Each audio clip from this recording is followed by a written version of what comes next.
Reserve is our Federal Reserve, or is it a completely separate institution with its own board of governors and is essentially disconnected from the U.S. government? So I went to Jekyll Island. So I'm just asking, how do you think that we owe money to ourselves? Because we don't owe money to ourselves. We owe money to the Federal Reserve and foreign borrowers. Oh, I see what you're saying. Sorry, I was completely and totally misunderstanding. Now that I know what you're talking about here, so you're saying so you're saying that is a government thing. So we don't owe money. We owe money to them. Yeah, we don't owe money to the Treasury. We owe money to the Federal Reserve.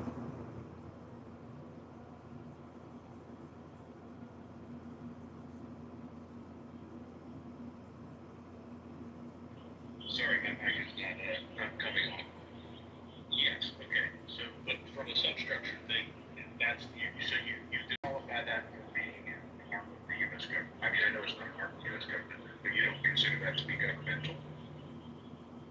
I don't think it meets that definition of we are borrowing from ourselves, because that's impossible. What if you have land that the government owns? Can you use that as an asset, or does it have to be like in the declarations of like do you allow any assets to be? If that land doesn't produce any revenue, it's a liability because you got to pay taxes on that land to the government. No, I meant government, like land the government. You said it didn't create anything outside of thin air, so you're not talking about like people's labor, you're not talking about ideas. You're talking about debt, you're talking about borrowing. Okay. No, I agree with you. I'm just saying it's not accurate to say that the United States borrows from itself and owes money to itself. That's just simply not I know, accurate. but I mean, it's like if you've got five shell companies and you're borrowing from another. But I understand the point of view, John, and I appreciate your thank you for correcting me.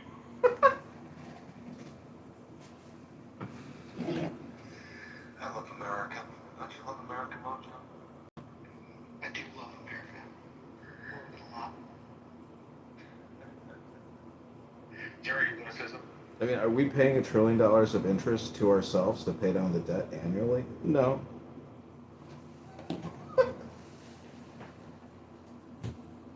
Yeah, I actually agree with your point, John, about the debt.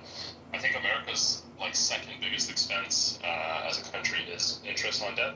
Canada's it might be like our biggest expense. It's the third biggest. It's Social Security, Medicare, and then interest on the debt.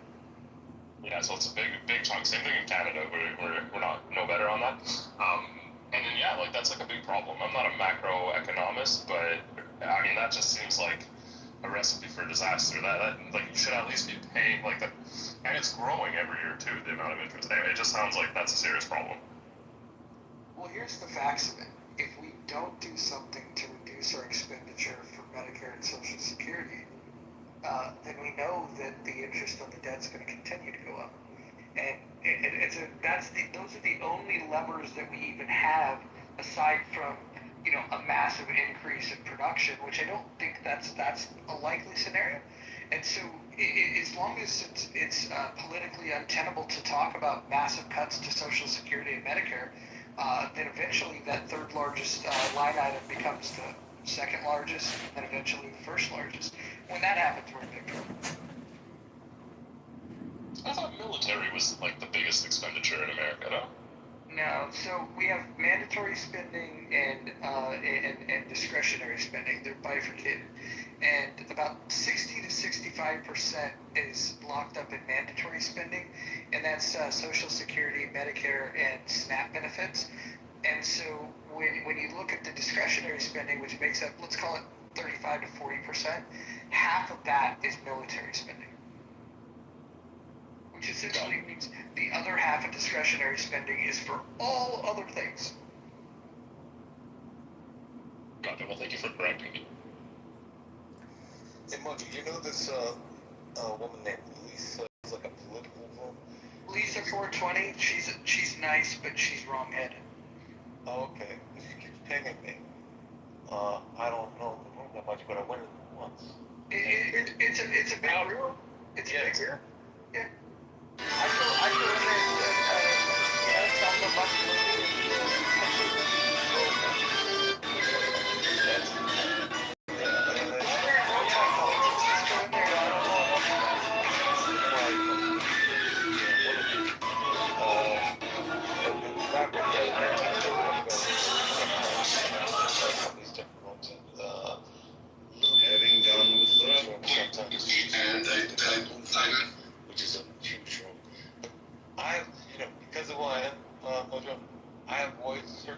rooms like that, because especially when this because black folks, everybody, right, but black folks, especially in Loser, have a very strong point of view, right?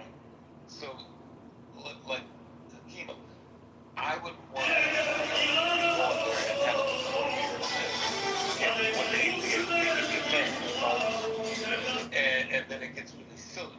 So it's not worth it to even. I think Lou's got a good moderated room because what he does, even though he's got crazy topics and they get heated discussions, the one thing that he does really well is he isolates the battle. He calls it an intellectual squabble. And so what will happen is somebody will make a statement that somebody will disagree, and then he clears everything and he lets them go on just one on one. So if you're in the room, unless you take a hard position, you're not going to find yourself in the That's his own point of view. So when someone's arguing, even if it's a good argument between both of them, he takes a side. I'm not saying. No, you're definitely right. Honestly, like, I go to the room, I go to the room, I don't go there for the exact reason. It's gonna get silly. And honestly, I'm not gonna argue with a lot of black people. I definitely what you say. I like going into Lou's room when the topic is representation.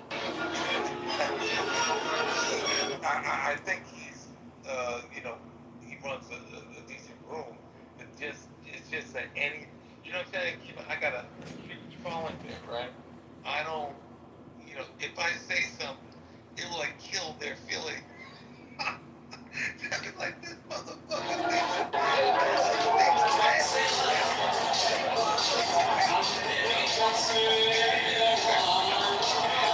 and I love these motherfuckers, but they ignorant on me, you know what I mean?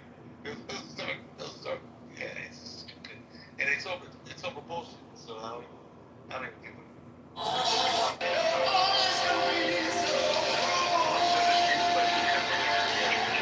For how the United States is going to actually be able to get out of the monetary situation they're in now. Because again, I've heard a bunch of ideas. I didn't know if anybody had anything that they thought would work.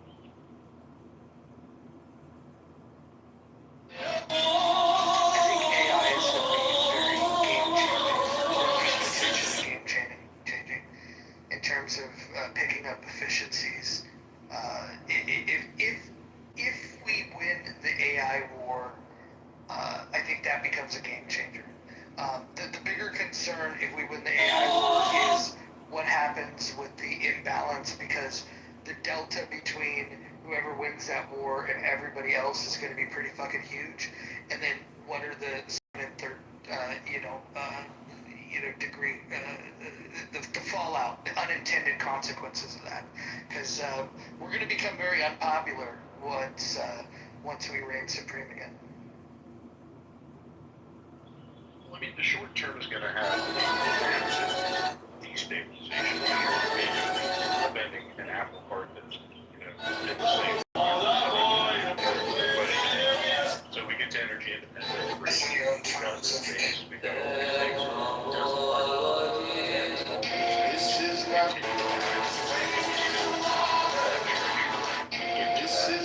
Idea. I guess my question would matter for producing that much.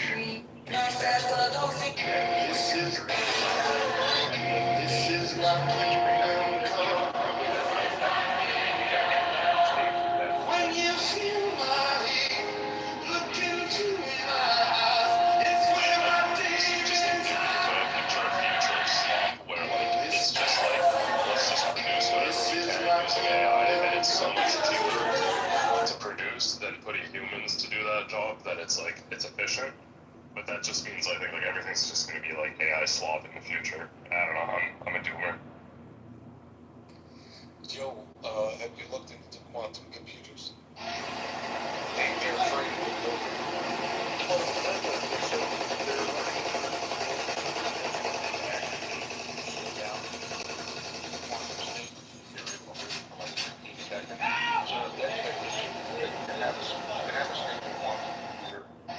Have something that, because again,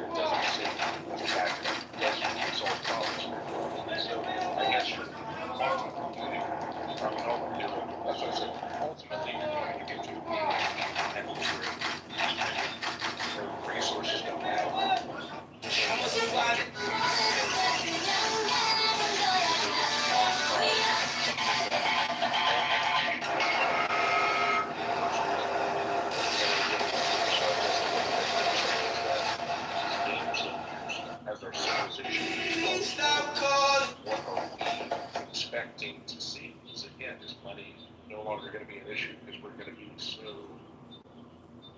conscious? And I know y'all that everybody's a doer, but I don't think sloth is the intended state for humans. I think we're kind of corralled into that through a whole bunch of different reasons. So yeah, if you're a lion, sloth is your thing because you lay around all day and then you go hunt. But I think humans are efficiency, not sloth.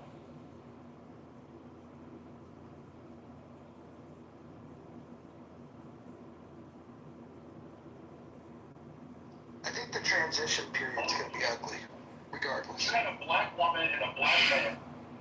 Not any uglier than we've had in history. Give me an example of a time that you think which would have been uglier than the transition that's coming. Well, we don't know what's coming, first of all, but I know what you're saying, that you think, well, what you're talking about, wars, you're talking about... Well, I just think just the scale of the change that's coming, and the speed in which the rate of change and the scale of change. I don't think we've seen anything like this before. Right. You know, the Industrial Revolution, you know, was a massive change, but that took a longer period of time than I think people realize. I think that we could see massive shifts into worlds that we can't even imagine that may happen within the next 5 to 10 years. Yeah, you're right. But the thing now is, is the information is going to be life changing. It's going to be, it's going to make sense, and it's going to, it'll be information that's so decisive, so clear that you can't debate it.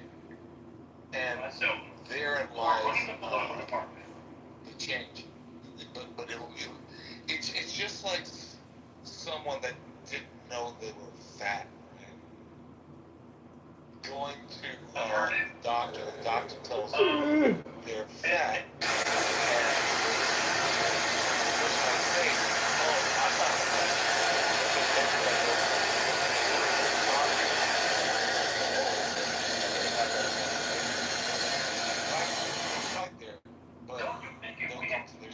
A big show of support for the Texas lawmakers who fled to Illinois. Some of the lawmakers became...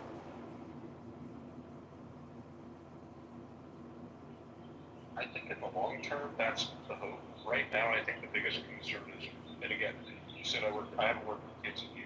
I talk I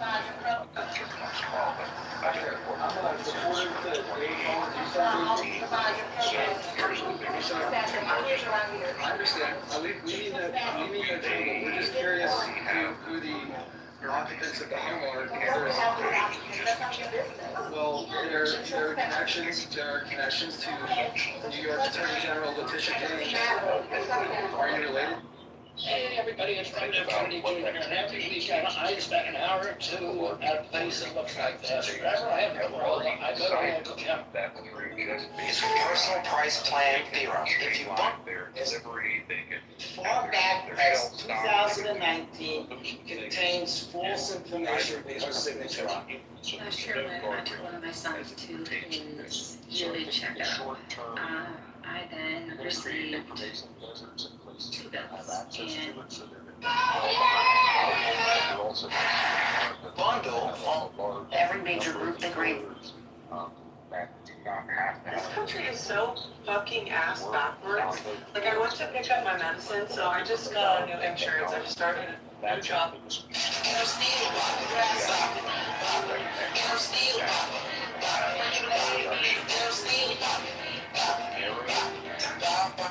Results in capital produced increases those entry-level jobs, those middle management jobs will cease to be necessary. You're not going to let him stop us. Are you with me on that? Ándale. It also means, as Mark was saying earlier,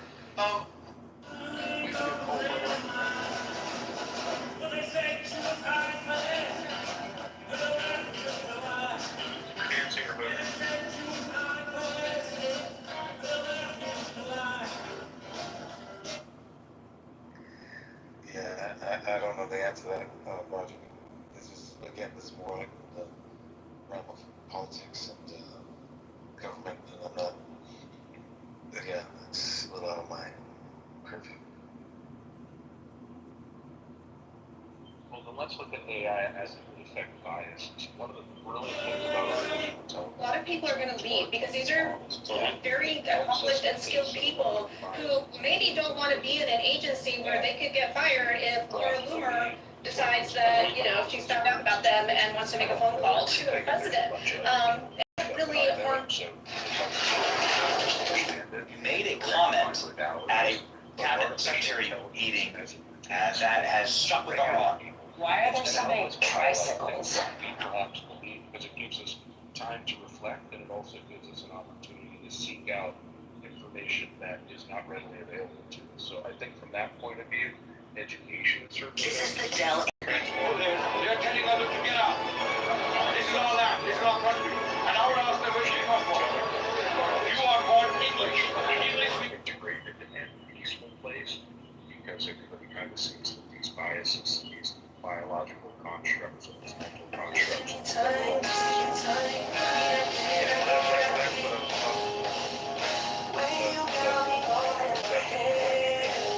Rolling out.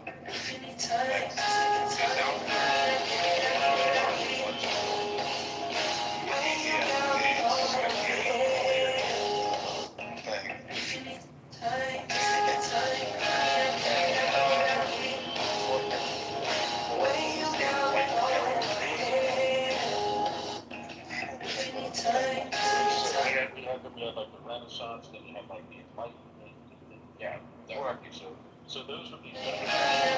The Deputy Attorney General United States. offered That would be to wear a wire into the White House. Creates kind of He said, I never get searched when I go into the White House. I can easily wear a recording device. They wouldn't know I was there. Now, he was not joking. He was absolutely serious. And in fact, he brought it up in the next meeting we had. I did discuss it with my general counsel and my leadership team back at the FBI after he brought it up the first time. Look, McCabe says the answer, right? And then let you deal with the fact that it's science, that it's like, it's going to be, look, there is oxygen, okay? And let you deal with the fact raised that another you think idea. there's not oxygen. The We're 20 trying to breathe. It's going to be that.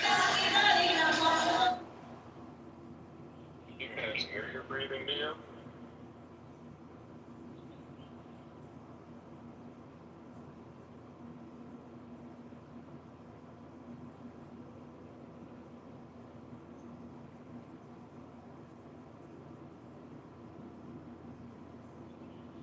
So let's take that to its nth degree. So if we rewrite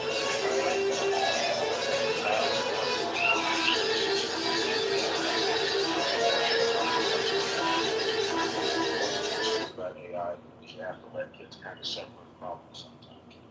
But if you did that, if you did conscious breathing like meditation, you do the martial arts, you have these philosophical modalities. I mean, it doesn't matter who you are, what you do, what you do, it will affect everybody in a positive way. I think maybe that's what AI is going to do. It's going to be like, hey, look, this is great for everybody, not just you. And this is how we can use that. I think that's actually,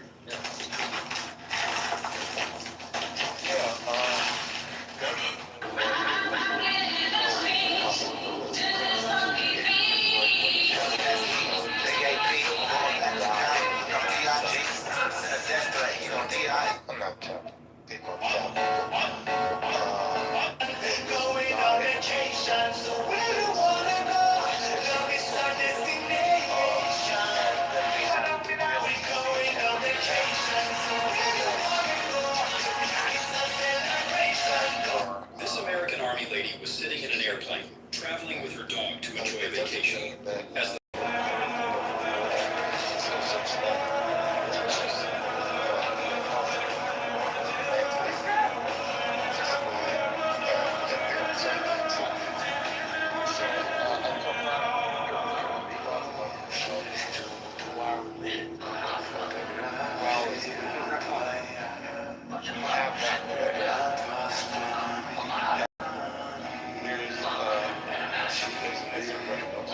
side of us that is not as productive as there is on the other side. As adults, we learn more about maybe Marty is not decided.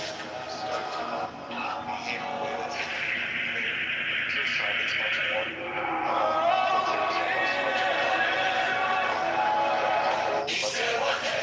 much more courageous.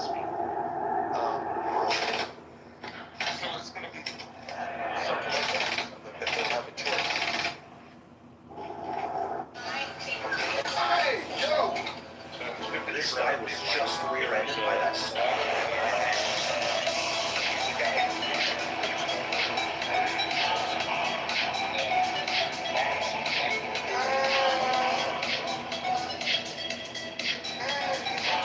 So give me based on comp, not lock. Yes, if you actually look at every single lawyer here,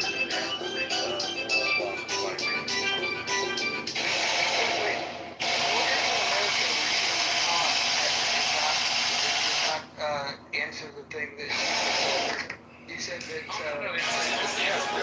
That's for the morality. So if you're looking at their objective morality and you're looking at that, then how do they make decisions based on morality? And yes, Locke heavily influenced it. You're 100% correct. But if you look at how a judge makes a decision based on moral philosophy, they tend to lean on that. So from those earmarks, that's why I use that mostly. But yes, Locke influenced it greatly. What about John Stuart Mill?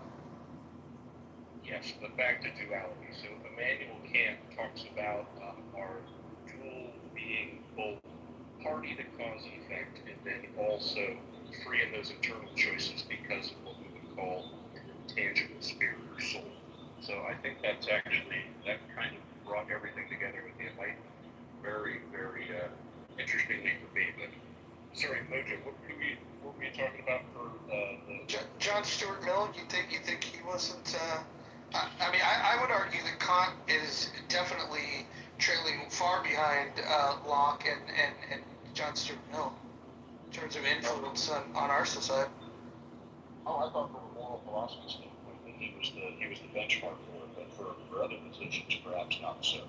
Well, I mean, how about just individual rights? I mean, like life, liberty, and the pursuit of happiness is directly lifted from Locke's life, liberty, and property.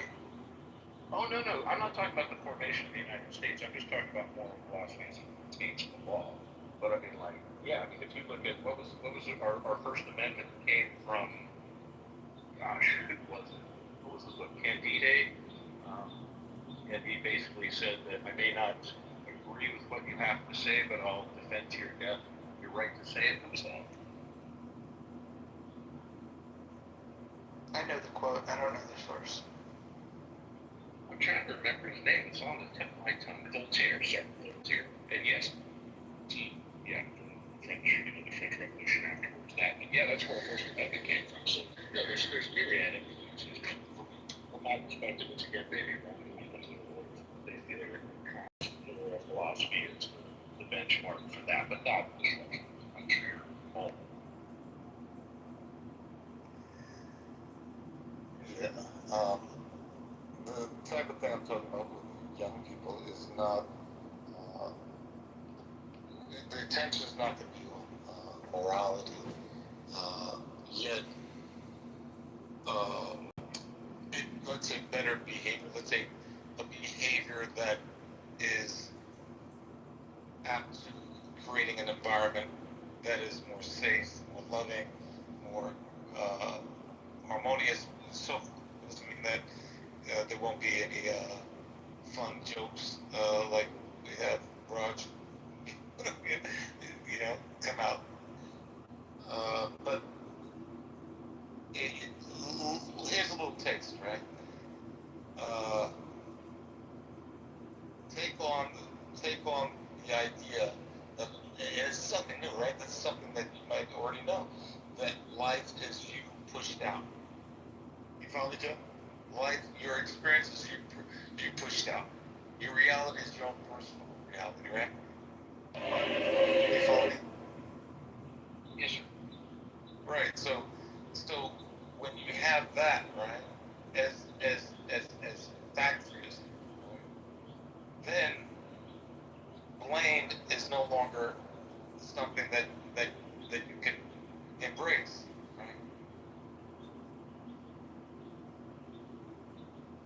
is that part of the philosophy that you're going to be bringing to the young people in schools? Is that kind of your thrust? Kind of that. It's like in this room, the gentleman that came in here earlier, right? He didn't. If he knew that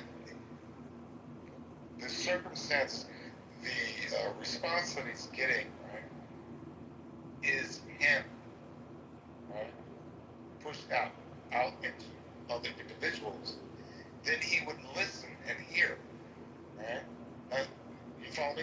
And he would listen and go, okay, yeah, just like we're doing here. So it's more that kind of thing. I have a question. So, when we think about Kant, would you agree that Kant was the one that held the door open for collectivist ideologies with this idea of duty instead of believing that people will act out of their own self-interest, that they ought to act out of this sense of duty to others. I would say in many ways, all of these collectivist ideologies that we have, we hear people talk about Hegel, we hear people talk about Marx, but I think the problem that I see, which is actually anti-American and very much against the spirit of individual freedom, is this sense of duty that Kant refers to.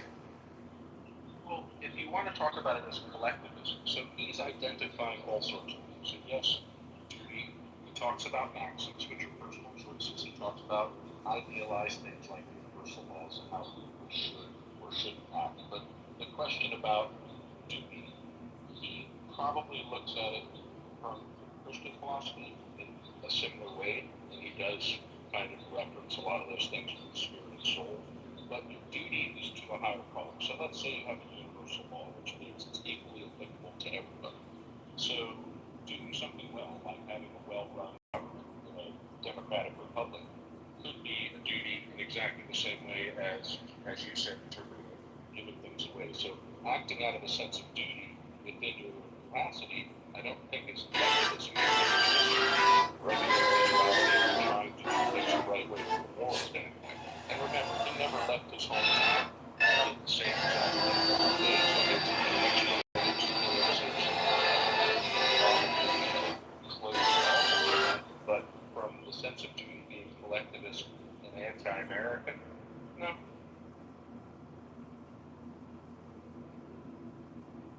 Yeah, I'm just not a fucking fan. I think that he seems to reject reason, and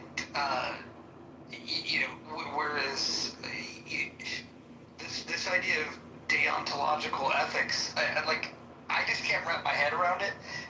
I have fundamental disagreements with the idea that people ought to exist to have this duty and this principled goal of doing what's best for other people.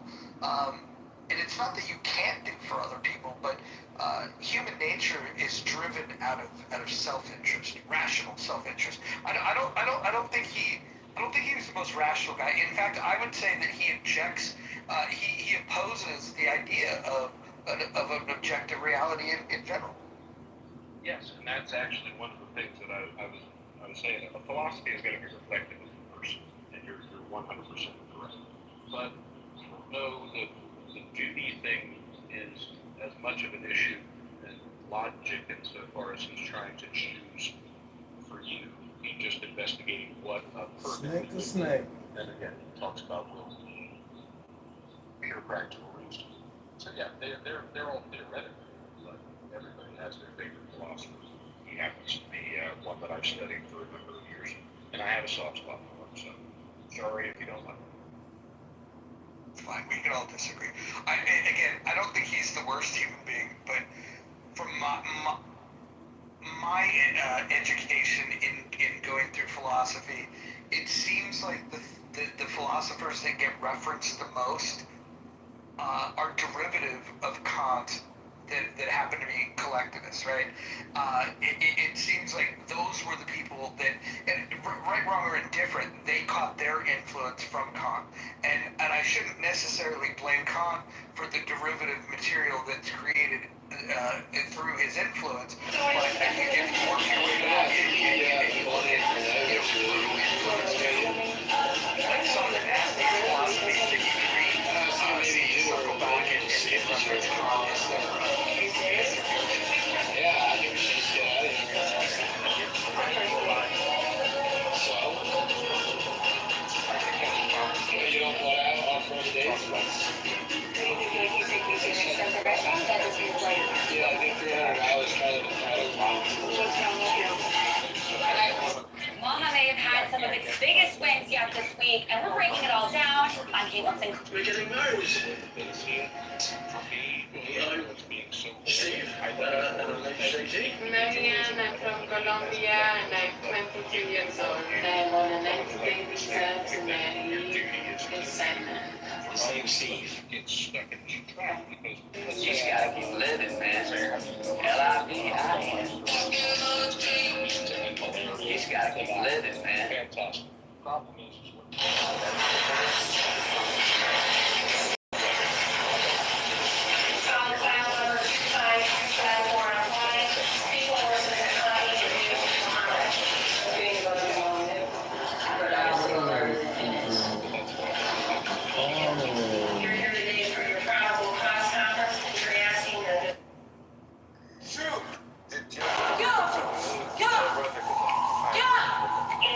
I'm just coming over because the security for the mall. Yeah, I'm not gonna move at all. I will actually kill everything that comes here. We don't want that. I don't care. Okay. That's where I'm Okay, at. okay, look, I'm just trying to talk to you. Okay, I'm gonna sleep right here so you can do what you wanna do. Okay. You're gonna protect the defender, I'm gonna destroy your human being. Did I say that? Shh, just listen. No, I'm telling you right now. Listen to No, what- no, we're not You doing know what? Hey, you better step back, dude. Step back. I'm gonna f your ass up. Okay, you better step back right I now. said get the f out of here now. Step back right now. I'm gonna fight. This way. Get off me. Get off me. You come any closer, I'm gonna shoot you. I'm gonna shoot you, dude. I'm gonna shoot you. I'm gonna shoot. 6 to the Out of here now. Get up. Stop. Get up. Stop. I'm gonna shoot you. I'm gonna shoot you, dude. Shoot. Get off. Get off. Get off. Stop moving. I'm gonna continue to shoot you. Stop. Shots fired. Shots fired. I think Dr. Mitch is here. I think Dimity is probably resting. Lower level. Dolly is probably fast asleep. Dolly, I would imagine, is probably multitasking. Yeah, I think they're around. I'm just coming over because of the security for the mall. Yeah, I'm not gonna move at all. I will actually kill everything. It is We got absolutely the a title vibrant change and we got a apartheid brilliant state. whole- No, it's an ideology. Zionism is an exterminationist. I've been talking about this. I think I I'm 21. in America so bad. Yes, I do. I venture to guess that who didn't have one. Absolutely. Who gives a fuck about any of that shit, genuinely? Who gives a fuck? No one gives a fuck what you drive. No gives Fuck the managers, fuck this company, fuck this position, and fuck that big lazy bitch, Chris Price. I fucking quit. A Louisiana Walmart employee by the name of Beth. Chicago spends millions on non-violence and street intervention. I ain't never got none of that money. I'm just saying that. I want to preface what I'm about to say with that. As the most pro-worker city in America, it turns out you can be pro-worker and pro-business. And so I just want to dismantle this notion that somehow our city is hostile or inimical towards the interests of the business community. What I've always said is that we're open for business, but we're just not for sale. We have to do everything in our power. To set people straight about the religion I apply. And then I asked him, I said, oh, you're familiar with the Christian Bible? And he said, well, I've never read it. And so I don't know what the fuck this trend is where people want to argue about things that they know. But I do appreciate talking to people that, even if we have a different interpretation of it, it's really cool. Like, if people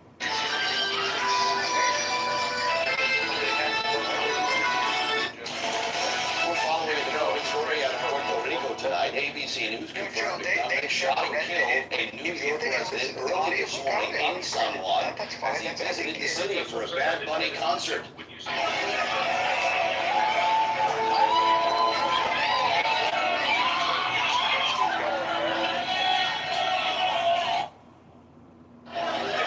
talk to people, you sense just the way they speak English that they're not getting I mean it in a kind way because if you don't identify a problem, you can't fix it.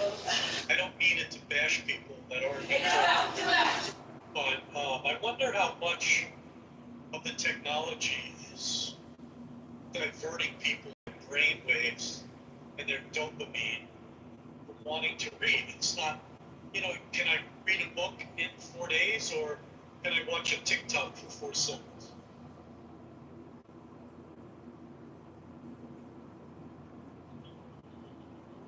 TikTok for books? Yeah, that's a good one. There it is. The TikTok version of Great Expectations. They have 14 seconds.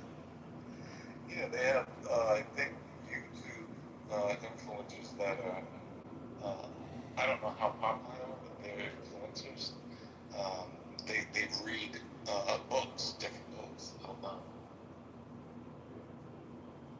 So, I mean, is technology destroying our, is it occupying a large amount of our brains and making people maybe not stupider, although I would argue ignorance and stupidity are close cousins, but certainly, I mean, I watch on YouTube, they ask questions to college kids like, who were the participants in the Civil War? Or, like simple, stupid questions they can't answer. It amazes me.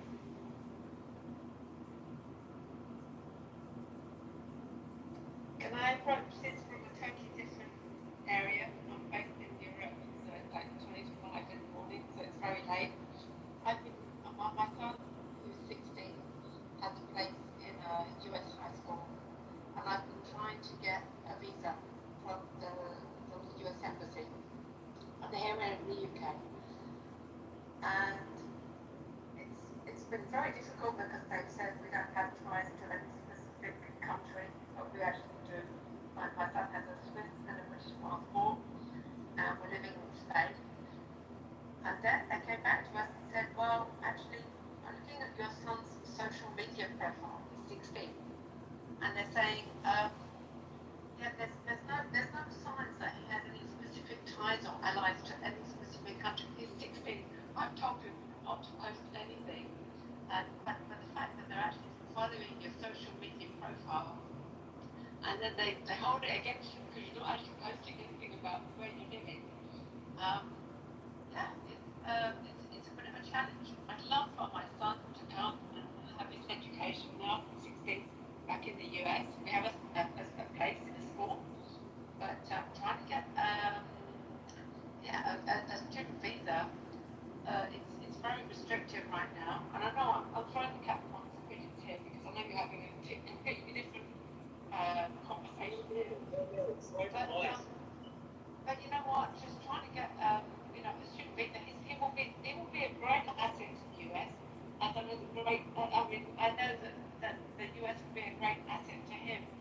But trying to get as a foreign student into the US at the moment is actually really not very. It's not easy. Anyway, I'm trying to cat on some pigeons. I know, but I'm just listening to your conversation, and I love everything you guys are talking about. And I'd love my son to be able to be a part of it. But it's very difficult for as an outsider to come into the environment and to be with you guys. I love the mother's article. I love the mother's article. Wendy, I just want to encourage you. And from where you're coming from, on Clubhouse, I'm sure you're trying everything. I'm sure he'll get a visa. I hope you will. I'm now going through the embassy here in Spain where we're living. But yeah, I'll keep on trying. It sounds like a new idea for new business, like setting up social media profiles with potential students, standing in front of the Washington Monument and waving at the flag. But it was almost as if my son was penalised because he didn't have a social media profile. It's nuts. Yeah.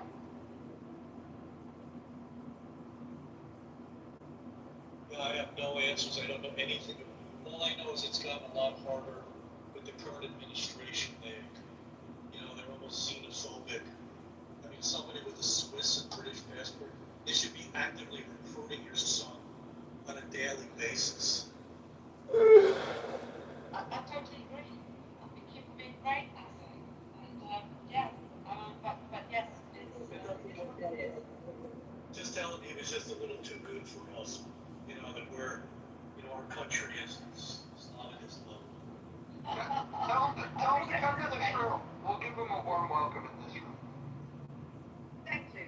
And I will wake him up. It's probably, what is it now? It's almost 4:45 in the morning, so maybe I won't wake him up now, but yes, I'll tell him. Thank you guys. Maybe we could start writing some recommendation letters from, we've got all these people here. I don't know, I'm just throwing it out. Well, what the hell? I don't know if it'll help or hurt. They're gonna figure out who we are. I think at the end of the day, we all need to figure out who we are. But Cannot keep us out here all day, ladies. Sir, please return to your vehicle. We're doing everything we can. It's not good enough. Where's Oh, please return to your vehicle. It's not gonna lie. No, my daughter is... Alabama.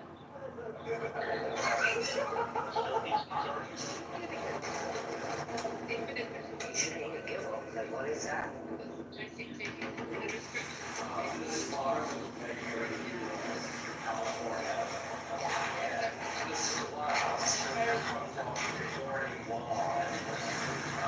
It's great for President Trump. It's a unique one. It was designed by U.S. Supreme Court. It works at Apple now. Exclusive design for you. And the base comes from their default and is 24 karat gold. And it says, I'll take the liberty of setting it up. The next TMZ Live, Donald Trump.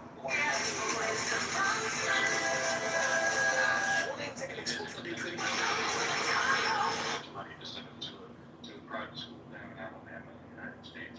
I'm assuming. I'm sorry about assuming. You can pay for it. You can probably afford it. I think every generation where your best bet is like me.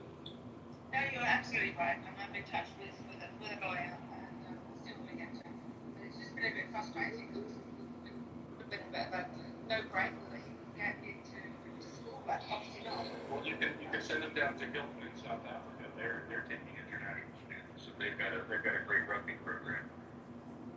Where is that? Hilton Academy in South Africa.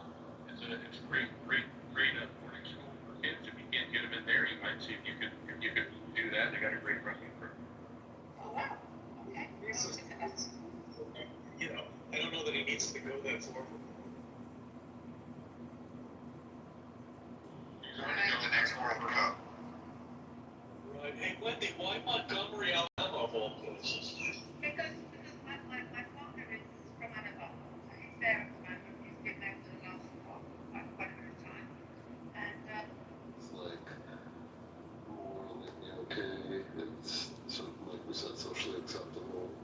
So yeah, it is kind of a gateway into that, unfortunately. My friends who were alcoholics over my life, they always wanted to reminisce about the old times.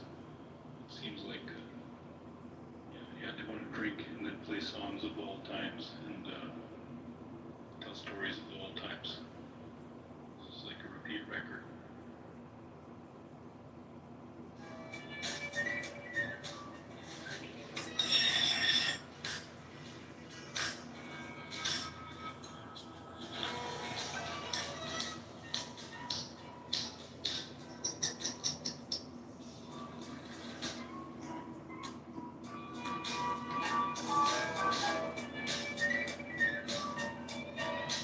Don't you want me like I want you, baby?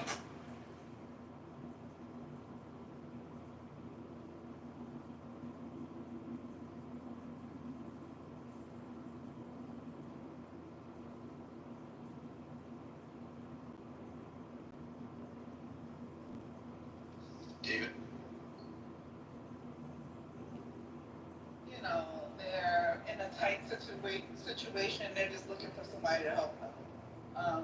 So yes, you should do more research, but I don't blame the victim, I blame the scammer. And, you know, those people are just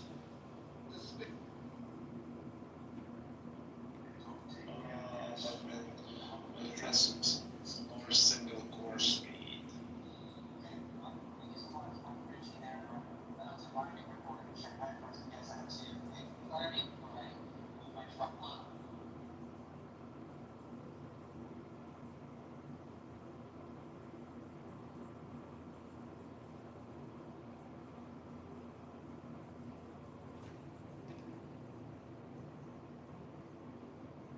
When do you bring up the end result?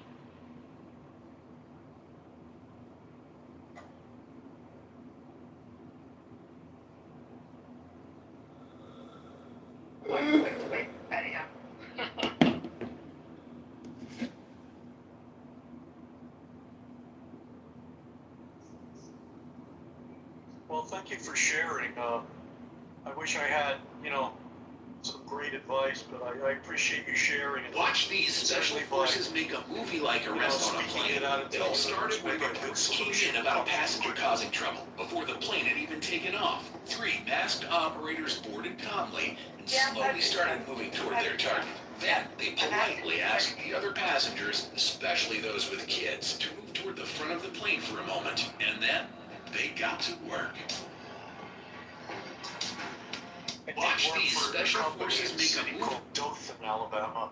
It's like a little suburb to Montgomery. Back up! Put the gun down! Back up! Put the gun down! Back up! And back up! I found it to be very insulated, you know, the Montgomery area.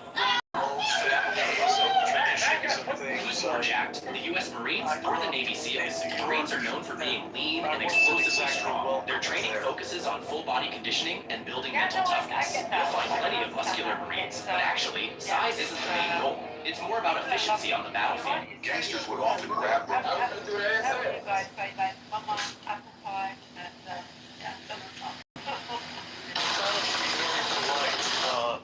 Even when they kind of wanted to tell me something wrong.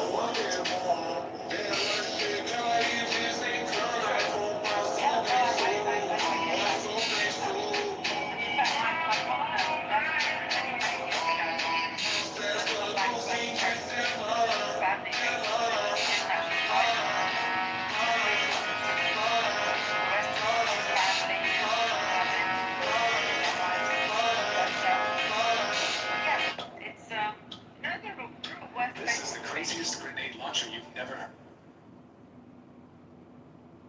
It's a very interesting story. You're going to have a very interesting biography to write someday. Oh God, if you did my whole biography, yes, exactly. Yeah, one day. You can tell by the symbol, you know, this is the forward to the rest of the book. It already sounds quite compelling. Do you eat barbecue ribs? Actually read, right? Then I'd have to be somebody who actually reads. True, that's true, that's true. Do you eat the southern barbecued ribs, Wendy? Oh, I love barbecue ribs.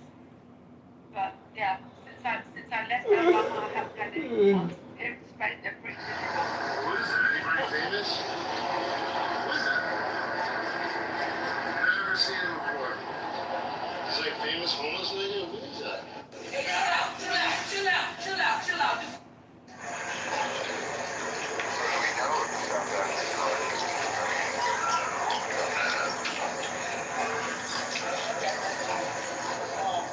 Over $400 million. No blacks, no Jews, no gays. High up in the Ozark Hills in the states of Arkansas, dozens of people have been working hard, building houses and new zones for Indians. It's called A Return to the Land, and it is a town open to white people only. They are millennials and Gen Z. This is a new update of age-old prejudice. What we've done here is establish a place where we have control over who our neighbors are, and that is just for the sake of preserving, you know, our culture. And that culture effectively was saying, this is a white culture, a white-centered place. White American American culture. But what this sounds like is bringing back segregation. Is that a fair assessment? It's free association. So we're not trying to keep other people down.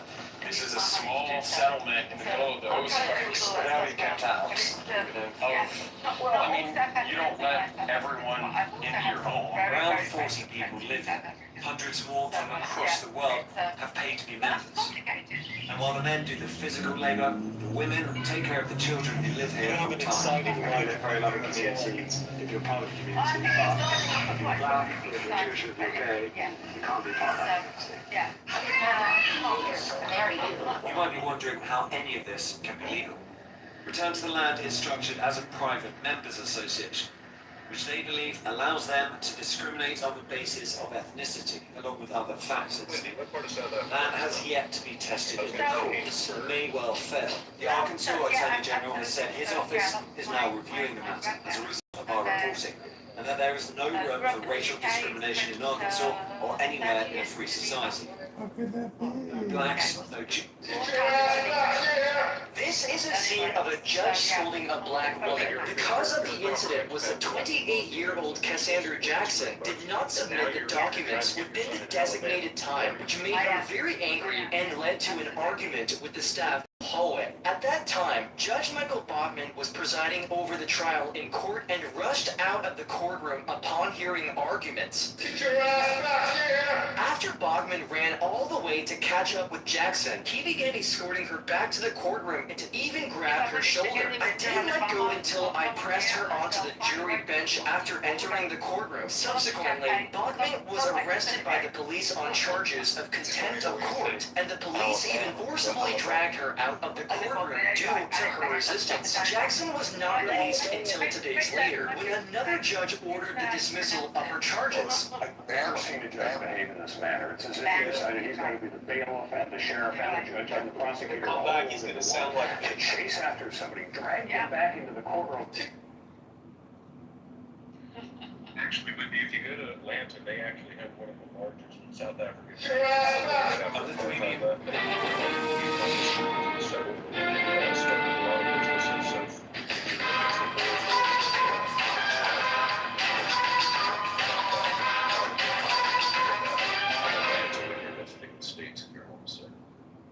Thank you. Now, get it away from me. Thank you very Get much. it away from me. I was fuck out of here. Get off.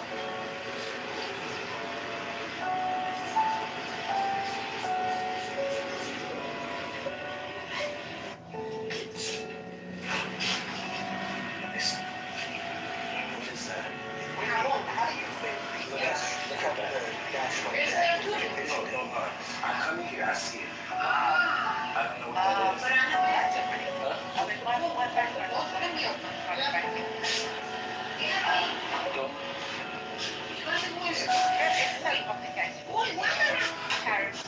What is this?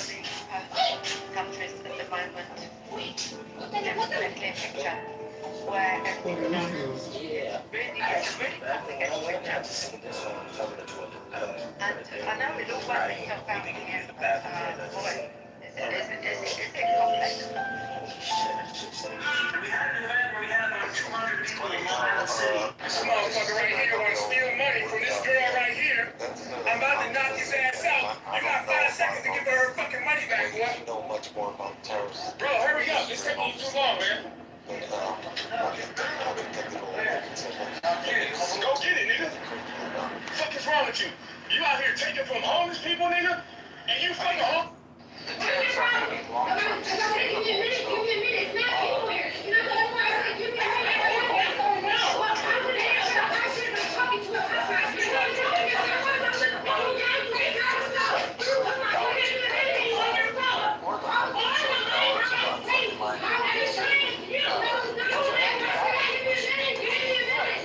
thinks it would actually help us to reduce the debt. Hey, you know whatever. My girl been in jail for so long, I thought she get marinated. Like her housing it and dropping it all day. Nobody hold it. I'm gonna show you something, bitch. Hold it. Hold on. I'm gonna show you. I'm so proud. I'm gonna show you. Bitch, wanna hear it? Bitch, wanna hear it? Watch this. Get the fuck out. Be quiet. No.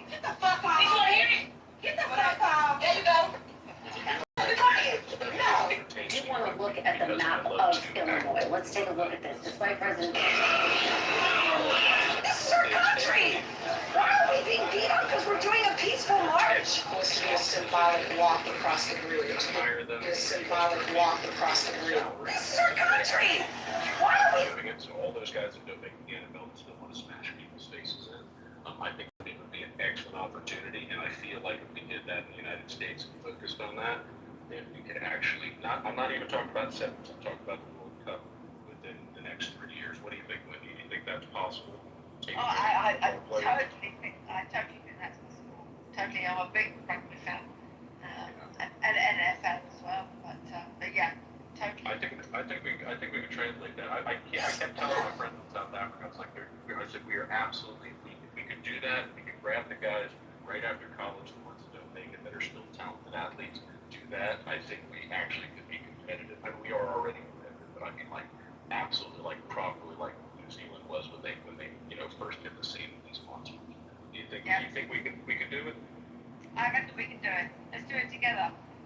Okay, we'll have to set it up in Alabama. It's actually familiar with the area, so we can. It's nice and hot down there, so it'll be great prep for going down to Cape Town. It is, and yeah, okay, just need to get out there, get the beat. The reason I'm talking to you is your wealth management. You do all these things. You need to find us sponsors, Swiss sponsors that are more than willing to throw tons of money at U.S. rugby with the expectation that it's more of a commodities trade. They just make their bets for the World Cup in the future, and I think it'll pay off that way. What do you think? Yeah, no, I think that's a great plan. Perfect. Okay, I just want to make.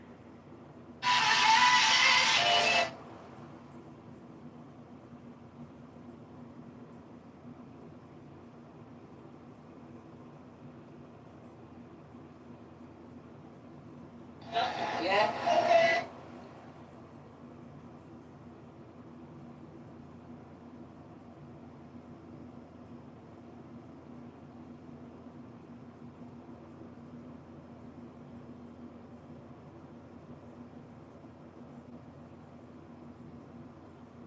It is freaking.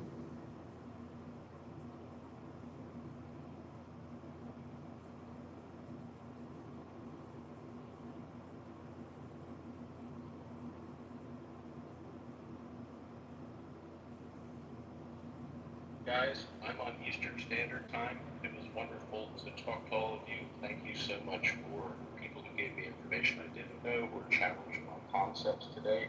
Have a wonderful evening, everybody, and catch you soon. Right on, Joe. Yeah, it's 5 o'clock in the morning for me, so I've got to get a couple of hours sleep before I get up and running. So let me speak to you all, and hope to catch up soon. Yeah, no problem. This room will stay open, even if I'm the only person here. It will also be streamed from YouTube.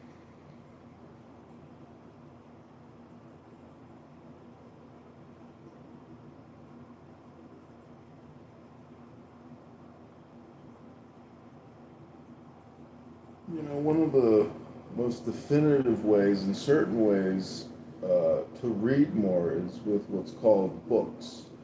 A book is generally paper with printed words, letters, and a binding, and a title, and a cover, sometimes a dust jacket, but they're called books.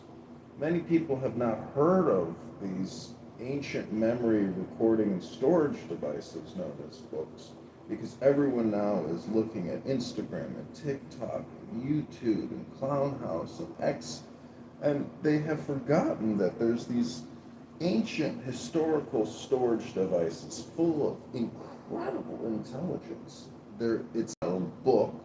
The first letter is B, second letter is O, K is the fourth letter, implies a plural, meaning you might have more than one. And they're called, again, books. You may have heard of them. I'm not talking about, college textbooks. I'm talking about maybe a book from 2,000 years ago, or 2,300 years ago, or 1,700 years ago. Turns out that if you haven't read that book yet, it's just sitting out there waiting to be incorporated into your consciousness so you can implement that information in your personal life. Again, they're called books.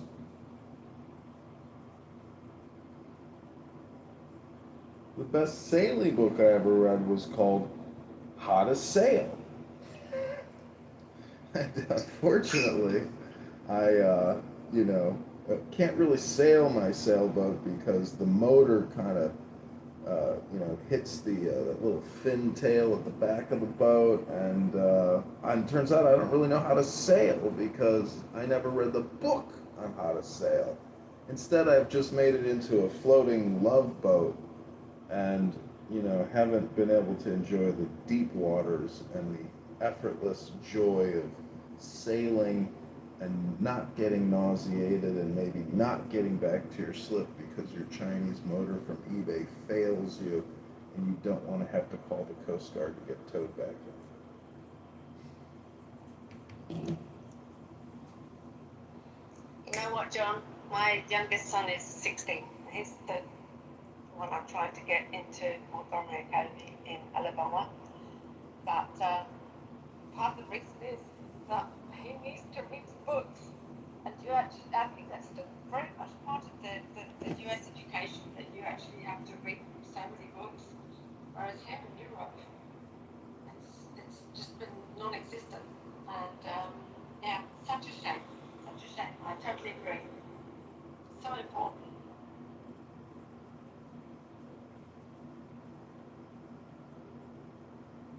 Yeah, I don't like to just talk, I like to talk by reading books. Sometimes on this app, I will open up a room called John Kitover Reads a Book. Part of one of my houses called the Book Club. And I actually take one of these binded pieces of paper and I go page to page and I read from top to bottom everything I see in a slow and deliberate manner. And sometimes I comprehend what I'm reading, sometimes I get distracted, but that's pretty much one way to read a book, is to record yourself reading it out loud. Maybe live stream yourself reading a book and then listen to the recording for maximum comprehension. Because there's so many distractions in life. You might be thinking about this or that while you're reading and not really integrate what you're reading, comprehend what you're reading. So if you record yourself reading a book, you can listen to your own audiobook, and then you can maximize that comprehension and integration into your brain.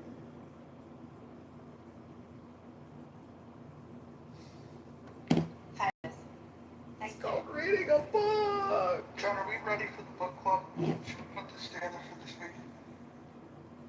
I'm ready. I'm ready to read a book. And, I don't need to hear this person and that person and this person and that person saying the same things on Clown House. If they had a book and it was something good, I would give them 5 minutes of my ear. I'd rather hear them read a book to me. What if we picked a monthly book for everyone to read? No. On a daily basis, we spend an hour with people and they read for 5 minutes. Whoever shows up on the stage gets to read 5 minutes, and then wherever we end up, we end up. If we don't get all through the book reading it out loud, we can read it privately. But every day we come back for 1 hour to read from that book, and we do that once a month. We'll get through 12 books throughout the year, and everybody will have read it together. I'm all for it because I know unless leadership rises to the challenge, people will continue doing the same thing that they have done on this app for over 5 years, which is just have casual conversations, primarily about race and racial identity politics.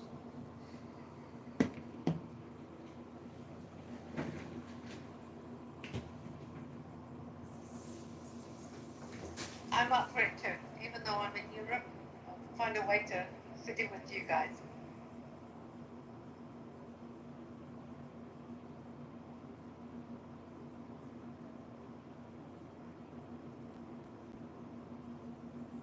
What's the first book that we read, John?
Sorry, Mojo. I stepped out of my office here. What did you say? Did you say you wanted to read Thomas Paine, or what did you say? What's the first book? What do we want to read? I would start with the Tao Te Ching by Lao Tzu. That to me is a very universal book that many people will never touch, read, enjoy, experience the beauty of the Tao, the wisdom of the Tao.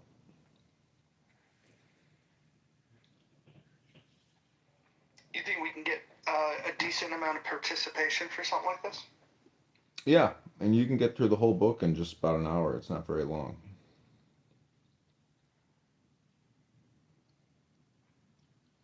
And everybody loves the Tao.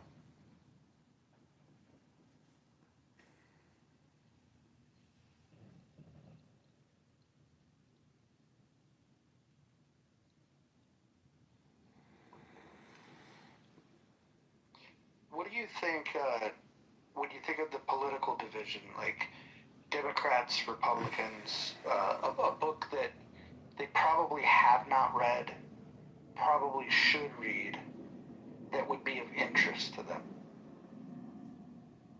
Yeah, I think the Tao Te Ching is the book because it deals with politics, it deals with wisdom, it deals with governance, it deals with personal emotional management, intelligence. It's just people. I really enjoy that book. I've read it many times.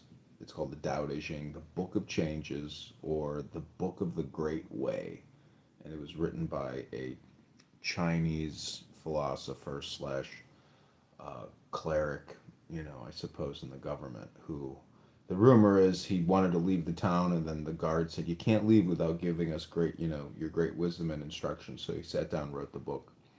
But it's, uh, you know, I've read Confucius as well, and whenever I read Confucius, I'm like, wow, Americans don't know shit. We are so fucked. Um, because good governance, ethics, morals, in my opinion, when I was in undergrad, we had to take I guess, an ethics and a morals type class. I can't remember what they called it, but it's just not enough. Most young people today are not educated in virtue, reading Aristotle or reading anything to really give them something to think about when challenged with possibly, making a bad decision. So to me, it's like, look at Jasmine Crockett.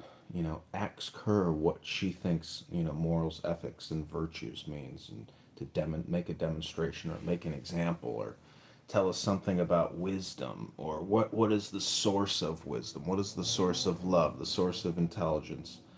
Um, if they, I'm just saying that, to me, the Tao Te Ching is a good starting point, especially for Americans, because it's a perspective from China that is universal. And you know, if you just read the Bible and that's your go-to book, this one really complements your go-to book. It's a very complementary book towards your pre-existing thought process.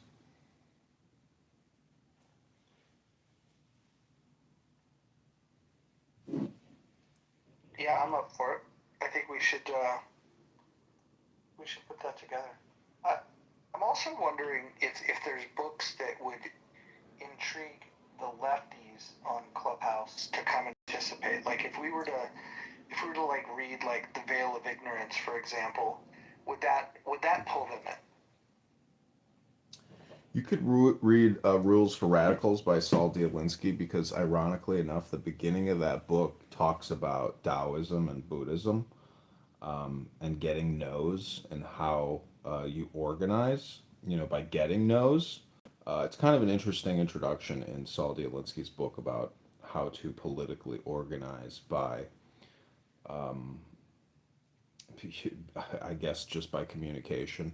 You know, people might like that, Rules for Radicals, because we could basically, we want to bait and switch them to bring them in, making them think that they are a radical and that we are giving them the education they're looking for. But actually, what we would be doing is de-escalating their anarchy.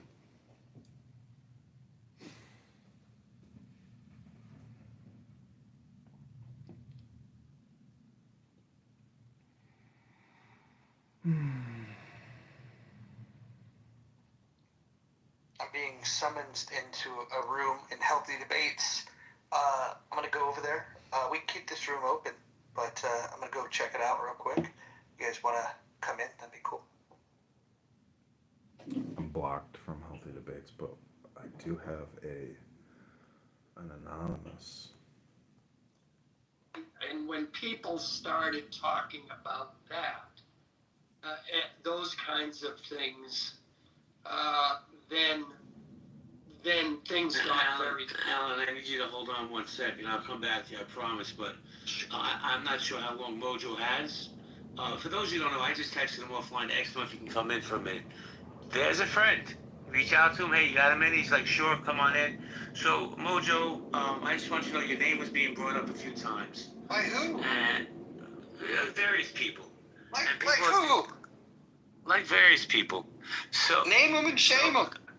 I'm not shaming anybody, but I just wanted to say that, people are bringing up the fact, people are scratching their head about what's going on in the muff, right? What do you mean?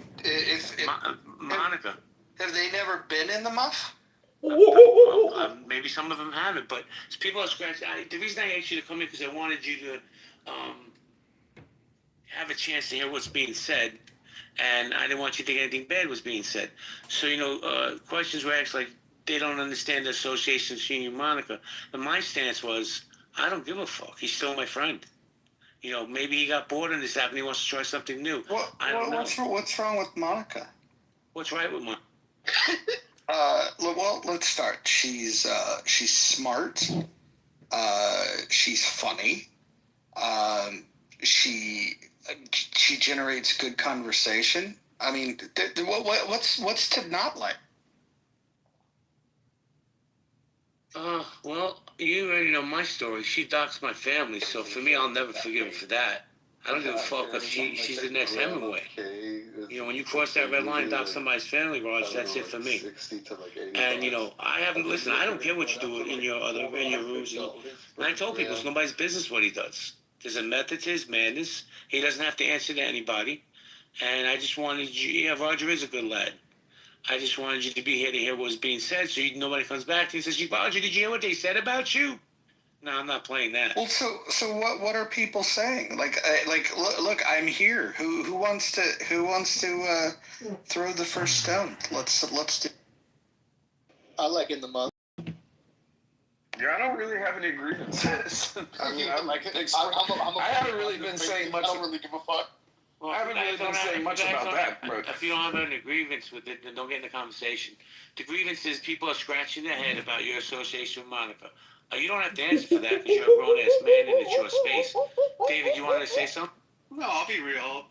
Roger, I've had great times and loved your rooms and loved what we do and your support of me. It's just I've spent a couple years here being irritated by her, and people brand her as a vile person, and people can be branded wrong. It's just hard for me to see her in a room being elevated, and maybe that's my problem. It is a you problem, Dave. I think that David. Association with her, given her history, will go upside down and big enough. John Kitover running for the congressional district of 16 in Illinois. Go to John for Well, listen, everyone's entitled to their own opinion. There's been rooms that Monica's done that I didn't quite enjoy, and there's friends of mine that have said that have brought things to my attention of things that they didn't enjoy. But my relationship with her, like my personal experience, my lived experience, Clubhouse has taught me one thing: lived experience, the most important thing. And my lived experience is Monica's always been joyful. She's laughing. She giggles. She's polite. That's my lived experience of dealing with Monica on this app. I get why people might say things about her that are negative. And if you have a personal experience with her, that's your personal experience. I can't go and fight everybody's personal grievance with people. People have personal grievances with me. People misunderstand me. I personally think that Monica's the most misunderstood person on this entire app. And I enjoy having her in the room. I enjoy her contributions. She did a room the other day talking about Roland Fryer. I thought it was very educational. I thought it was a very nuanced position on DEI, something that you don't hear on this app very often.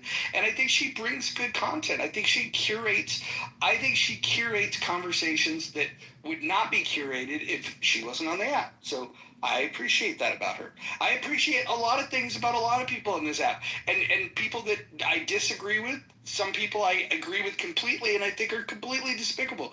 I mean, we all have our own experiences, and I'm not here to tell anybody to change their minds. Have your own experience, have your own thoughts, but I enjoy her in my space. And what I won't do is I'm not going to bow down to anyone, and not a mob of people, even concerned friends. If I'm in a room and this person is bringing value to a conversation, to me, that's it. That's it. We're on a social audio app. We're talking to each other. And here's one of the most intelligent people on the app that has a unique experience. And because there's so many people that line up to hate her, it does make it a little bit punchy. I won't deny that, but that's okay. I mean, people feel the same way about me. And so, look, if this is like a witch hunt for Monica, I'm just wrong. That's cap. You can't compare how people feel about you compared to how they feel about her. That's bullshit. Sure I can, because people misunderstand me and people say things about me that are untrue. And I'll just say this. I defend Monica on the false accusations that people have, and then there's accusations that people have that, are personal beefs between them. I can't adjudicate all those things. I get on this app, I navigate the app to be able to to entertain myself, to be able to open spaces for other people. I'm not telling anybody that they have to love her or have to love her content. I actually find myself, I enjoy it. I enjoy being in rooms with her more than most people on this app. Period. Okay, glad we cleared that up. So I'm going to do a quick room reset. Mojo, I don't know if you're going to hang out on that. I hope you do. How safe are you on social audio? Con men and con women. Is social audio safe? Absolutely. Not at all. Con men everywhere. I trust everyone. See, here's the thing, Raj. People are laughing that I'm moving on, right? But there's nothing more you can say. You see, and I said this earlier. I said, he's still my friend. I'm always going to be loyal to him. I don't care what he does. Because I know I can reach out to him and say, hey, you got a minute? And boom, he shows up. They don't understand the relationships that people could build off this app, right? Like the conversations you and I have. So why beat a dead horse? I'm always going to support you, Roger. You're my friend in real life, and I have nothing but respect and admiration for you. So I just want to move on because I get what you're saying, man. I'm not going to tone check you and tell you can't hang out with this person. If you hang out with her, you can't hang out with me. Fuck that. We're still going to Boston in November, bro, or December, whenever it is. I like it, yeah. John Cena's farewell match. Let's do it. And we'll get Abby to pay. What's up, Dr. Mitch? How are you, Jay? Look, I mean, in real life, how many people do you meet that you become great friends with and trust as well, right? I've made a couple of very good friends here in real life. I've hired a few people off of here, and there are a lot of other people I just didn't really connect with. And I haven't had a horrible experience, but then again, I'm not really looking for anything. So yeah, it's like I'm glad I'm married and I'm not dating or looking for a job or something. I go out of my mind if I was on.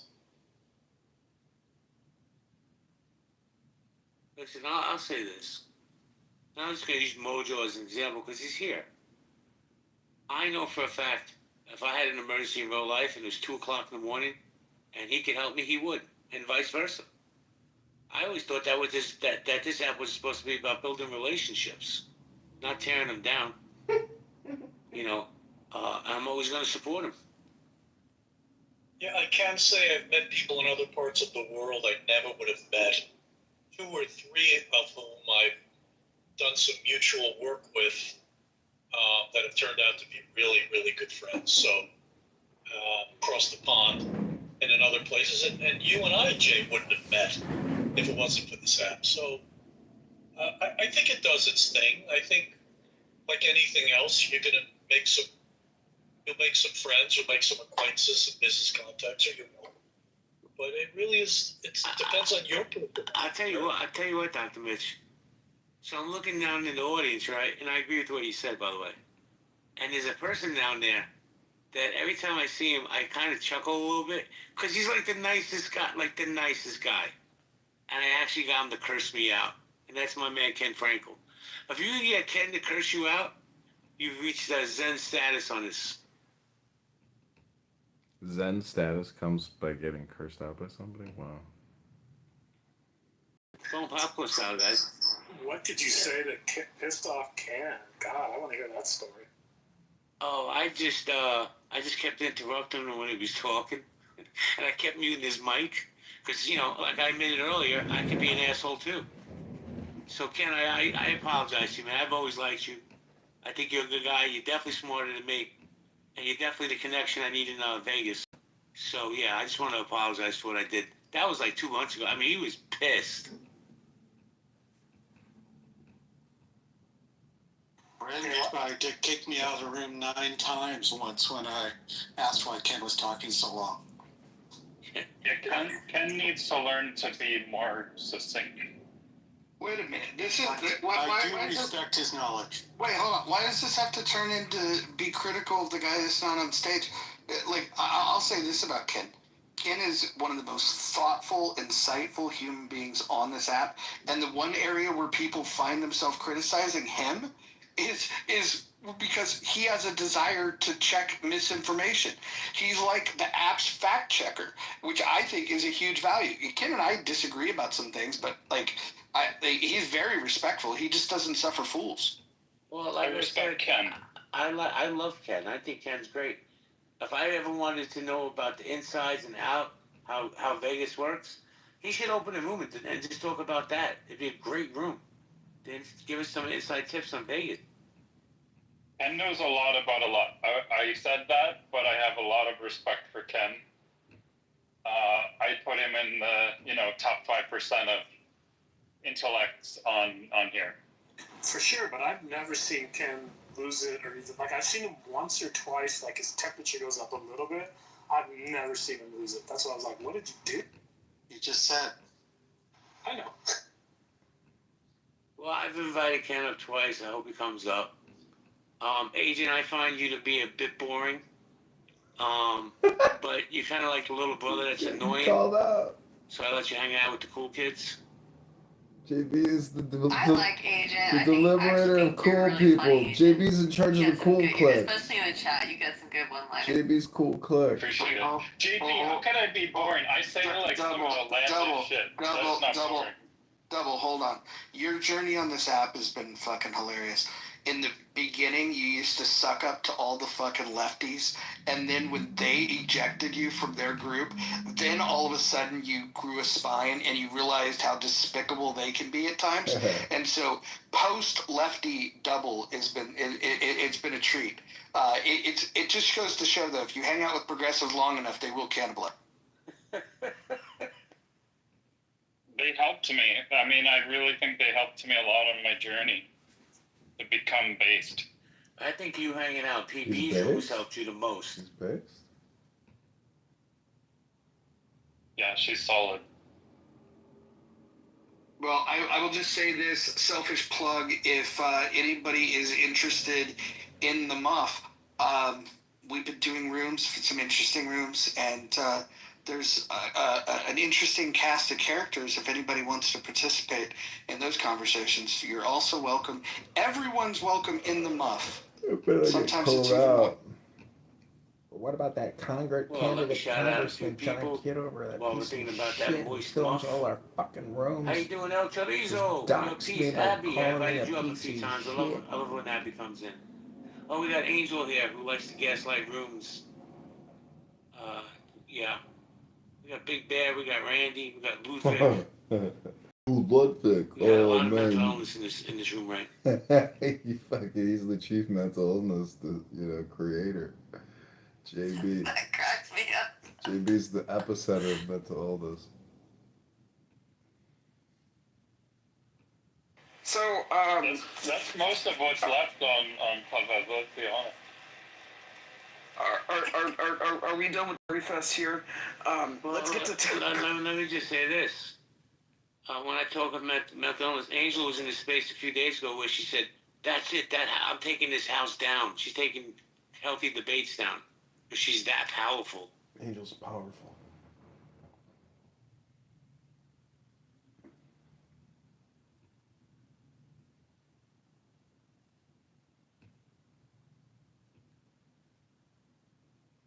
Well, let's go popcorn style, guys. Grab the mic if you want. We got Mojo here. You want some popcorn? Hey, can I just ask if there was anybody in the room that had any critiques? I'd like to hear it.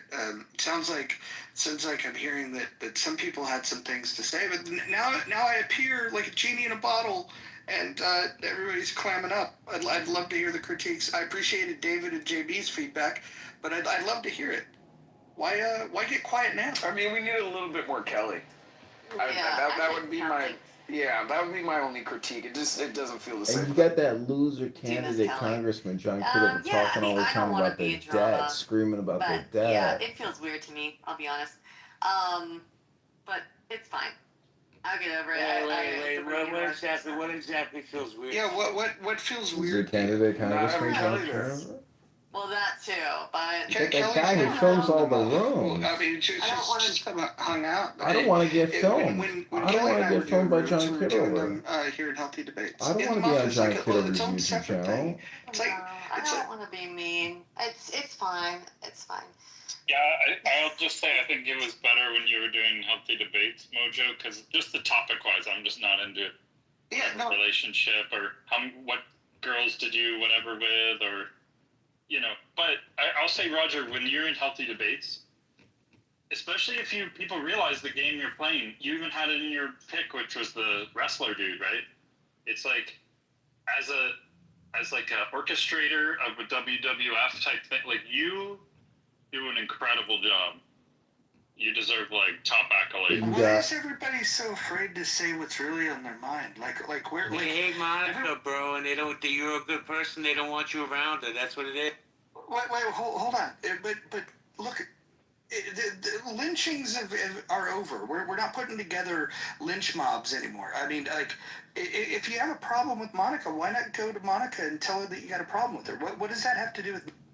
Because I'm part of the masculinity mansion. I'm a real man. I didn't expect to I'm see a it. real man. It's the pairing for I'm me. a real It man. threw me for a loop. And even just hearing you tonight, I'm like, wow, okay. But it's fine. Yeah. Hey, maybe tomorrow I'll love her again.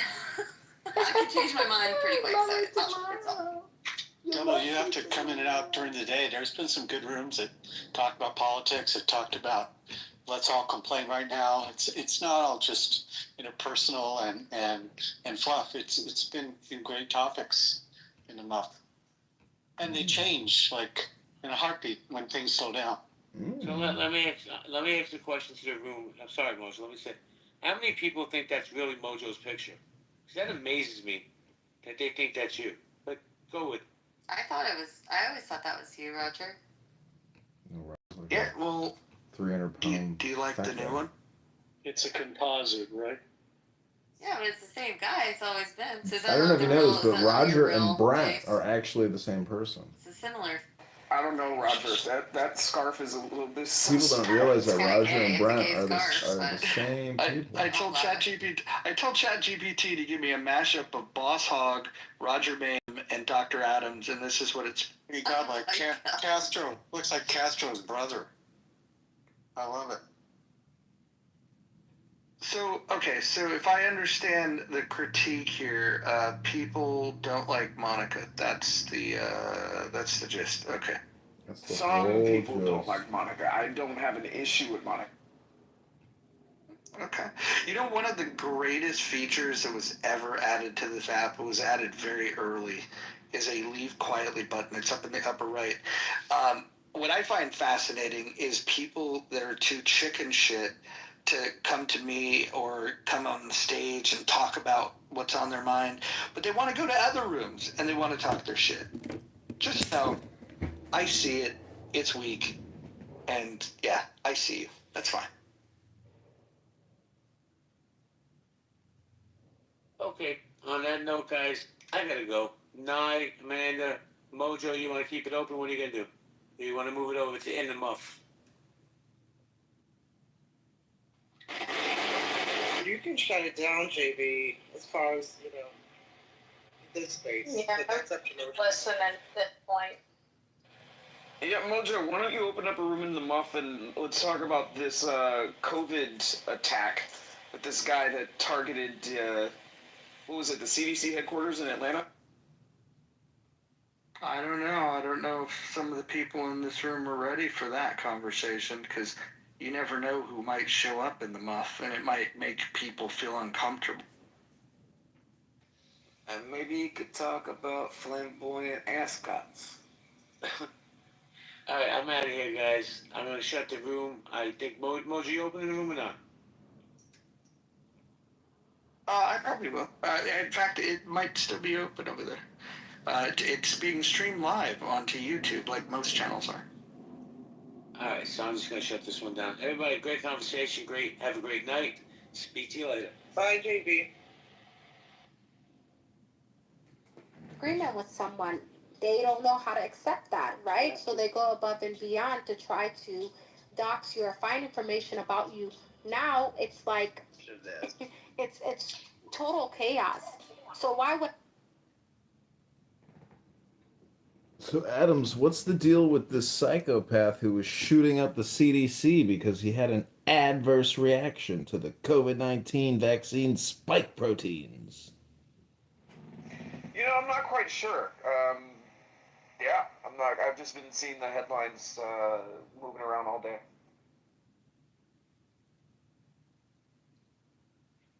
Let me just say, whoever was talking shit in that other room, let them talk shit. As she witnessed in that other room, when I went over there, nobody had anything to say. They didn't really want to get it off their chest. I will not ever succumb to the heckler's veto. If I want to do a room with who I want to do the room with, I'll do it. And I've navigated this app the way that I want to navigate this app, and I won't be told how to do it. And I won't be pressured because people have sensitivities about certain people. If I don't like there's certain people, or if they don't know the rules, I might do something about that. But I'm not going to bow down to other people's wants. Nobody can control me. It's fucking weird. But a lot of really, really weird. I'll get the whole story later. I'm sure there was a lot of people that had things to say that would just be too pussy to say it in front of me. Just funny. But when I hear who was saying all their shit, rest assured, I will absolutely be doing rooms to talk about that. Because that's what we do here on Clubhouse.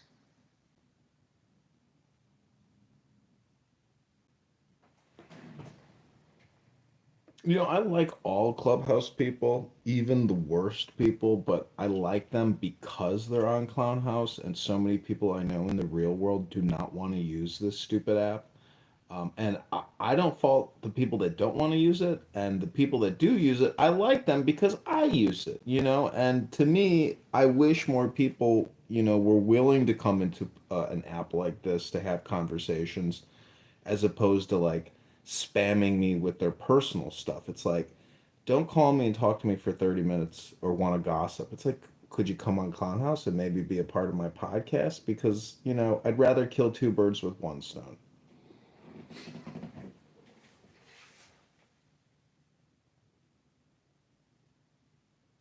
Yeah, so if anybody wants to share their criticism of In the Muff, I'm all ears. Anybody? Going once? Twice? I just don't get it. I just don't get it. Like, it would be one thing, like, if the criticism was legitimate, then why would I show up in a space where people were critiquing Like, why do they not have anything to say? I just don't get it. I don't get it at all. It's fascinating. I think some people want to protect their emotional stability, by not engaging with certain people because they do become so emotionally unregulated when they're with certain people, which is a bigger indicator that you still have more work to do. If you can't get along with everybody on this app and give them their space or listen to them, I can't understand why you're going to listen to people who are wasting your time and giving you malcontent content, the bad content. So if somebody's pleasant and they have something to talk about or they're just pleasant, like that goes a long way. But if you're obnoxious and a drag, I mean, it's a total waste of time. But people like their control. I just thought it was interesting that in a room that's not in this house, without me being present or without a certain somebody being present, that the critique was that they don't understand why rooms would happen between me and other people. That, by the way, I mod a lot of people in these rooms. In fact, in the last week or so, I pretty much modded every woman that comes in here. Now, I have a playful banter with a certain somebody that I'm learning that people don't like, and that's fine. That's fine. You don't. That person probably doesn't care if they're not on your Christmas card list. It wouldn't bother her, and I just don't get it. Like, but is there a topic that's bad? Is there something that happens when me and this horrible human being get together that all of a sudden the content is so dark and so offensive that people can't handle it? Because I didn't hear any real criticism. All I heard was, it's weird that you mod rooms with so-and-so. And I don't know. I'd love to hear a real critique. But how do they critique that when Monica is in chillism with a diverse cast of characters? That argument that they're making just doesn't hold up. Since she's a mod, Monica is a mod. I don't know if she's in the room. Yeah, Scarlett's in here right now. Scarlett. How? Well, anyways, you know, the comments speak for themselves.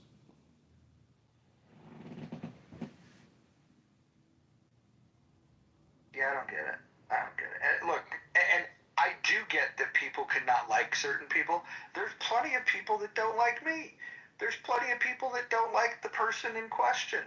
I just don't understand how that became content. Actually, I do, because I'm probably going to return the favor, and I'll probably ask some questions.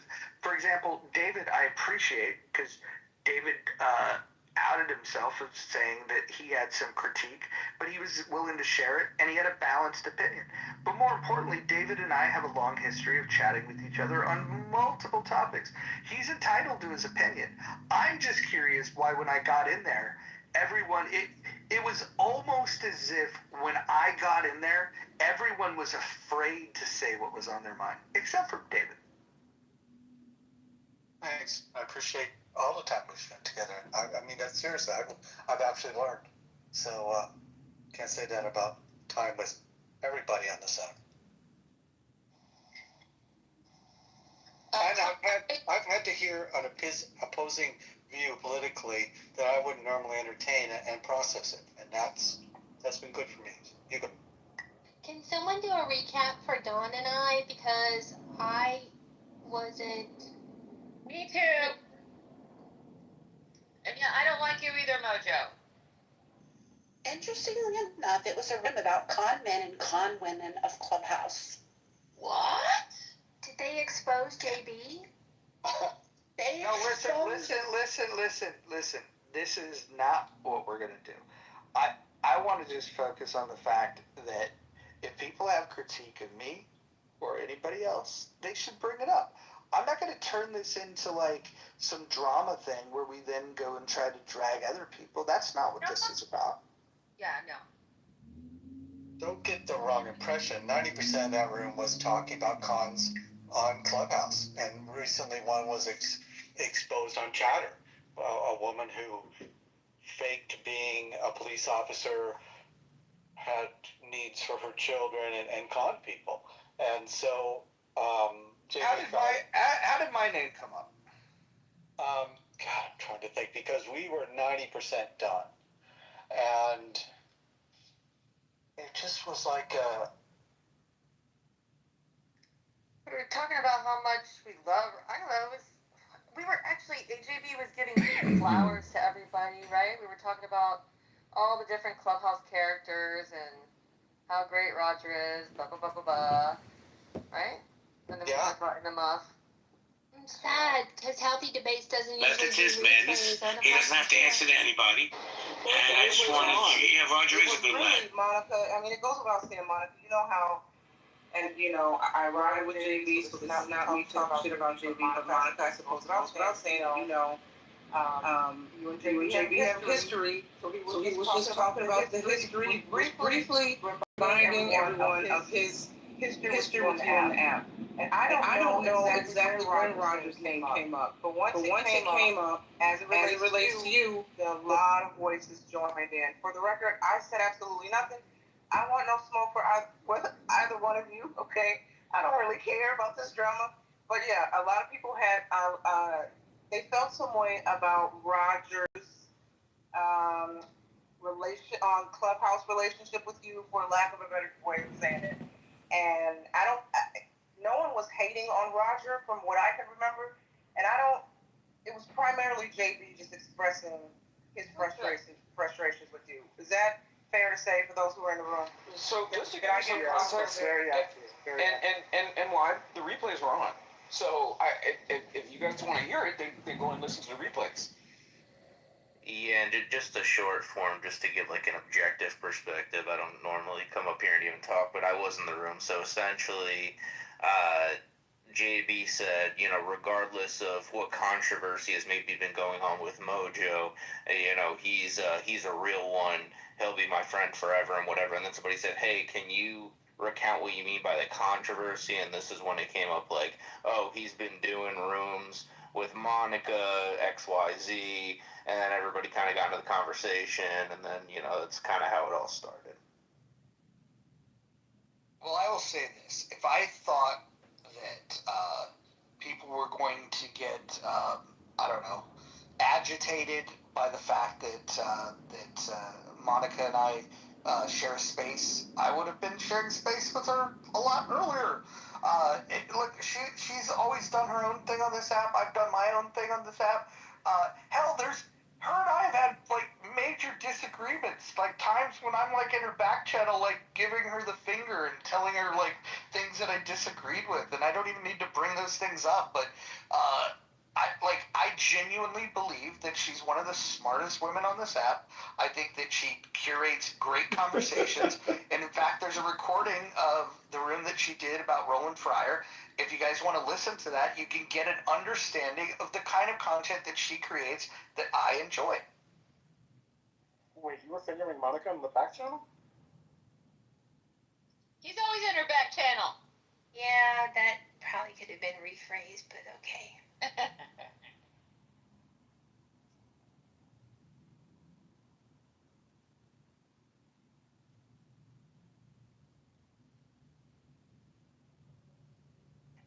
Adams, you had some content you wanted to share about a shooter? Oh, no, I mean, I was just generally asking what happened. For me personally, I'm not really a fan of just continuing to talk about these type of things over and over and over again. But, you know, it is what it is. It needed to get out the way. But does anybody have any updates as to what happened? You know, they're saying that the motivation was that he got sick from the vaccine. I mean, what do we know? Is this something that happened a few days ago? That one? Was it a few days ago? All right, check now. Yeah, it was Friday.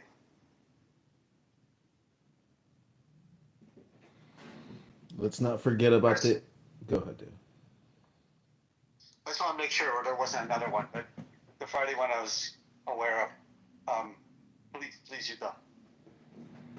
I was also going to point out that East Lansing murderer who killed her manager at McDonald's, her last name turns out to be Muhammad.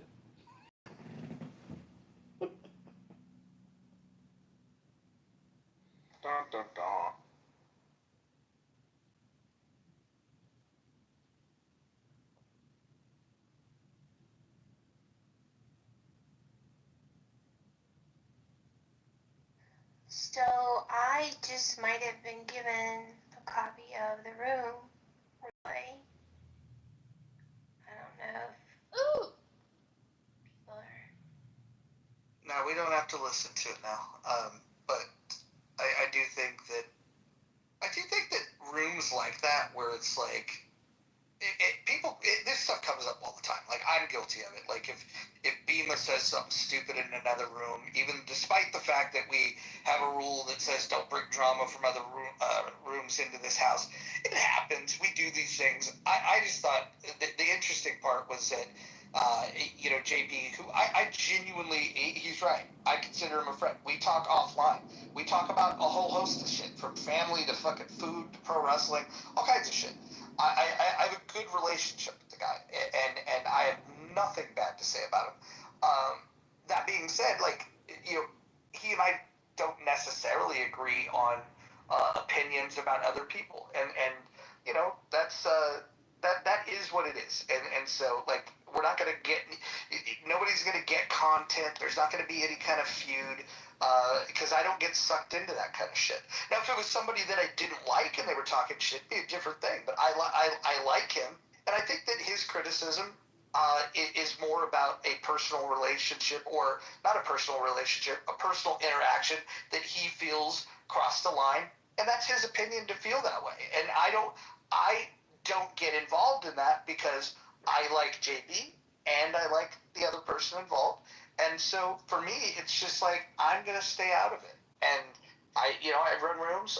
JB's welcome in here anytime. And the other person's welcome in here anytime. And so it just is what it is. I just find it funny that when the content was created and people wanted to do the piling on thing, that once the person shows up, then it's like, fuck, I can't say that out loud. And by the way, I genuinely mean it. I think that David should be praised for the fact that he was willing to say, okay, well, I said this. And I think that shows character. But for the people that, that wanted to pile on and do the stuff when I wasn't there, but then wanted to, like, become silent partners when I show up, it's like that goddamn frog in the fucking cartoon, man. Sings his little heart out. But then once they get on stage, then all of a sudden it's ribbit, can't sing anymore. For those of you that are too young and don't know what I'm talking about, it's a very famous cartoon. I value our relationship. Sorry. The WB frog. In the grocery store. The way JB couched it was always that he respected what you do, what you did, and why you do things. And there was nobody. God, jeez.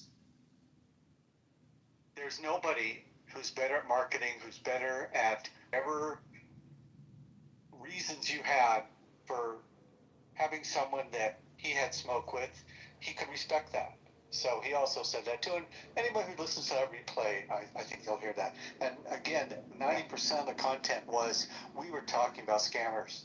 And it was like a true crime episode. Yeah, well, I think the best thing to do is just to find a topic and move on. I will say this. For anyone that was participating in the whole, I don't understand why Mojo and her are buddy, like, dude, I've known this woman for fucking over 4 years. She's one of the most colorful personalities on the app. How am I not going to be friends with her? It's craziness. I like how Joe said in the chat, a lot of people also say this, but I'd like to say it verbally.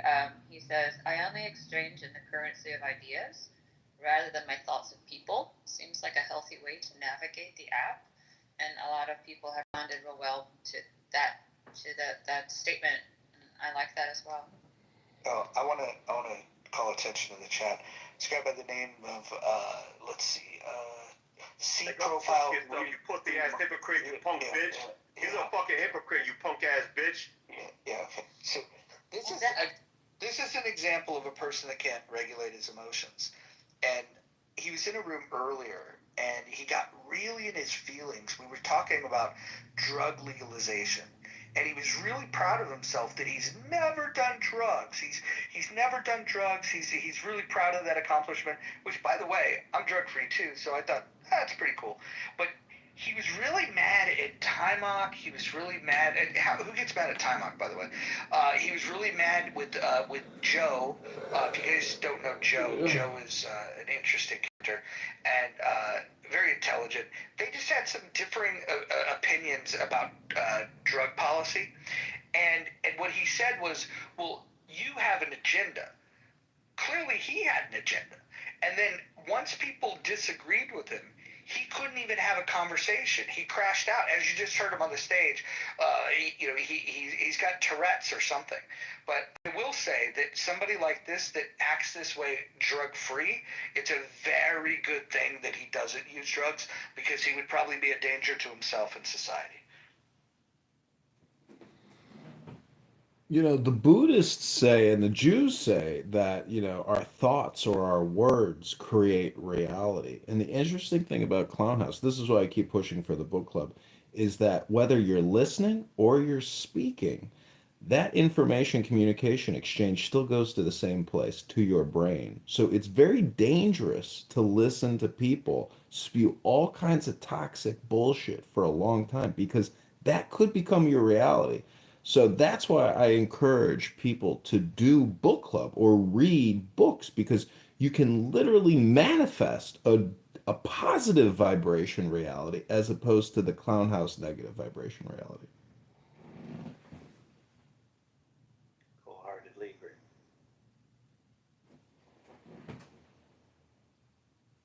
You are your words. I just think it's funny that somebody decided to call me a cat today, and I'm not sure if I should feel bad about that. Means you're a leader. You know when they say it's hard to herd cats? Oh, yeah! Okay. I like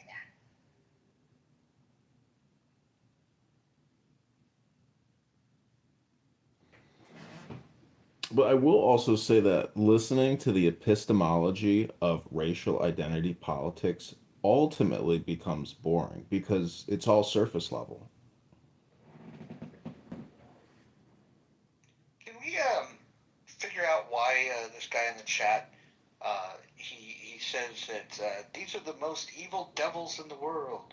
These devils are literally responsible for destroying the world. They have no place to judge anyone morally. Their entire culture is built from hate. I'll bring it back up here, and you guys can tell me what you think of if this is the embodiment of love. Let's bring him back up.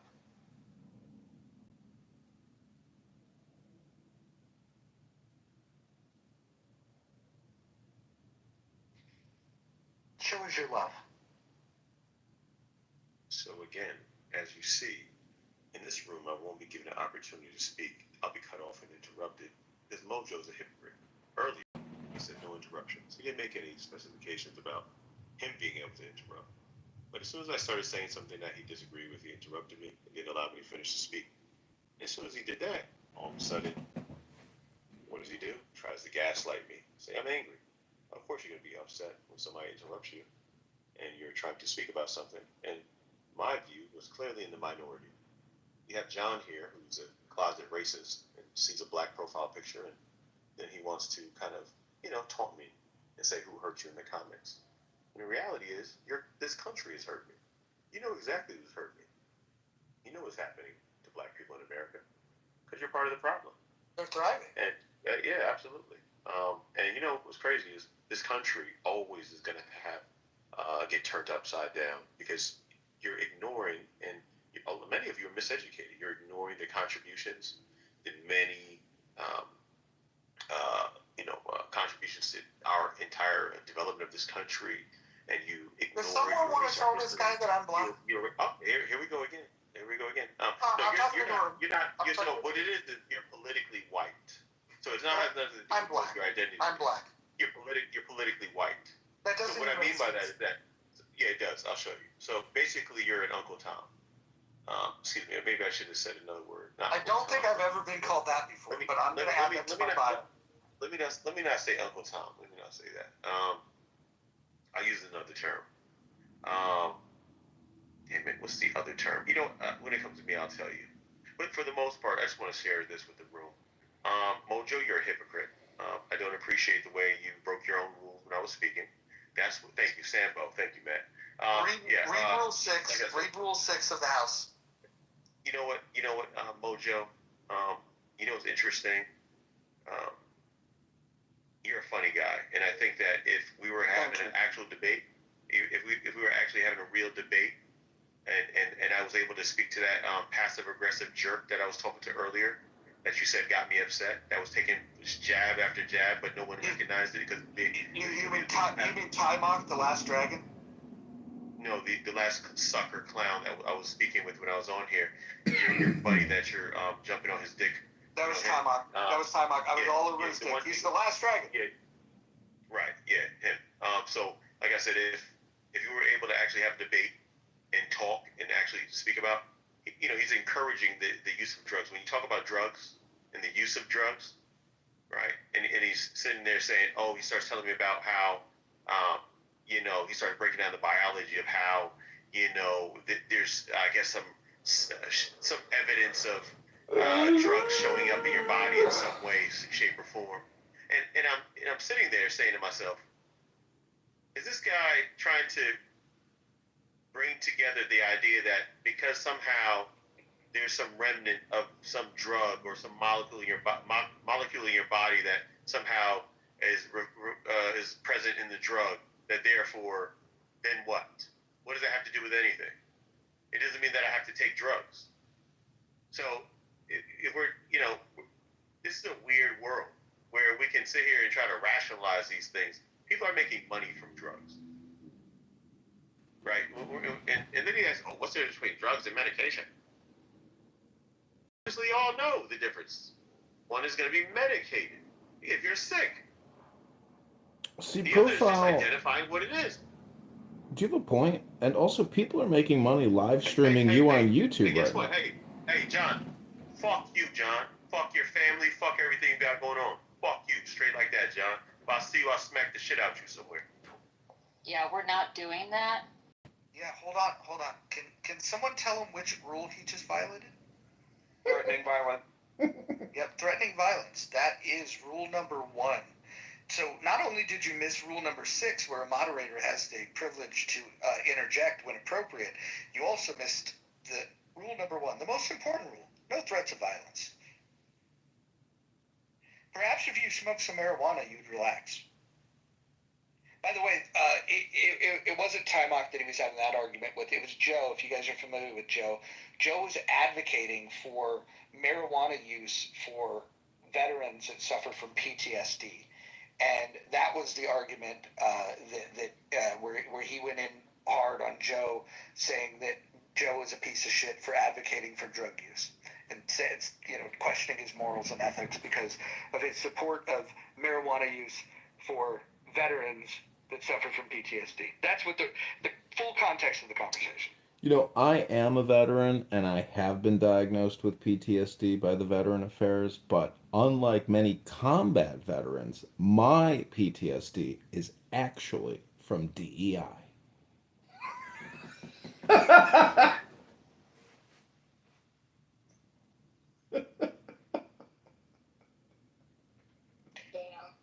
You know what's funny is the guy didn't crash out so hard, and now we see why. Because if you read the chat, you can just see that he hates white people, and I don't think he appreciated being in a debate with Joe. Not Joe Hero, but do you guys know Joe? Joe was he's like an artist. He was the guy that months ago got into an argument with Pepe, and Pepe was telling him that he would beat him up because he's a boxer, and Joe indicated to him that, well, I'm a kickboxer. How about this? I'll tie my hands behind my back. It was one of the best arguments I've ever heard all on Clubhouse. But this guy probably would have done pretty good if he would have just, remember how when he got up on stage and cussed me out, and then I brought him back up, and then he did the whole calm voice? I thought he was a different person. Yeah, if he would just do that. What's interesting is I appreciate the fact that somebody's an adult and they've never done drugs. I think that disciplined to have never done drugs, but he probably doesn't have a lot of friends, probably was never invited to a lot of parties, which makes it easier to be disciplined. But the truth is, I admire that, and I admire his advocacy that people should avoid drugs. I actually, while I believe people should be free to choose, I would say that it's a wise thing for them to not use drugs. You believe that he's sober? That's his claim. That's his claim. No, he sounded like he high on promethazine or something. Well, hold on. Let's bring him up here. I believe his claim that he's sober. I don't believe that. You're going to bring him up again, really? Well, Daniel, I bring him up for your amusement. I'll bring him up only for your amusement. Not for mine. I wouldn't vote for it, but it's your room. But I love being in your. Well, I'll tell you what. If you don't like it, you can always open a room and you can complain about it and say that I'm. It's right. I could just like you can open the room too if you want. So this is for Dr. Adams. I just want to tell you, Dr. Adams, that I know probably in life you're used to getting your way and maybe living with those stereotypes that you have in your head and those racist ideas and views that you have. I'm black too. It's not gonna work, buddy. Yeah. I equally hate you. Okay, I want you to know that. I equally hate you just as much. Okay. We love you. Can we hold on? Can we all have a prayer in the back channel for this man? No thanks. No thanks. I think racism is heinous. It's evil, and I think most of you capitulate with racism. You bow down to it. You're okay with white supremacy ideology. I don't like to fuck with many of you. I think example? It's quite evil. I think you're trying to troll. Can you give an example? I think you're trying to troll. Can you give an example? See, that is another gaslight. You see, the racist always asks for an example when he's the living embodiment of racism. I will never give a racist an example of racism. He's a racist because he asked you for an example. So let me tell you this. If you're so upset about being in America and America's so bad, why don't you go back to Africa? Why don't you go back to Africa? Because you hate white supremacist America. So why don't you swim back to Africa? For the trick, you devil. No. Answer the question. Answer the question. If you're so unhappy with America, why don't you go back to Africa? You don't ask me the question. Why don't you go back to Africa? Little Adam. But you're not answering the question. You're definitely not answering the question. Little Adams, you don't control the who asks the questions. Little Adams, I ask. You can barely control yourself. Did you not hear how you came on the stage? Question. You're my bitch. You're my bitch, Little Adams. So I'm in control, and I will ask the questions. And I'm wondering. No, you're not. You're just a white woman that benefited diversity, equity, inclusion. Exactly. I bet you're going to shut the fuck up, and I guarantee she's going to finish speaking. You're the primary beneficiary of diversity, equity, inclusion, white woman. Exactly. So now that we all. This is hilarious. Oh my goodness. Straight out the ghetto of Baltimore, I woke up off a fentanyl overdose. And I wake up. Hold on, Jamel, hold on, real quick. I want everyone to give space to Jamel. If anybody interrupts, I want the mods to mute them. I want Jamel to speak on this. Go ahead. Yes. This is hilarious. I love it. I love to hear white supremacy and blacks and just people speaking their mind. This is the real America. I love it. Listen. Maybe one day y'all will have mercy for us and give us some reparations or something. But right now, I love it. The hood, the ghetto, the prophecies in the Bible, they being fulfilled. I mean, we couldn't love a better place.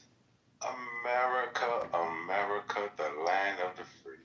I tell you, I love it. I mean, I love it. You can't wake yourself up every day. Only the Most High. How about it? You gotta love it. You gotta agree with that. Even the racists and even the atheists say, well, it gotta be the Most High. At least.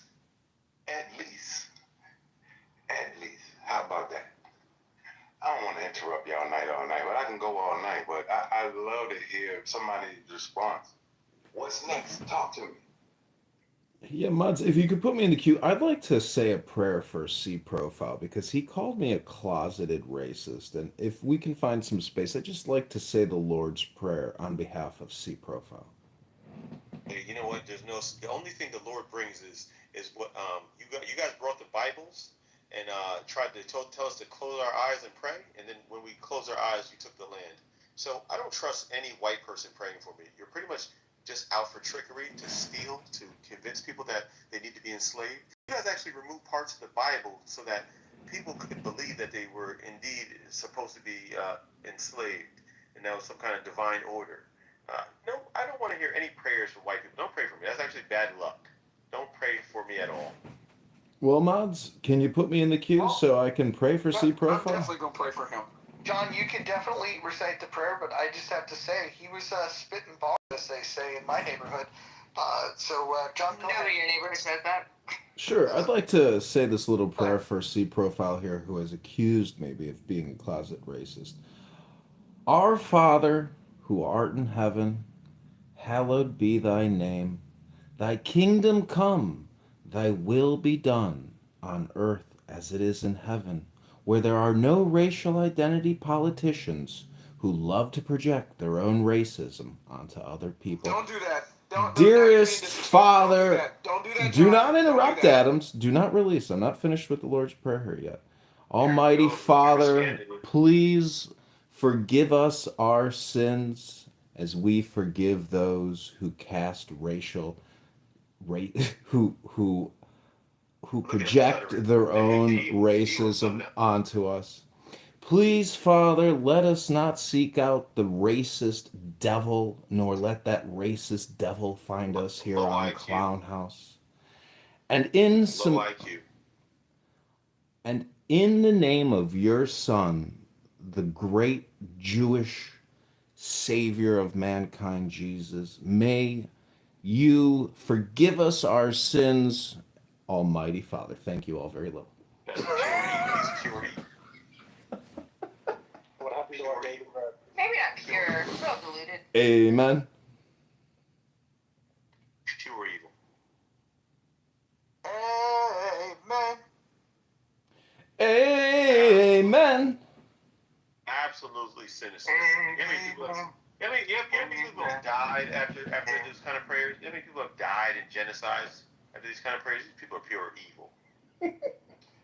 Have you seen your profile? No. Have you seen your profile and you have the damn nerve to call anybody evil? Like, what the fuck is wrong with you? Like, aside from the fact that you're absolutely bipolar and psychotic, okay, you clearly have no self-fucking awareness. Like, what is wrong with you? Like, what is wrong with you? To your kind. You're in your kind, yeah. So applies to read it. Read it. Make sure you read it. Most of you are quite evil. Deserve to die painful death.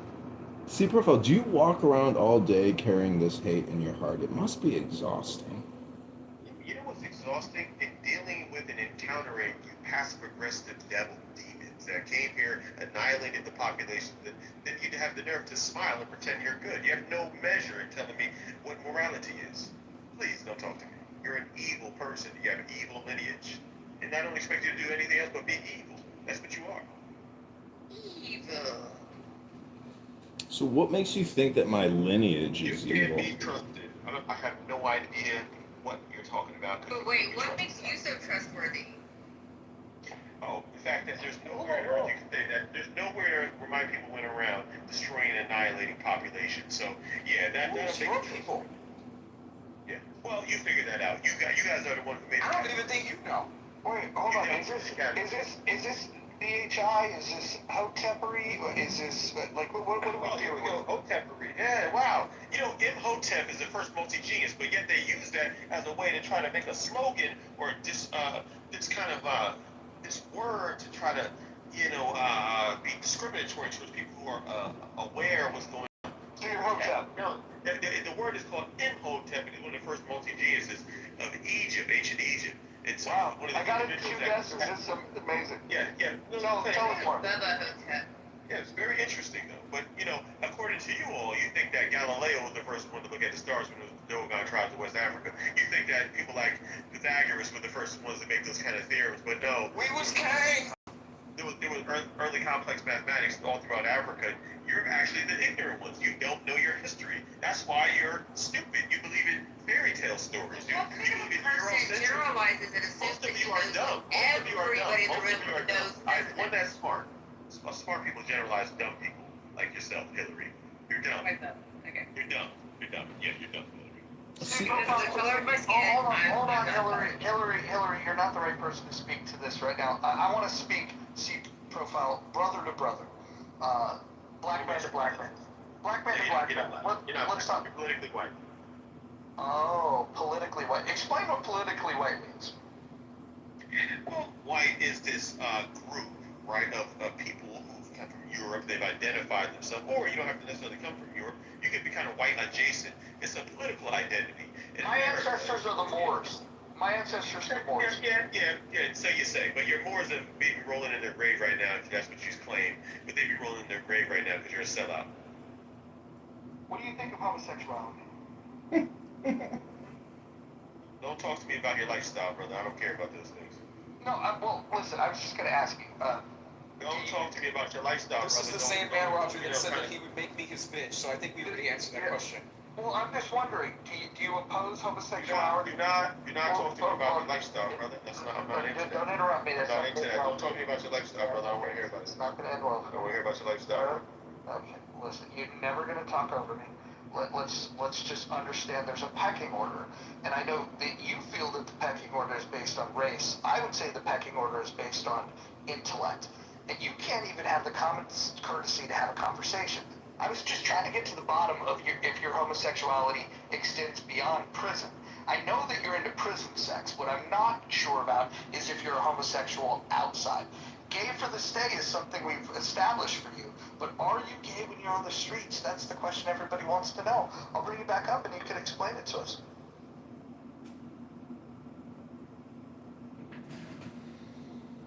Could we maybe get a survey going on? I feel like a survey is a really, great indicator that the room is going great.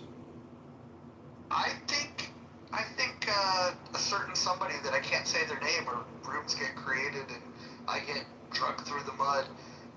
Maybe the queen of all of Clubhouse would like to create a survey. Is C-profile the big spoon or the little spoon? That's a good survey question. Poop around it. The designated prison pocket. C-profile, see, what you don't understand Can you is... guys, hold on, moderators, can you please invite this guy up? I don't think that we're ever going to get, we're never going to get to racial equality until we hear his full story. Well, he said he's a god, and we're devils. He's God. Said so in the chat just now. So I don't know if I'm worthy. Yep, so I'm definitely convinced that he suits white men now. See, I just want to say something to C-Profile. What you don't understand is that this is actually secretly an emotional stability training academy, and you have fallen into our web of despair. We are all spinners or fishermen here to catch fish and little flies that get angry when they get caught in the web. So just know that this is your intervention moment to go within and find the divine source of light within all that racist, angry projection you spew out on stage.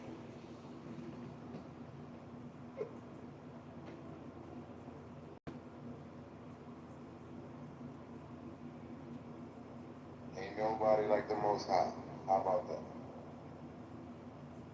At least prophecy fulfilled. Alpha and Omega. It already happened. How about that? Life is short. Second coming soon. It takes wisdom to understand this knowledge. Podcast. I am curious to know who's most high in the room right now. Hillary or Dippity or Holly or Miss Lopez, Kristen or my queen, if you could please bring Mr. C-Profile back up to the stage. I tried to invite. What's up, cowardly racist? What's up, cowardly racist? We have we have a survey up top. What do you think? I'm not clicking on it. You're afraid. Don't be afraid. It's a landslide.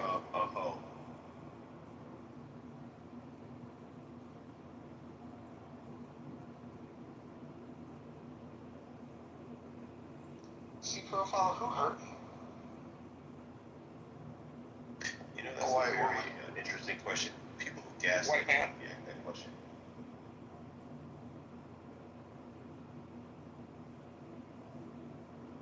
See profile, do you know that you're being streamed live on YouTube right now for the whole world to hear?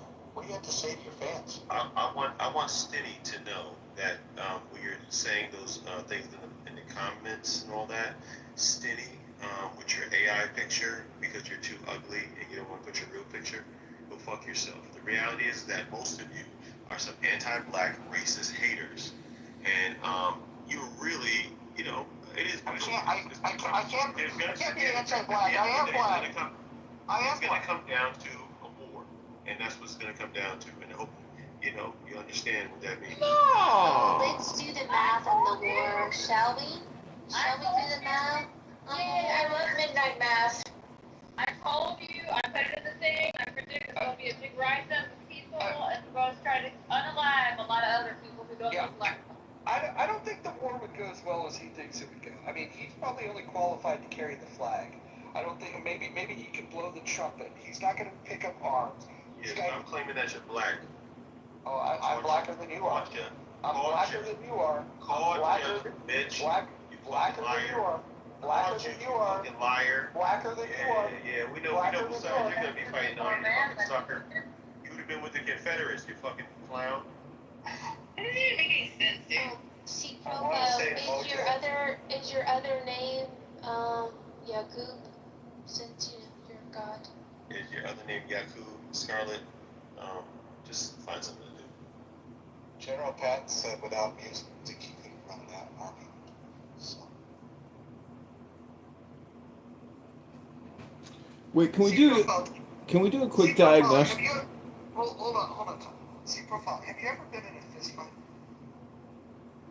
You know what's interesting about Eurocentrism? It makes you it weakens your mind because it has you thinking that somehow you're the center of everything, but it's inherently false. Hey, hold on. Do you realize the irony of you saying that right now? Is somehow the center point of human contribution to human civilization. Like it's such a weak mentality. It essentially has you reading this off of ChatGPT or Google? Has you thinking that you're the center of everything. And white women are the main catalyst of this idea. They continue to push it. They raise psychotic. Oh, I agree. White women are worse. Hey, high five, my brother. Those white women are evil. They grow up. These grow up to work for the Pentagon and go around the world trying to. Ooh, could you give me a job there? That would be awesome. I had the benefits. Congratulations, Hillary. You're raising psychos. Yeah, 3 of them, 3 boys. Absolutely. Yeah, that's right. That's 2 of them are in the military, so. I think your gripe with white women is the fact. I think your gripe with white women is the fact that you're competing for the same men. Yeah. How did I know you were going to say something that has to do with your, your sexual, whatever you got going on there? You know, I don't understand. Every time a black man is in the room, you white guys just talk about some kind of sexual deviant. Like, can y'all not talk about sex? Like, this is such a weird thing. Let's talk about numbers. See profile. Y'all so obsessed with sex when you hear black men talking. It's such a weird thing. See profile. This is a diagnostic question. Let me ask you a question. I don't give a fuck about what you're talking about. John, I don't give a fuck about what you're talking about. I'm going to ask the question to find out if you can answer it. What is 373 times 1,000? He has a gray beard. Why is that insulting? Somebody's Junior Adams. Shut up. Hillary, stop defending your white men, Hillary. I will defend anyone in this room that I have respect for. White men. Shut up, you fucking racist. Yep, that's me. Huge racist. Yeah, I know. Yeah, this is the type of black man who definitely crossed the street. Malignant narcissism. This is the kind of racist that you are. The racist is a malignant narcissist. That's what they are. That's what the white racist is. A malignant narcissist. Are you proud of your Look it up. Hillary, you got your wedding ring turned. The white racist is a malignant narcissist. How do you know you're not projecting when you say malignant narcissist? Are you sure that you're not a malignant narcissist? You lying piece of shit. Your whole fucking history and identity proves to me that I'm not lying. Every fucking day proves that I'm not fucking lying. You lying piece of dog shit. You can tell me I shouldn't care what I'm saying. Jamal, calm down, Jamal. Calm down, Jamal. Piece of Calm shit. down. Listen, we're gonna call the police. Calm down. You keep getting loud, we're gonna call the cops. Shut the fuck up. Yeah, we're gonna tell them, send the cop with the strongest knee. Monica, I think the answer to the survey is actually missing the correct answer. I think it's just flat out, adult racism. Extra. Yeah, fuck. I don't know if he hates black people though. I mean, it doesn't matter. I think it's hatred of ethnic or, racial category. That's white phobia. Who's trying to destroy me, you little dog shit? Wait, but is he But black? you're the guide. How can we possibly destroy you? Fuck you. But he hasn't really said what he is. Is he black? I'll accept your criticism, Yeah, Andre. crazy man. I get it now. I just thought white phobia was more catchy. That's the only thing you fucking devils accept is warfare. That's it. You don't listen to You're the nothing one else. calling war. We're all fucking laughing, giggling, and having a good time. We're I over don't say here. anything about Hold Hold on. Listen, he doesn't want war. He's flat-footed. He would never even get it there. He couldn't even make the NBA, for Christ's sake. You imagine this dipshit trying to take the ASVAB test? He'd be pissed off at the first page because it's against him. It's all against him. Well, ASVAB test is absolutely racist because, you have to do 3D type imaging in your brain to figure out how parts fit together to choose the correct answer. And a lot of people have what I call spatial distortion disorder.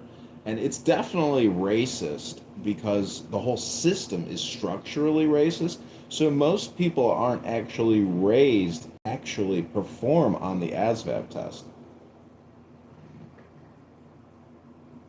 Again, here we go with intellectualized racism. Dude, that was the dumbest shit he said all night. Seriously though, man. I mean, I get that you're trolling and you're having fun with it and all that, but I mean, honestly, do you need a hug? I've got an extra one. I don't want to give it to you. Do you need a hug? Come here. Bring it in. There you go. Interesting. What's interesting is that America is such an interesting place where people think that they continue to benefit from unequal application of law, rule, and policy, and then you think you're just going to walk around and it just keeps happening and everybody's going to be okay with it. No, it's not going to keep working out for you. At some point, if you're doing people wrong, it's going to backfire. And don't start wondering, looking into the sky. Is this the same person speaking? Lord? Yeah, I mean, Does he have multiple personalities? definitely different character. Is this Pookie, Ray Ray, or Jamal? Which personality is this? It's individual, man. What an idiot, man. What an idiot he is. But he's funny, and he's good looking, so he's got that going for him. I'll tell you what. I'm suing somebody right now. Do you have a lawyer on retention for this, or do you need one? Because I can hook you up with somebody. He doesn't have any money. Let's look at the guy I know is John, so I'm just saying. What's interesting is that I'm looking at what's happening now. I see that there's a lot of people who are not white who want to align themselves with being in close proximity to whiteness as best as they can, or at least play on to those ideologies when white people. Everybody loves a winner. Even white people themselves know that how they're picking their ideology as well. Even white people themselves know their ideology. They know it. They know they're fucked up. And that's why they're always preparing with their guns, and they're so Oh paranoid. man, you guys got guns? Oh God, could these white people They beat know. They know that stuff. They understand that no one should be able to get white People have guns because you keep trying to come into our living room and steal our television. Okay, are you not understanding that? White people have guns for a reason. That's why the white people are always worried about their property and their belongings because they know they have ill-gotten gains and that they know that they're snuffing out the lives of other people to get the things that they have. So whether that's through blocking, through opportunities, and whatever, the advantage that come from this country and being They protect their property because you ignore ADT signs, okay? No. You try to take people's Toshiba out of their family rooms. Well, to be honest, I did steal that ADT sign from somebody else. What's so interesting is that you know what's coming. And so that's why you guys are so uptight. You can't relax in your own country. Even if you're not participating in the evil, Your votes do. Your actions do. Yeah. So I stay in Texas says I can't vote. Our votes? Why? Because we didn't vote for cosplaying foot cooking Indian? Because you wanted to cosplay and say that she was a black woman? Shut up. Shut up. Maybe if you actually voted better, you wouldn't be black in America with a chip on your shoulder. Better. Are you kidding me? My people were annihilated. Who is your people? Who is your people? We still can't get a straight answer as to who your people are. The shit of a black American, you piece of shit. So don't you dare talk to me like that. All right? And you came to America when? Every war in this country since this. And you came to America when? Piece of shit. Wait, hold on. So have our people. So that's his people. Wait a minute. Everybody's fought in war. Hillary, hold on 1 second. Which people? Which people? Which people? I don't even think you know. Do you even know who your father is? Do you even know who your father is? I don't. No. Do you even know who your father is? Because you have no self-control. You argue like a woman. Okay? You sound like you're shaking your hoop earrings and rolling your neck. So let me ask you, do you even know who your father is? Do we even know who your father is? I bet you met him on Maury, didn't you? Are you a man? I bet you met him on Maury, didn't you? Are you a man or a woman? I can't tell. Your voice is unisex. Are you?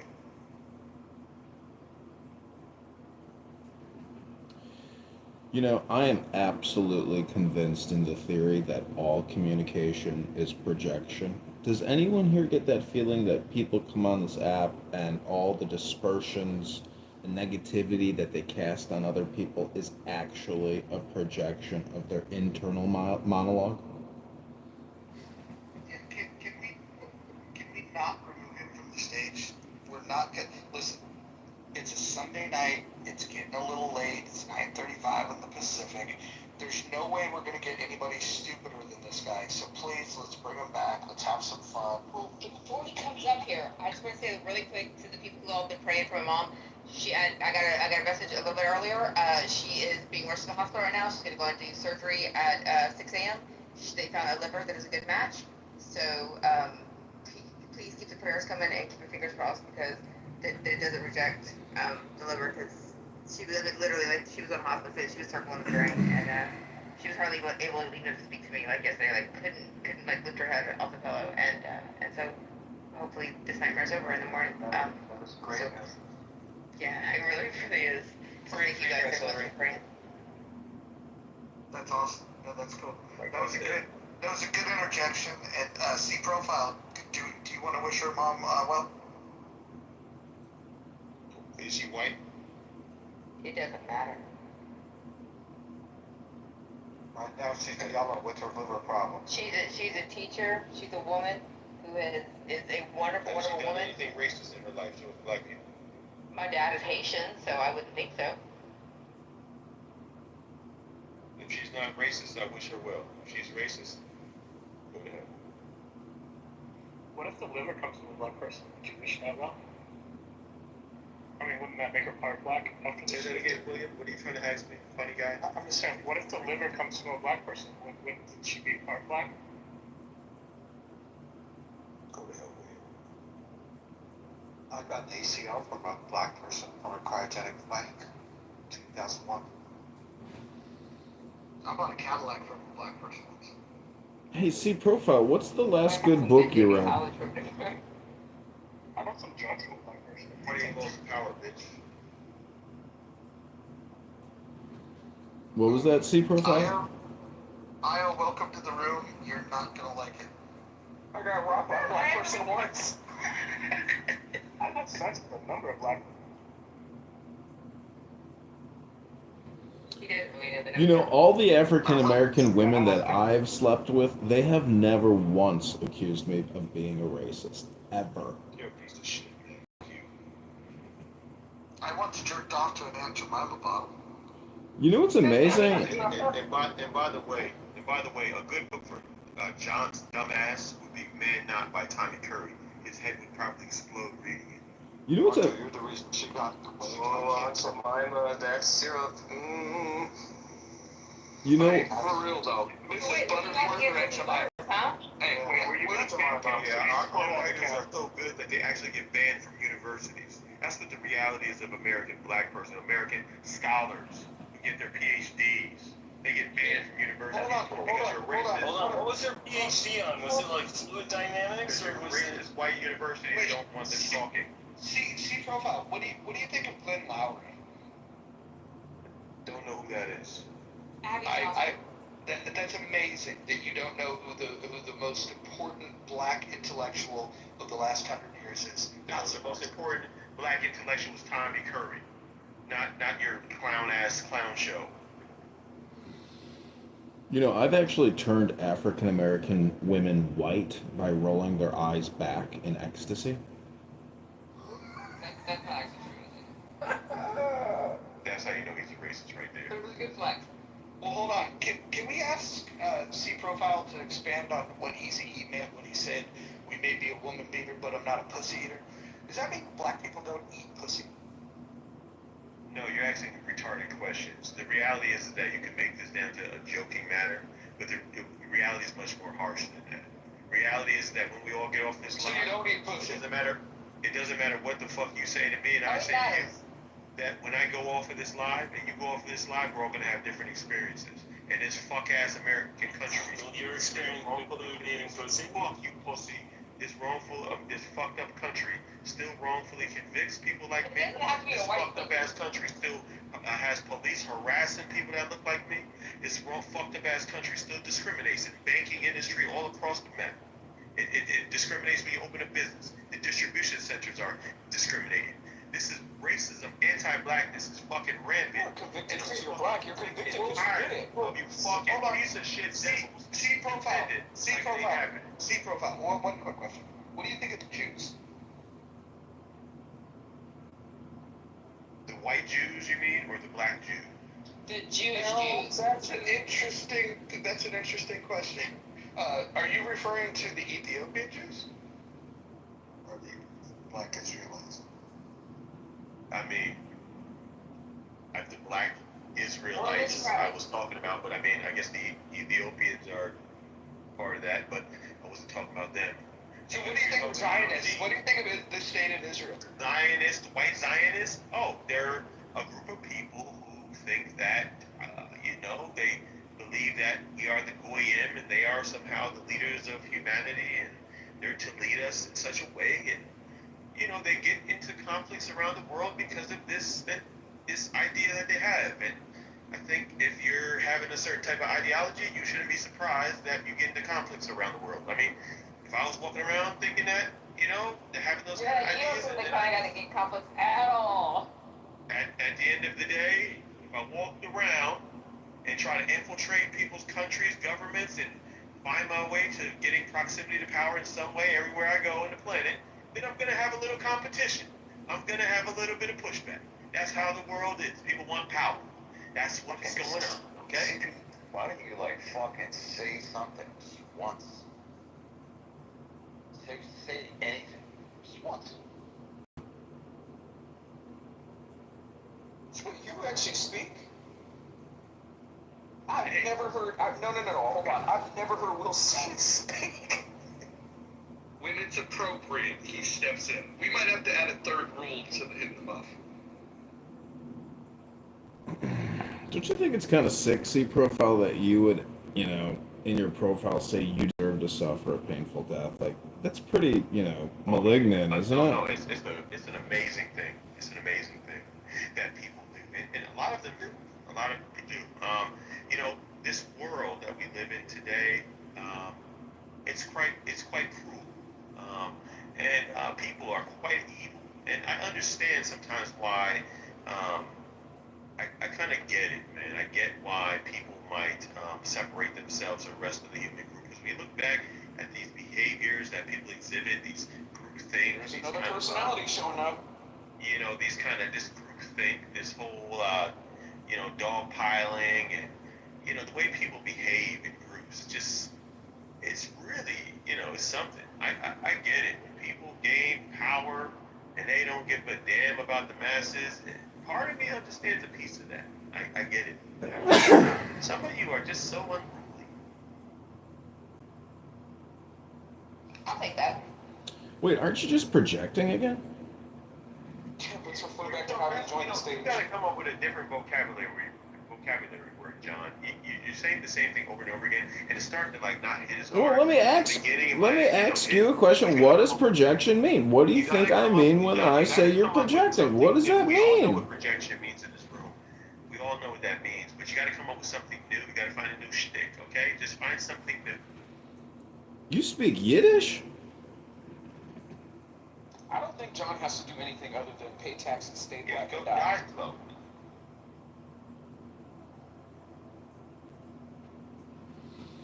Can you imagine what it was like being a Jew on a plantation in Georgia or South Carolina and having African Americans serve you dinner while you're observing Passover? Unfortunately, it wasn't just the Jews. Stop trying to spread a false narrative. It was white people participated. In fact, it was a large number of white people that were non-Jew that were participating in the transatlantic slave trade. Stop telling your little fairy tale that you tell yourself so you can go to sleep at night. Whatever you tell you and your kids, so they can go to sleep. Stop lying to yourself. Stop telling Santa Claus. And we let you go on with that long enough.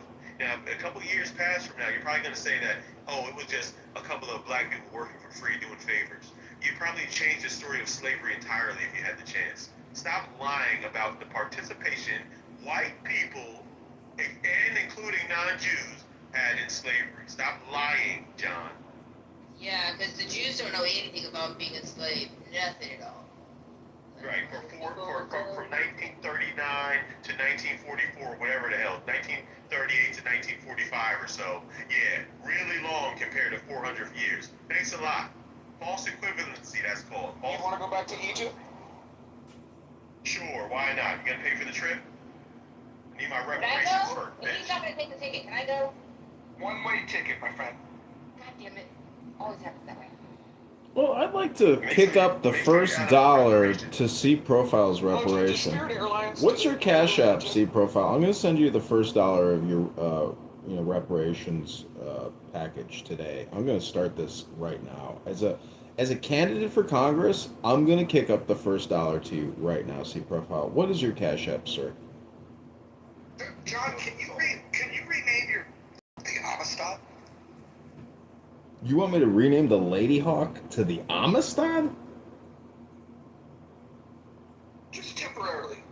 Yeah, we can do that. Listen, if anybody wants to come out to Chicago this month, I will host you on the Amistad. Hakima's going to be the captain. He gets to wear a red cap. I'll be wearing a white captain hat. Not because I'm a closet racist, see Profile says, but because I only have 2 white caps and I want to give Hekima the red cap. But I'm just saying that if anybody wants to come out on the Amistad, aka the Lady Hawk, to enjoy a beautiful Miller High Life and maybe smoke a joint, catch some sun, watch the F-35s fly at 600 miles per hour over your head during the Air and Water Show, you're all invited to this incredible opportunity at Montrose Beach in Chicago, Illinois. I'll be there in September. Can we do it all again then? Except for UC Profile, you're not invited. While racism is going on, come down and watch planes fly overhead, so one of them can have a fucking accident and crash into the crowd. Yeah. Oh my God, why would you wish that on people? What is wrong with you? There could be children in that crowd. If they're white children, you don't care. Let's talk about absolutely abstract There things. could be little puppy dogs and suffering in the world. in that crowd. Yeah. Yeah, but if they're white people's puppies, he definitely will not It care. needs to be white. You talk about abstract shit while fucking people are suffering. Guess what? Everywhere in the world, at any point in time, there's going to be somebody suffering. You can't pick and choose who suffers, who doesn't suffer, and who you're going to feel bad about and who you're going to align with. You can't do that. Suffering is suffering, and it's going to happen everywhere. So either do something about it or stop bitching about shit. Hold on, everyone. See Profile. Who's your favorite white man? I don't have one. Okay, but if you had to pick. I mean, John Brown, maybe? Don't have one. What about Robert F. Kennedy? I mean, he has stood strong for your people. I haven't seen one. Get the fuck out of here with the fake ass heroes who were doing things not because they wanted to, because they had to. Please. Notice he didn't say Barack Obama, Mojo. Should be LBJ. Why do you think that black guy who said to Dr. Fauci, we don't want your vaccines, we don't believe it, you're not doing any real science, why do you think that African American guy in that tenement building had the balls and the intelligence to tell Dr. Fauci that he's full of shit? See, Profile, do you know who John Brown is? I'll take that as a no.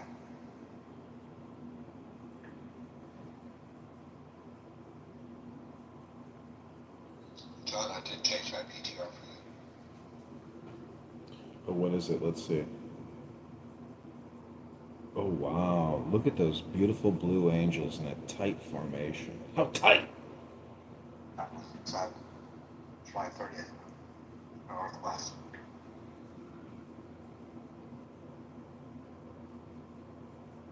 I don't know. What about Jonathan Daniels?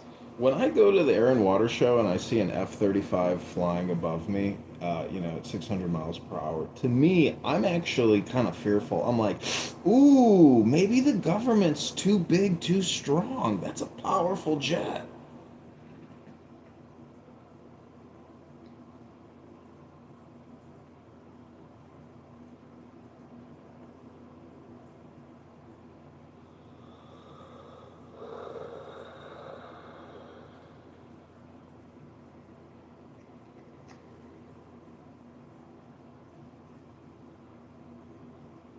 So Mojo, do you know who Tunis Cam was? No, tell me about it. You know who Warren C is? Coleman? How about Joseph Walker? Wait, Warren G? Regulate? Alvin. Did you say Warren G? As in regulate? No. I know that one. Want me to play for it? He founded the first black textile mill. No, I'm not talking about that guy. I'm talking about the people that were originators in this country. Black founders, black oil company owners. All of those businesses have been destroyed, overran, and they've been terrorized, ran out of business. Their generational wealth destroyed because they're black. Have you ever heard of Patricia Clutch? Black Americans and white Americans would have a very fucking similar story if you motherfuckers wasn't such fucking haters and murderous killers. Have you ever heard That's the guy who's literally spewing hate and talking about Fuck killing you, people. bitch. Yeah, I take pride in it. Thanks, babe.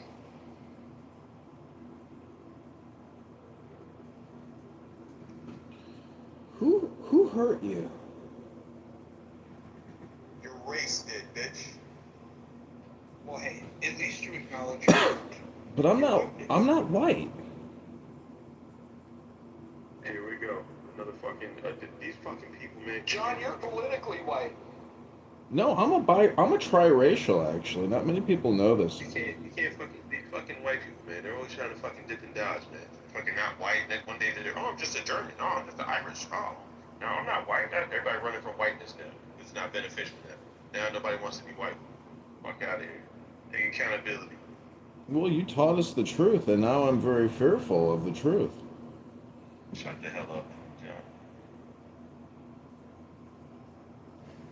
See profile, did you finish college? Yeah. I finished. I did 18 years in college. Got it. Quick question for you. What is 238 times 1,000?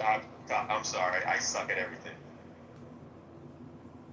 Okay. I just barely got through. I cheated on all my tests. Do you speak English? Barely. Because you see, the trick about that diagnostic is when you say 238 times 1,000, the answer is in the question. Yeah, I'm so stupid. I'm so dumb. I don't get anything. I'm dumb. Do you think that's because of structural white racism and white supremacy? No, I'm just dumb. Yeah, no, it's just me. Don't worry. No racism involved. I'm just stupid. I'm whatever you think I am.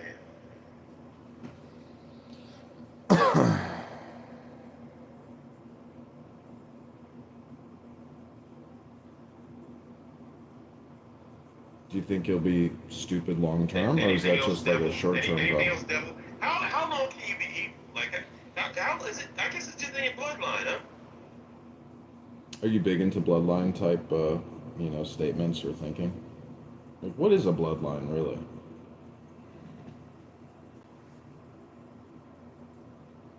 Well, for one, you'd have to know who your father is, which you already got that out the way. Well, don't we all technically share the same father? You know, the father of the universe, the creator. See, Profile, does it make you feel uncomfortable that I've done more for the black community than you have? If that was actually true, then I salute you. But because you're a piece of shit liar, then we know that's not. We know that's false. I'll have to bring my receipts. Have you ever had sex with a white woman? This is again. You guys want to discuss sex, Consensually? right? I'm not discussing sex. Stop talking about my member and all that stuff. You guys, white guys, love talking about people's members and all that stuff. Stop doing that. If you white guys are obsessed with that weird shit.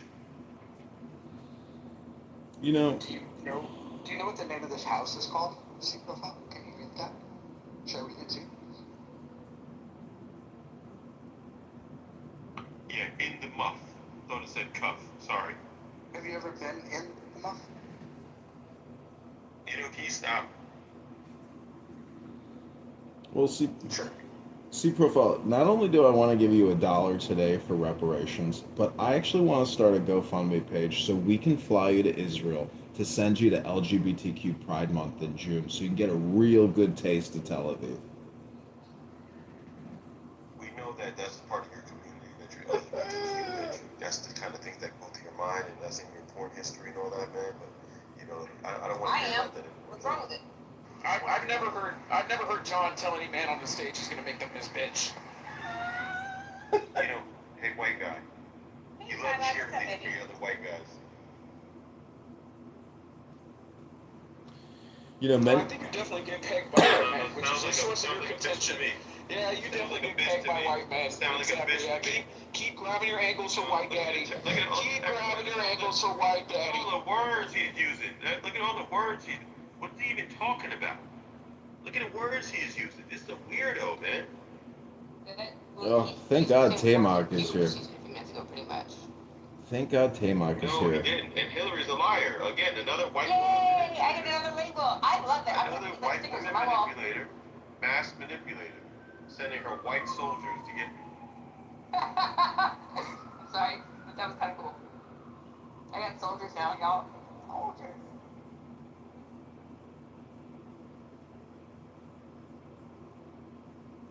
Timok, how would you diagnose C profile in the African American community? Is he an extremist?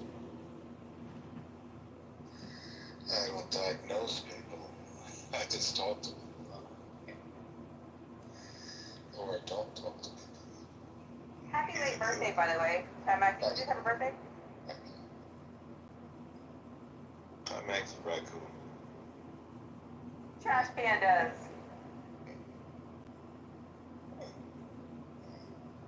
I love Mac. Actually, he's one of the most peaceful people on this app. It's a choice. Well, you can tell Timok's not black. Timok's biracial. You can always sniff them out. Sellouts.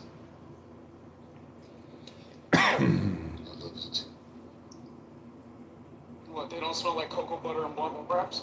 I was just thinking, what kind of cologne does sellouts wear? Because it probably smells really good and it's probably really expensive. C profile, have you ever been to a clubhouse barbecue?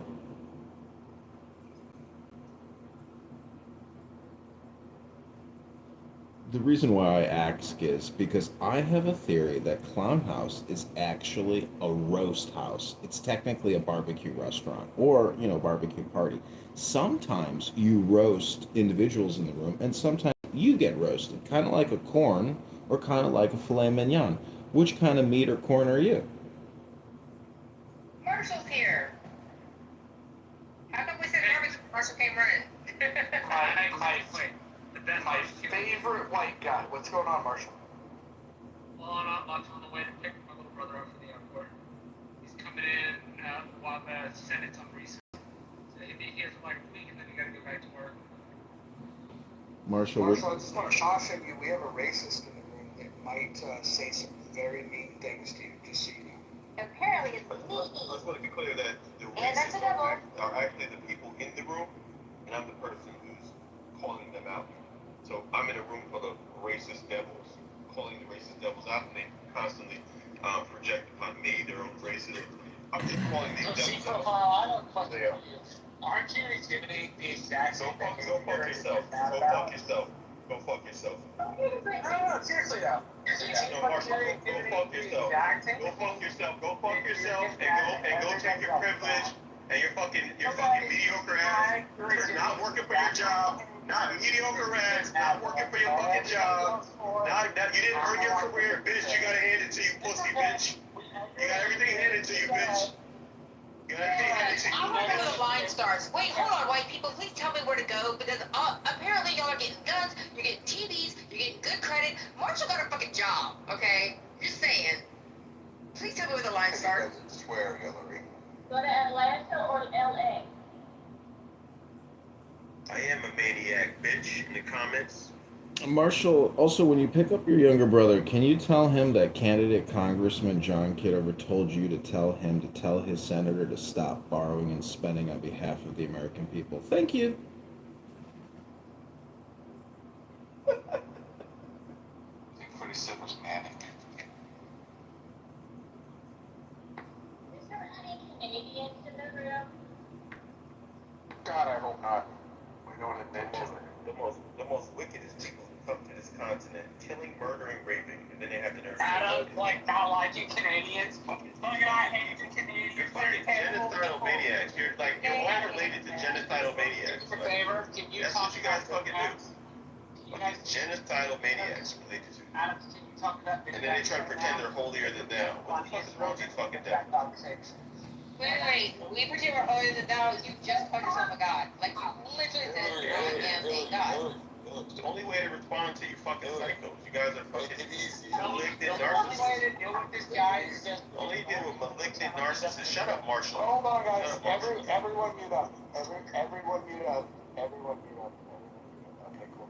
I gotta do this because you guys are getting sloppy with the rules. So I gotta read the rules to you guys again. Rule number one, let's see. Rule number one is no threats of violence.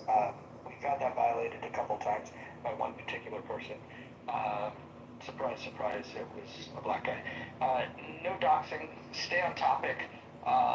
Keep your shares brief. Do not interrupt speakers, especially the mods. Number 6, the one that he missed earlier. Mods may interject when appropriate. Number 7, the N and K words are forbidden on stage and in chat because this is the least racist space on all of Clubhouse. Number 8, don't spam the chat. Number 9, do not bring drama here from other rooms. Number 10, English only, please.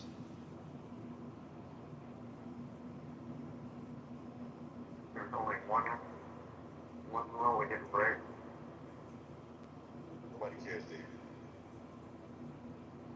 You're right. So, see profile, if you were the president of the United States of America, what would you do for your people? I would give all the white, I would deport all the white people back to Europe. That's a lot of people. But you don't want to go to Hey, no Africa. vacation. I am loving this game. Why'd you come back, Val? Why'd you come back to That's a serious question. Let my nuts hang. No, he's just trolling. Why you let him up on stage? That's Moses says a little about something about you too. Well, Sometimes Roger likes to play with his food. Respectfully, Roger, don't. hold on. Respectfully, we brought him up on the stage. We even read him the Lord's Prayer, and then he went on a diatribe about hating white people. It was very weird. Yeah, it's very weird to dislike people who are actually doing harm right now in real life. Yeah, that's real weird. To hate racist people that are performing racist acts of engaging in racist ideology and ruining the country of America. Yeah, really weird to hate those people. Yeah. But it's probably a full moon. And also, someone like, there's no judgment, but someone displaying that kind of behavior obviously is going through something. And it doesn't help him at all if you just spit, sarcasm or spit shit back at him, acting like children. So that's my point of view, and I'm sticking to it.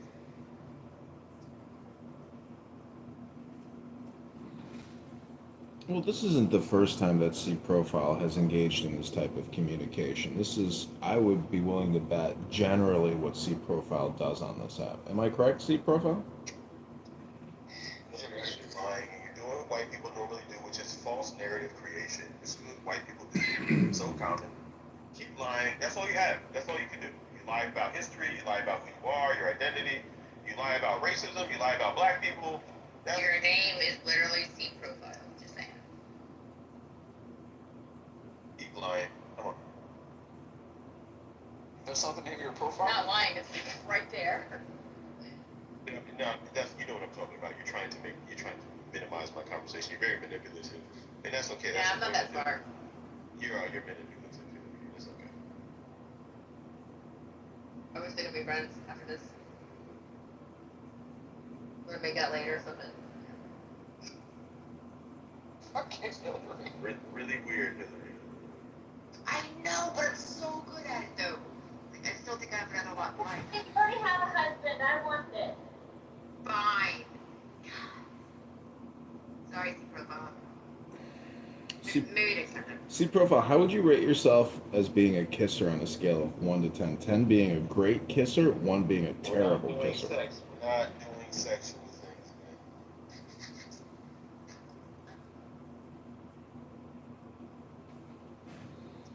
I mean, how would you rate yourself as being a patriot? 1 being not a patriot, 10 being a patriot. Because if you want to deport all the white people, I would claim that you might be a real patriot if what you're saying is true. Yo, bro, ask the women, bro. Ask the women questions, bro. Stop talking. Okay, my bad. Hillary, how would you rate C Profile on his lovemaking skills? 1 being the worst, 10 being the best. Well, everyone knows your dick is bigger, so. But he did want to snuggle afterwards, so it was cool. You just got up and left, and he found me breakfast and shit. C Profile, how romantic. I didn't know you were a romanticist. That's beautiful. When was the last time, C Profile, you told a woman that you loved her and you respected her? Here we go with this racist guy talking about relationships. Bro, talk to a woman, bro. Oh, wait, you're a man? I thought you were a woman.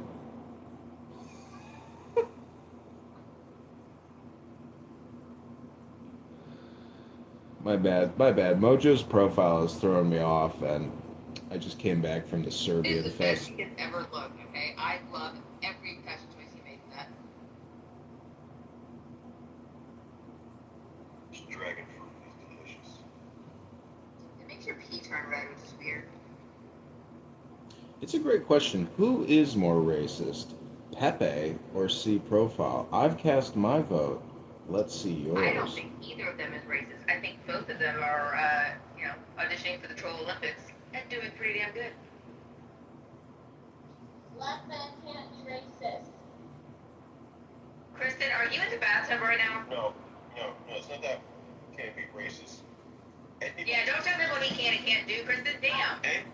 Anybody can be racist, but not everybody can be institutionally racist. Now that requires having some kind of leverage.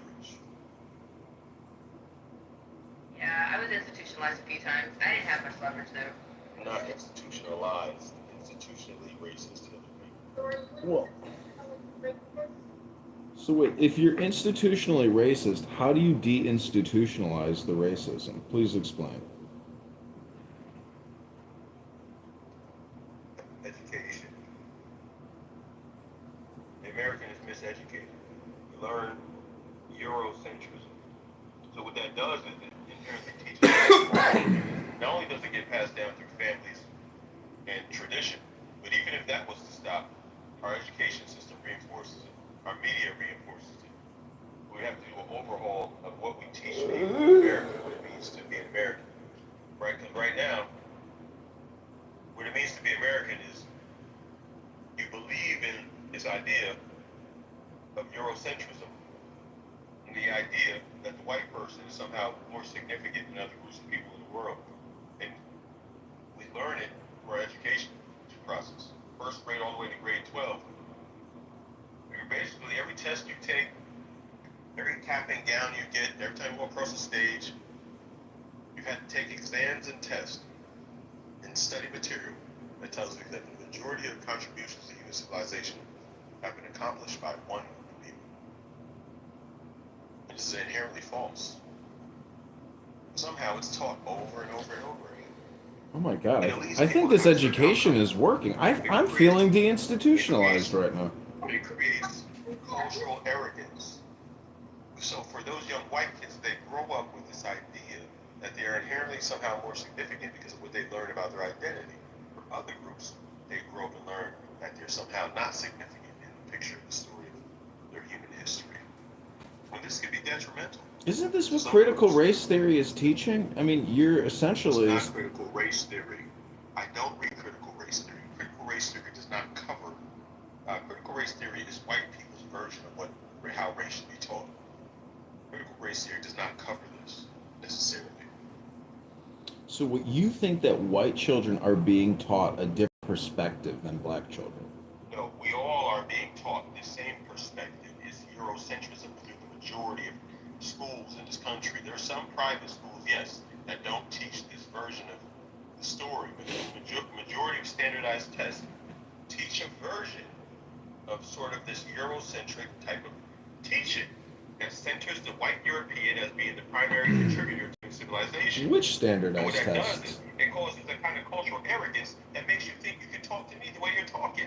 Like a racist fucking prick. Which standardized tests? The ACT, SAT, LSAT? Which ones?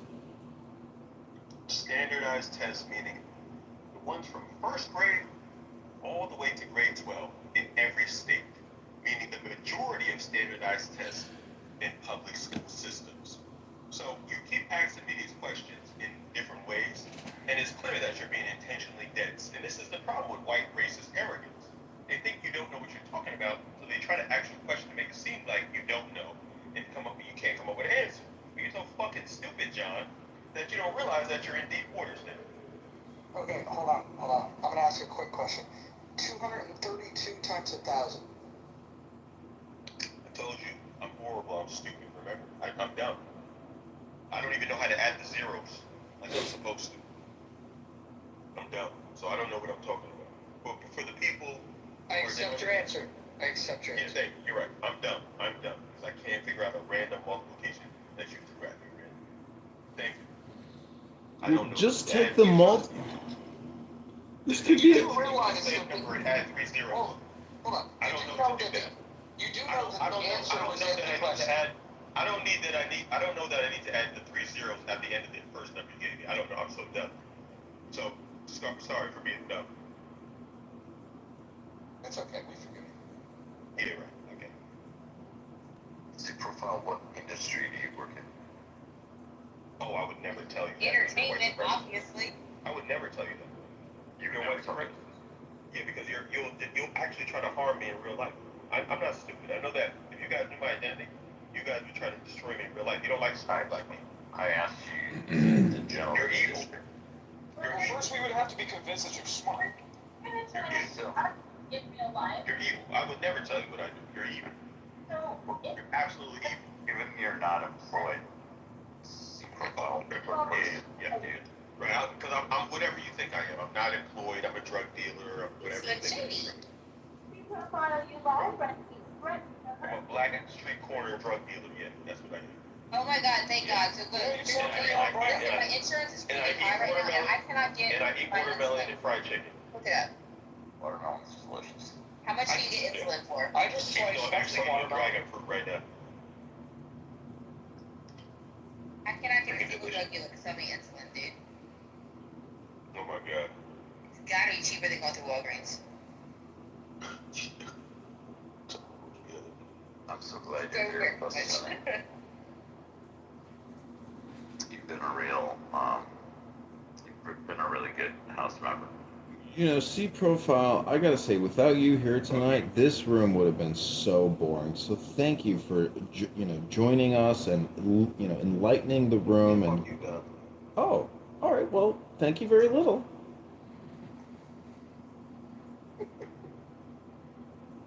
I know if you had the chance, John, you would harm me.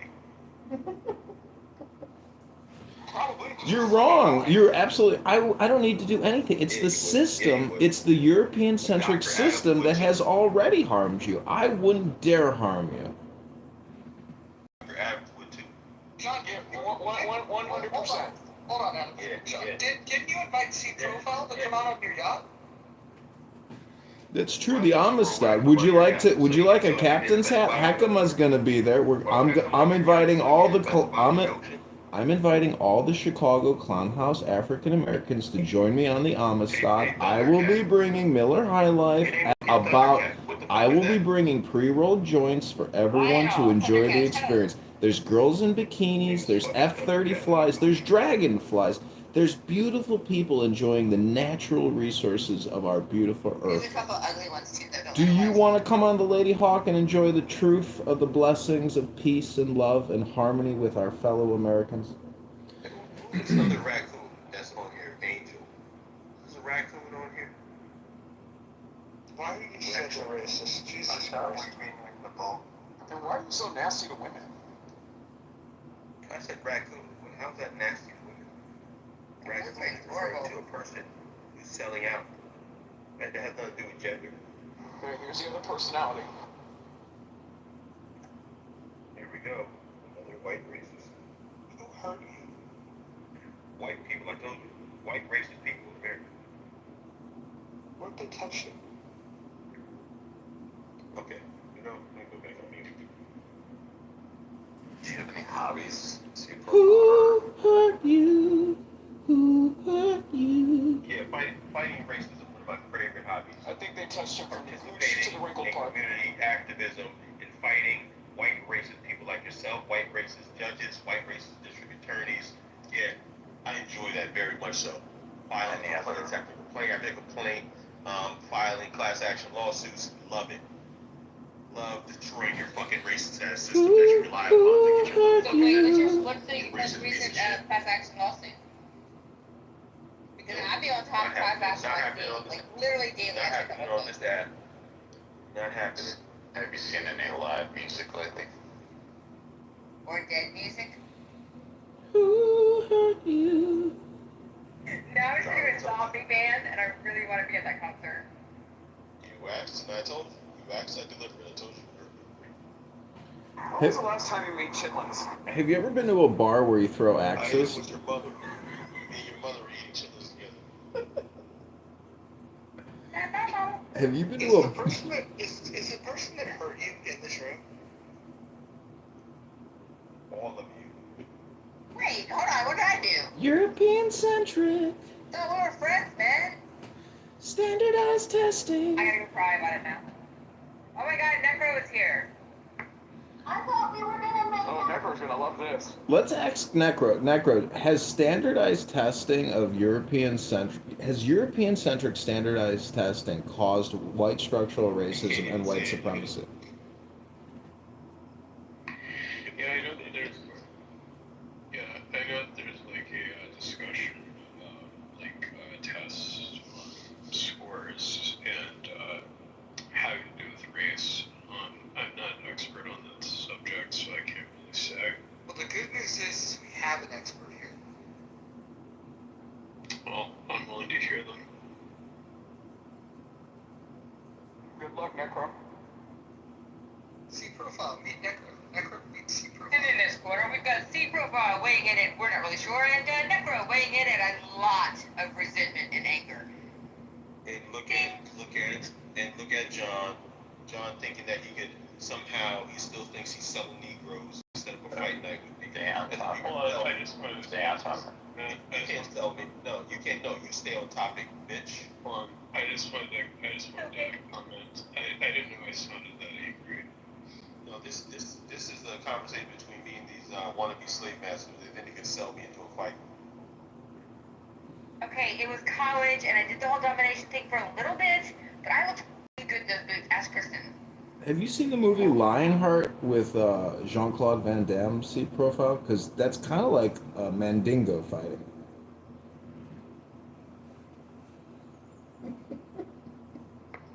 That answer is because you just said my makeup and You know, Django and... Oh, wait a minute. Important announcement. Gildas is here. Everything will be... Look, we're going to bring balance to the force with Gildas. Gildas, I want you to meet my new dear friend, C Profile. C Profile, meet Gildas the Great. It's a trap! He is the king of the Clubhouse Blacks, and he would like to talk to you. Sorry, nice to see that. No, Necro, this is not your turn to speak. Gildas, go ahead. What's goody? I do think I might have become the king of the blacks on this app. I don't know. I'm trying to vie for the throne. Well, you got some stiff competition because C Profile here is a strong contender for top black on Clubhouse. You know, C profile, Gildas works in a European-centric university, and if they knew his opinions, they would terminate him for being what they, consider untaught. These wannabe slave masters think that they're gonna put me into a match with somebody. Not gonna happen. They're trying to do a battle royale.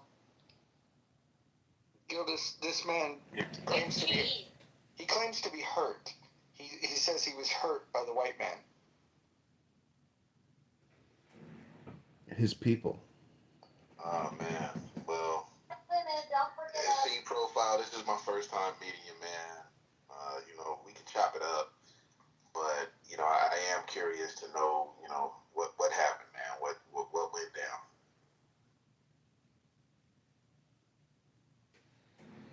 This is your comedy. I love America, C Profile. So, you mean like they got us with our backs against the wall and we can't breathe, or what angle you might be coming from, man? I just want to be clear. The conversation I'm about to have has nothing to do with Mojo. Has nothing to do with any of the individuals in here. David, or whatever his name is, Will something. That's fair enough.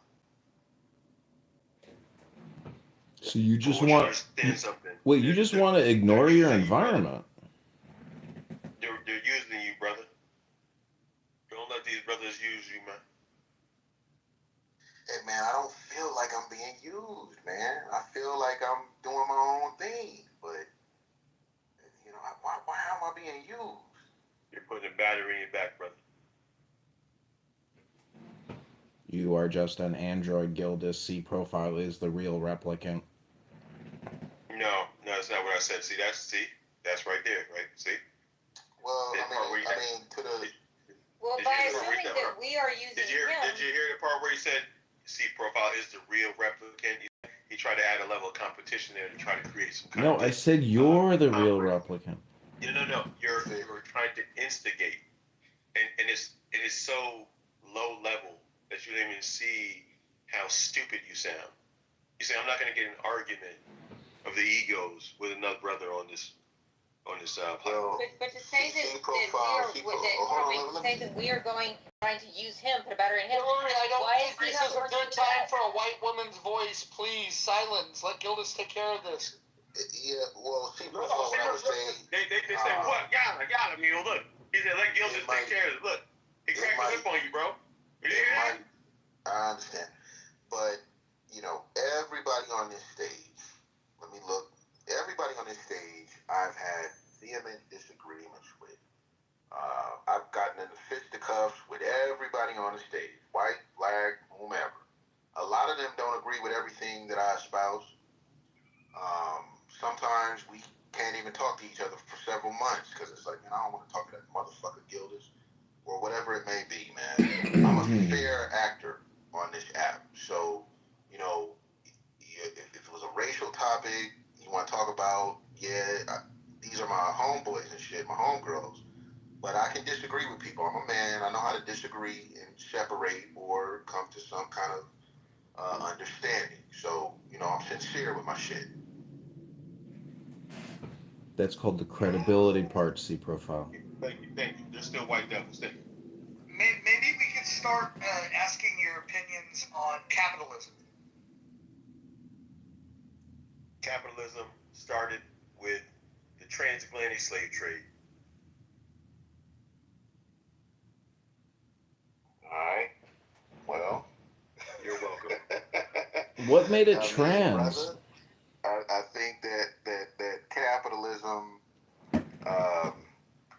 in its really like newborn form, started somewhere in Italy during the Renaissance, but it didn't get its best unfurling until you got to the United States, and even then it wasn't perfect. But the transatlantic slave trade, I think, was not capitalism. I think that's a mixture of colonialism and mercantilism. That's not capitalism, though. Mercantilism? Yeah, like when the government or the state or the king, basically says that our state gets a monopoly over this trade and nobody else can interfere with it, nobody can be an individual and trade against it. Basically the state kind of running the economy in so many ways. I mean, not like a socialist economy, but akin to it. Whereas capitalism is free individuals being able to trade with whomever they want to trade with, nationally and internationally. Are they using standardized testing in a European-centric fashion? Well, not at the inception. They weren't doing that. Really? But, I mean, I didn't get kicked out of another room, but I was just in another room where a similar conversation was being held, and a lot of people maybe conflate the crimes of colonialism and mercantilism with capitalism. And I think that capitalism is one of the only reasons black men like us can call ourselves even semi-free today.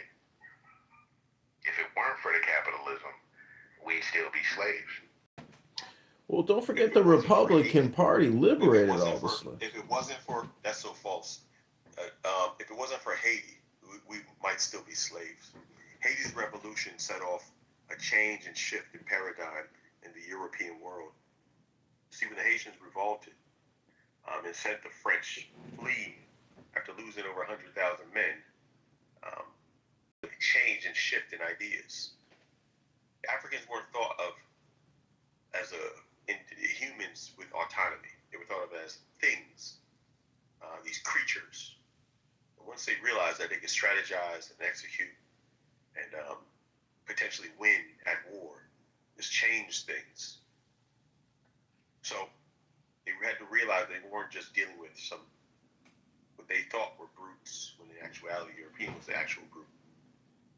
So we're not going to talk about, for me anyway, I don't try to intellectualize and use words like, capitalism and, this European century.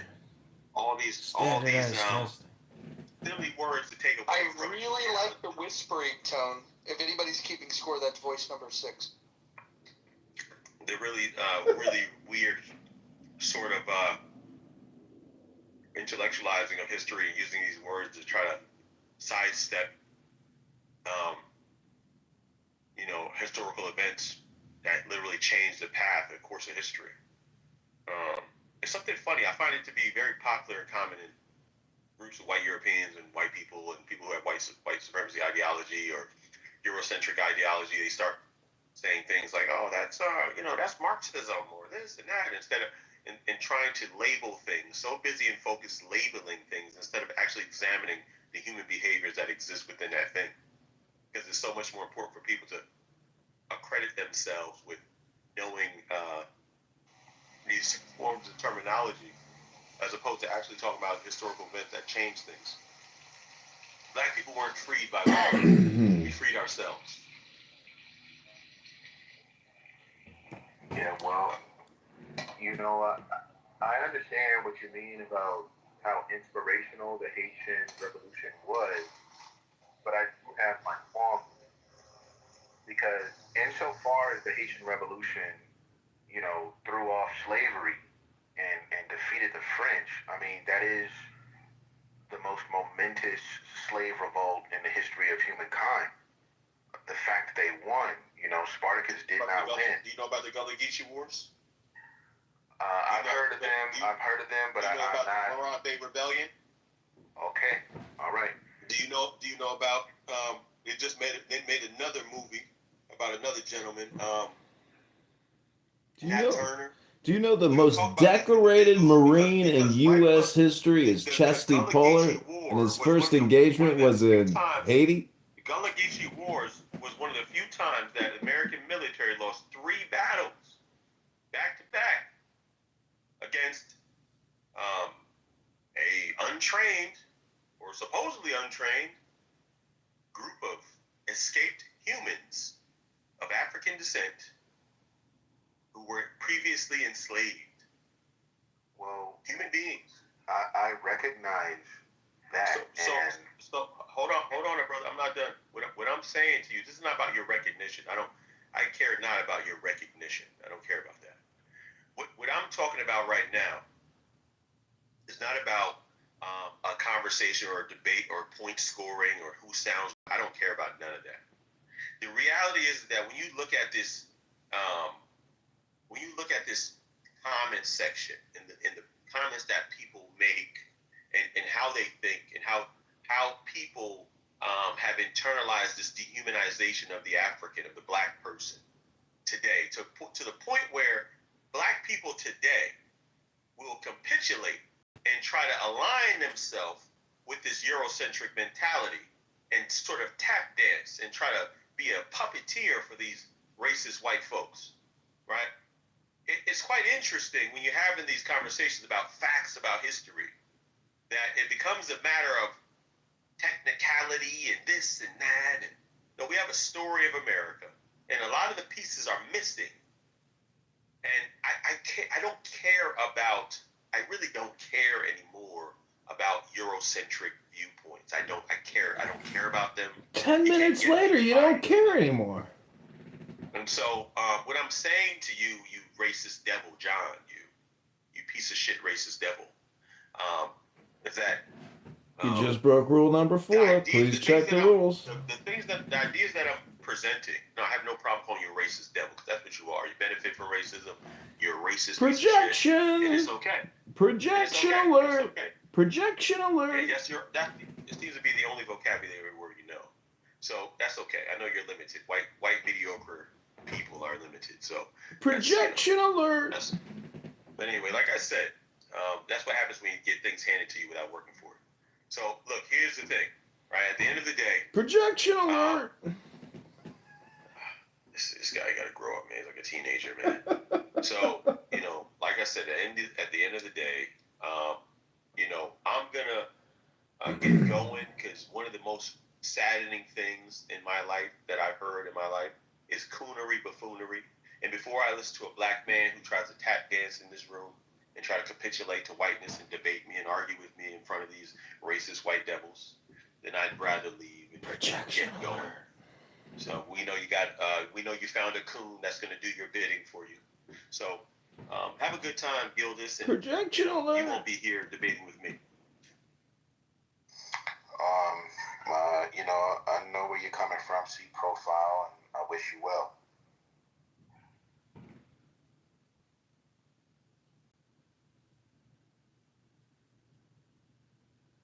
I don't wish you well.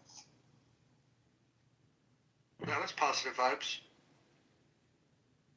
Well, I mean, it's not anything new. It's par for the course. You got a lot of angry Black folks. You got a lot of angry Black folks, and they haven't really wanted to get into the history or get into the nuances of things. They just know, like, something ain't right and it's the white man's fault. And, you know, to a certain degree, man, I can understand where a brother like that might be coming from, but it's that unwillingness to engage intellectually that it holds my community back, man. It holds it back. I'll say this in front of white folks. I'll say it in front of black folks. You can call me a coon. You can call me whatever you want. But at the end of the day, you saw what the man did. He's like, this nigga sounds smart. I ain't about to argue this nigga. Oh, I'm sorry. I don't mean to say the N-word. This fool sounds smart. I ain't about to argue. Hold on. I gotta pause. I gotta pause you. Hold on. We gotta pause. We gotta read the rules here. Oh, man. I wish you wouldn't have done that, but now it's a formality here. Listen, we got rules here. Number 1, no threats of violence. Number 2, no doxing. Number 3, stay on topic. Number 4, keep your shares brief. Number 5, do not interrupt speakers, especially mods. Number 6, mods may interject when appropriate. Number 7, and this one's for you, Gildas, the N and K words are forbidden on stage and in chat. Number 8, do not spam the chat. Number 9, do not bring drama here from other rooms. And number 10, English only, please. Thank you. I hope that was clear enough for everyone. And continue, Gildas. Yeah, I sincerely apologize that because I do know the rules, man, and I don't want to bring that kind of heat. But man, you know, it's just I don't know. I get a lot of love from Caribbeans, from Africans, continental Africans, from European Africans. They can get it. If sit down and talk with me for a little bit, they're like, okay, Gildas, you ain't so bad. But some of these brothers, they coming in hot off the streets, and you know, their interaction with white folks is police and bad school teachers, and they just look at white people like all of y'all are evil. You know, I get where they're coming from. I don't agree with it, but it's a lot on that. And the brother who just left, like, I could tell, like, he doesn't want to have the conversation because his arms aren't long enough. You know, he's like, I ain't about to talk to no scholar or no thinker. Fuck that. I just wanted to, like, troll the white folks and move on my day. It is what it is. It's happened before. He isn't the first one. He won't be the last one. Gildas, is it? Right there. Gildas, why do African Americans always say "my people"? My people. So, as an American, if I were to say "my people," but also include the African American population of America, would it be inappropriate for me to claim that black people in America are also my people as a white American? In many of our minds, my people means those of us who have brown skin, dark skin, and went through slavery. So there is no my people that includes white folks, Asian folks, other Americans. Whereas the way you would be trying to use it would be, you know, more all-inclusive. Everybody who pays their taxes and gets up to go to work and shit, they're all Americans to you. Wait, do we live with time travelers in this country? Because I don't think anybody alive today was a slave.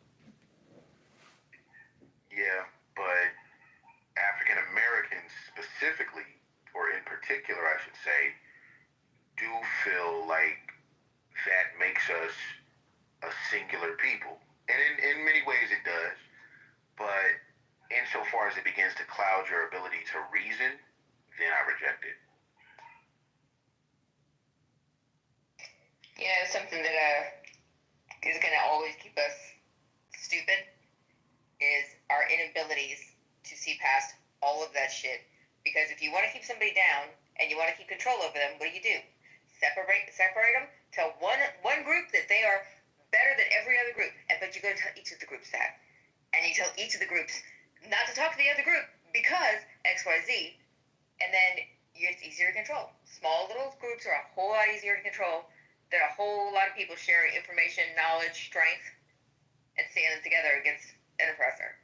So, just saying, the more people try to singular themselves down and niche down, you know, further away we're ever going to get from having any kind of peace. Well, what's more destructive, a group of people who oppress people or people who self-oppress themselves? Well, obviously the latter is worse, but when the idea is I'm oppressing myself because I'm oppressed by really funky, because now you've got to say, okay, I shot the man across the street in a drug deal gone bad, not because I just wanted to be a drug dealer and commit crime, but because the white man took so many opportunities away from my ancestors that this is all I felt I was capable of doing to gain some kind of wealth in this world. And now I don't agree with that assessment, but that is how a lot of black folks in America think. They think that the only reason I'm committing crime is because of the original sin, the original crime of slavery and Jim Crow and everything like that, redlining. And so if it weren't for that, then you wouldn't have to worry about me acting out. But because of that, I get to act out, and you should not try to lock me up. If you catch me, you should just let me go. It's a fucked up world in terms of some of that black thinking. I grew up around it. I know it. But it's wrong. It is wrong. And that's not to just sit up here and tap dance for Mojo or anybody else. That's me tap dancing for myself.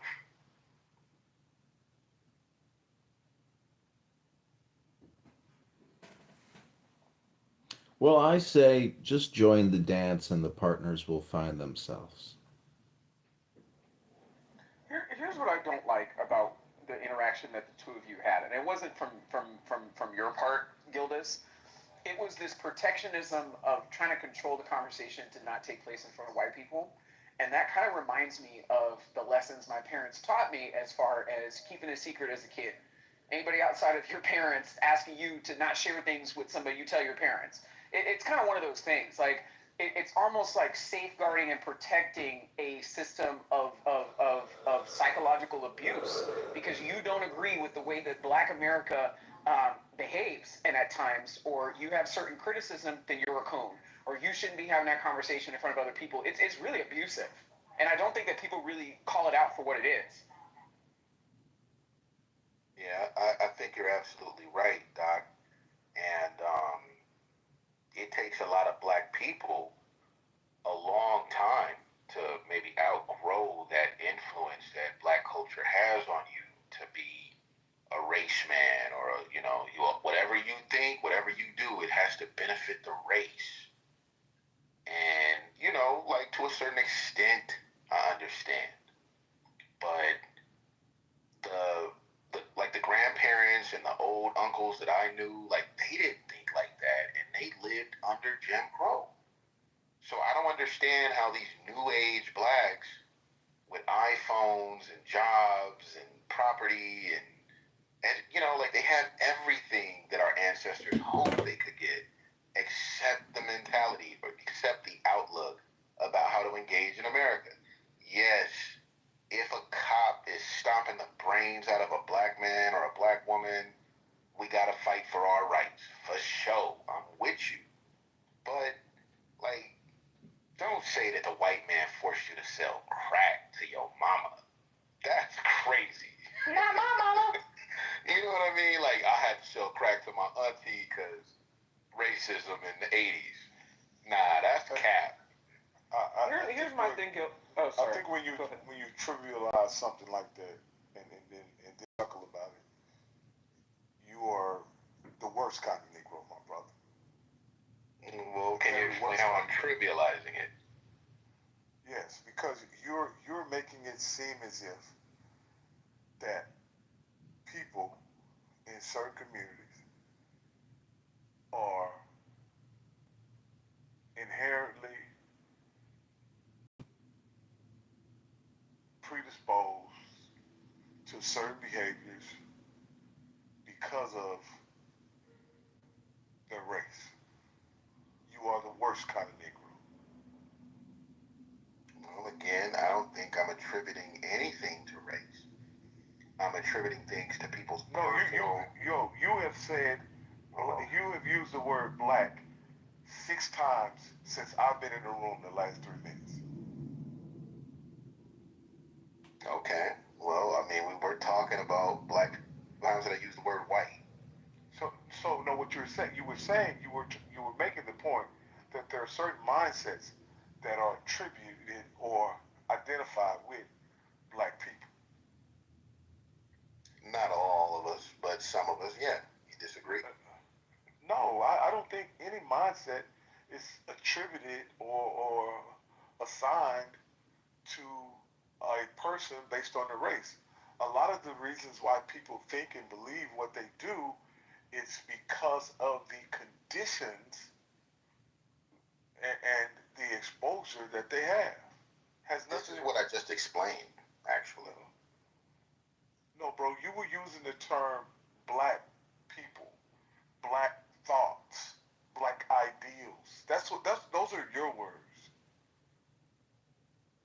Well, again, I was saying that there is a segment of the black population that believes that, for lack of a better term, white supremacy is the reason why we might have so much conflict and trauma and violence in some of our communities. Not all black communities are violent, but the headliners are, and they remain that. I think, and we have to understand in America that there were not only laws, customs, guidelines, regulations, and practices that disproportionately affected black people in a negative way. Period, point blank. That is not something that anyone made up or anything like that. We can go through history in any time period up until right now, and you can look at, there are literally lawsuits that are pending related to financial practices that are discriminatory toward black people. I agree with you. I cannot deny the facts of history.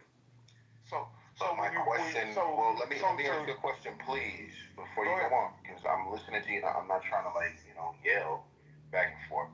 But given that history, why is it that 100% of black people are not criminals? Why is it just this 2 or 3% in our community that endured those conditions, that lived under those racist laws? 98% of us chose not to become criminals. But the 2% that did probably did more to ruin our chances in this country than any slave master did, is what I go ahead and say. When you start shooting Uzis over crack sales, that's only 2%, 1% of the black people in the community, just a few YNs. Everybody else is going to church and going to work, being garbage men and janitors like my father, trying to buy Christmas lights and shit like that, trying to just get along. But it's just one little segment that kind of ruins it for everybody. So how do you explain that?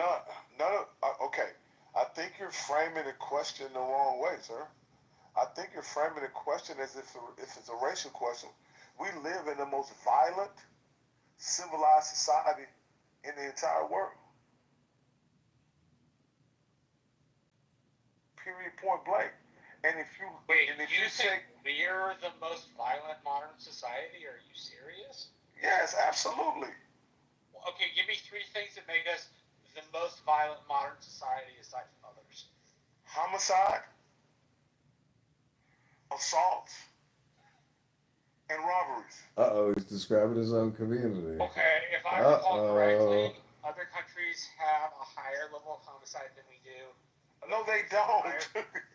No, they don't. If you look for the places that have the most violent murders in the world, that the U.S. State Department says to stay away from, yes, they certainly have more murders per capita than we do.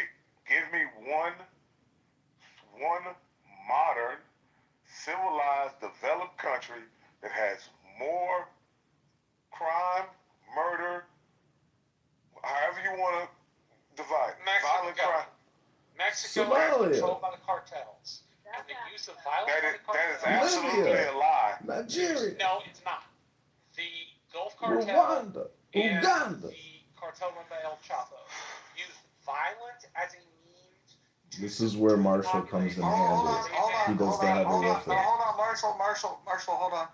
So we've got Jamaica, Ecuador, Haiti, Honduras, Mexico. all with higher rates of homicide than the U.S.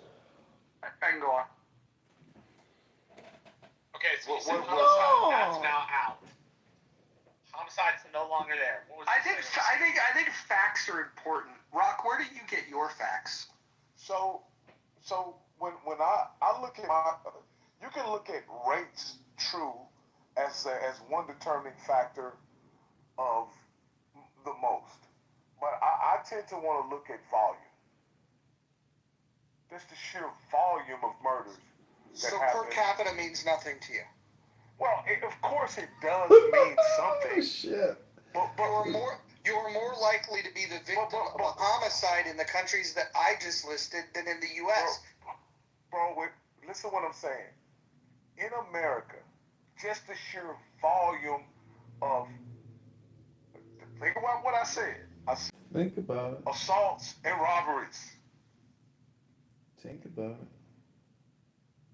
If you combine those, there's no country on earth that behaves, functions, exists. Well, hold on. Yes, Hold on. I want to give you a list of the robberies. Costa Rica's number one per capita in robberies, then Argentina, then Uruguay, then Brazil, then Chile, Nicaragua. Goddamn, South America, you fucked up. Ecuador, Cape Verde, South Africa, and Mexico, all with higher per capita robberies than the United States. And then go to assaults. I'll get through all of them, but right now you have to understand that the first two that I've looked up are incorrect. I could find countries that for the first two. I said you get combined. I said combined. Okay, I'm gonna pull the math because I'm a big facts guy. I'm gonna go look it up. And I mean, this is what I wanted to say to the guy who left when he brought up the Haitian Revolution. Well, hold on. Let me just get the thought out, Rock, and you can respond to it or not. Well, I was interrupted while I was speaking. There's this animosity about how to get revenge against white supremacy. And, in one extent, maybe it's valid. But the problem is that I haven't heard anybody come up with a plan for what we do after the revolution. And that's the problem that Haiti had. They did a successful revolution. No, that wasn't the problem that Haiti had. You don't know your history.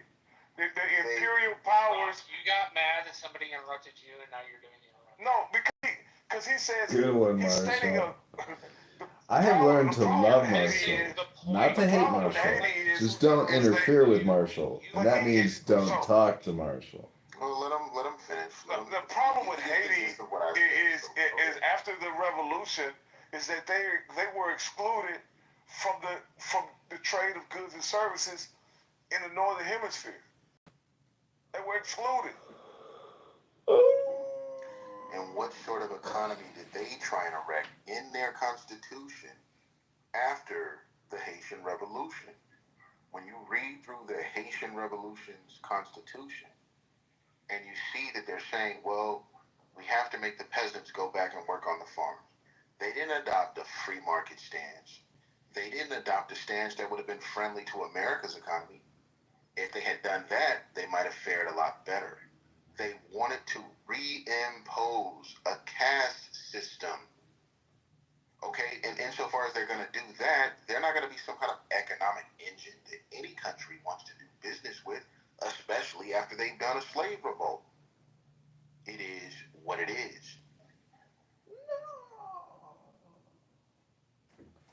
Bro, if they had been able to get a fair market value for their coffee, sugar, and other agricultural products, they would not have. I'm really confused.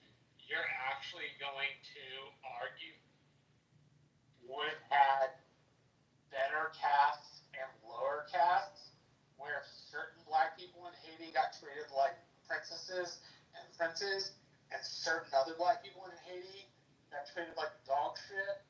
Isn't that the exact same problem you had before? Just saying. I'm talking about the economy of the nation. I'm not even addressing that. Their customs of their society is something that they have to deal with. I'm talking about the economics of why they have never been able to be a viable economic power in the northern hemisphere. That's what I'm talking about. In what universe does the idea of reimposing a caste system not like screw people? So have we? And at what point is imposing? We don't as Americans. And at what point is imposing the caste system imposing the same behavior that you now have a criticism of? If you're from the Chicagoland area, you know, economic partners based on their customs and ideals match ours. Entire point. If you think it is wrong to reign over. Hold on, let me interrupt. How much? Let me interrupt. Okay, so the top 10, I'll give you number 10 is Mexico for most combined homicide, robbery, serious assault per capita. Mexico is number 10, Ecuador is number 9, Chile is number 8, Brazil is number 7, Uruguay is number 6, Argentina is number 5, Costa Rica is number 4, Scotland, always is number 3, South Africa is number 2, and minor car accident. We're wrapping up a long push here. It's late Saturday night. America is not in the top 10. So facts matter, people. Yeah, and so you're telling me how many murders happened in England the past year?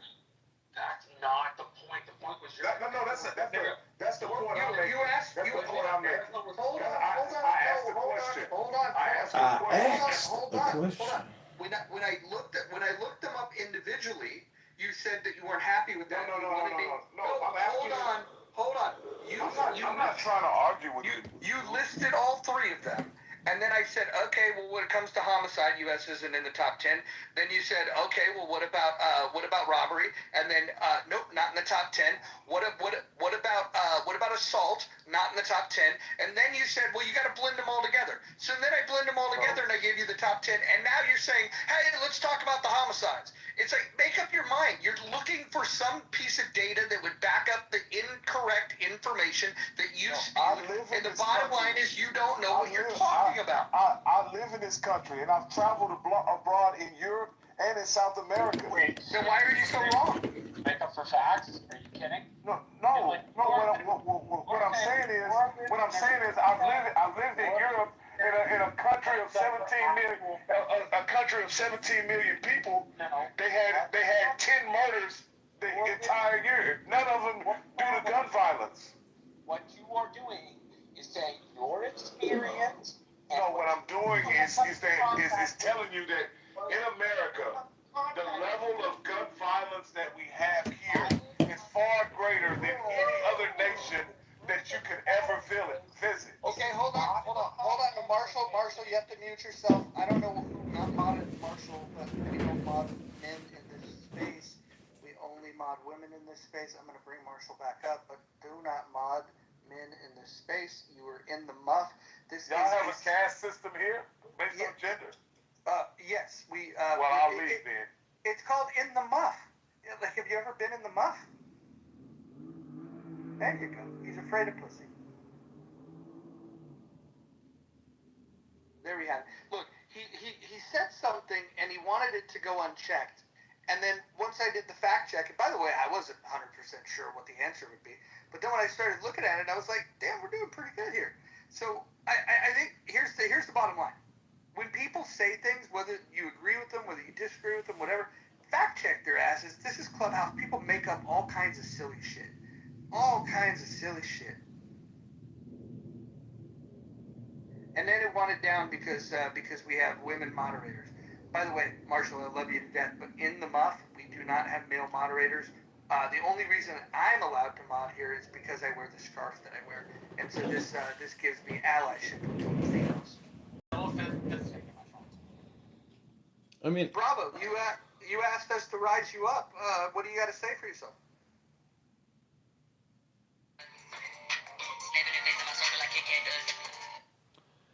can I ask Gildas a question? That was the best that he had. He he wanted to come up and then he wanted to play a song and use a GIF of a dance, like, do better, people.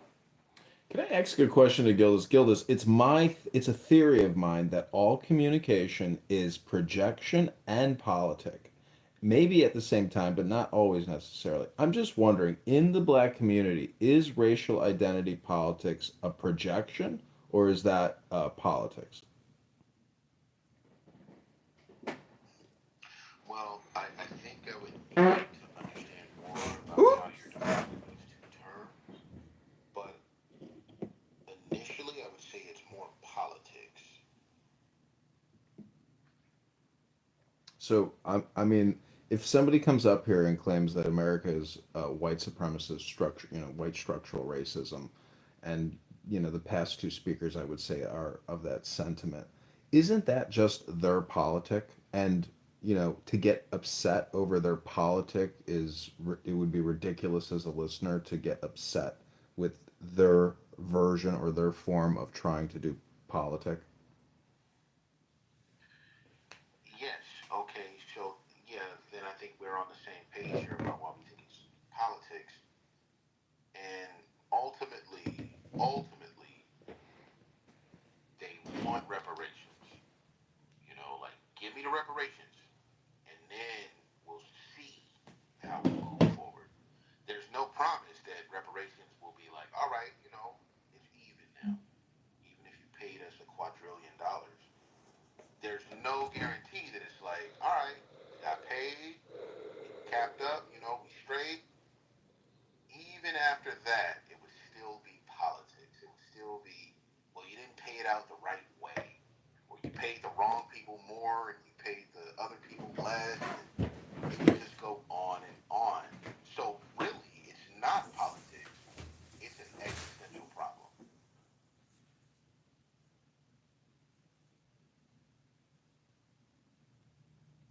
We have a new poll up.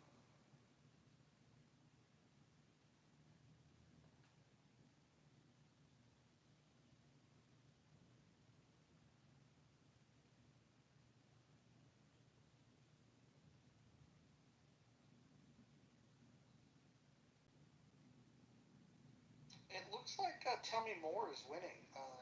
John Kitover, do you want to tell them about the book club?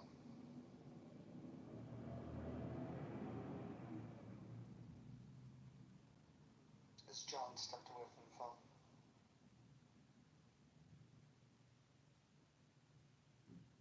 He'll be back.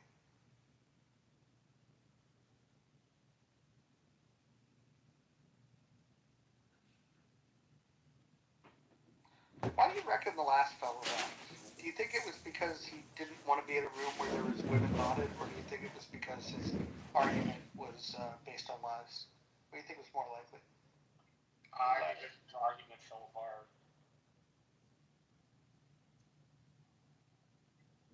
I think he made a lot of assumptions about what he was commenting on.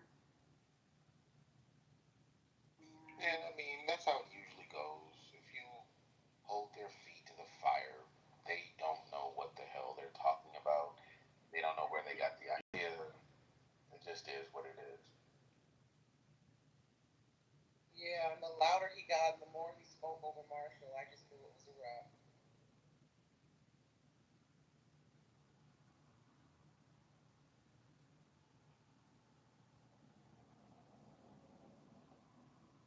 John, are you back with us? Yeah, I'm here. Can you tell us, in the poll above, Tell Me More is winning, so maybe you could tell people more. So, yeah, if you are interested in reading a book where everybody's gonna, instead of having like, never-ending conversations on here, we're gonna pick a book. I've suggested The Tao Te Ching by Lao Tzu, which is a great psychological and political book based on wisdom, that we would all read from a book for 5 minutes and try to increase our collective IQ as opposed to having never-ending heated debate and discussion.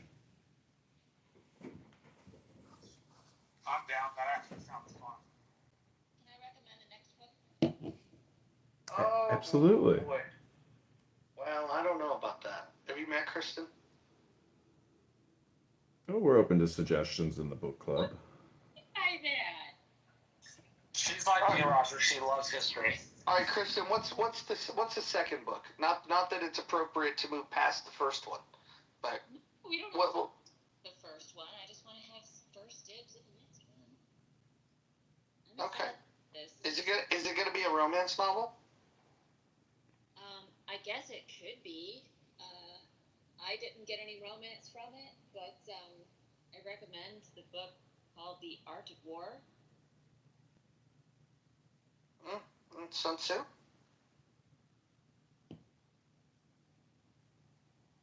All right, looks like we've got the first two on deck. John, we'll have to figure out when's the appropriate time to do this, but I think the reading will be a hoot. We need to get people on Clubhouse to read more. Is anybody in disagreement that we need to read more? What I think you'll be shocked to discover is that some people, when asked to read a book, are actually incapable of reading a book out loud.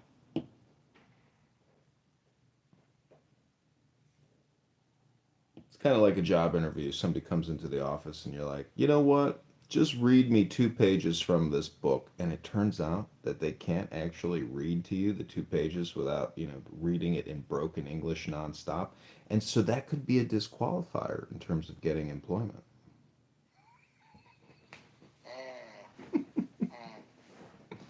Yeah, the voice has to be clear to transmit the information.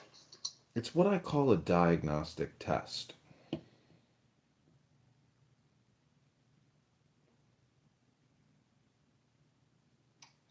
Who all in this room was in Healthy Debates earlier when they came after the queen of all of Clubhouse?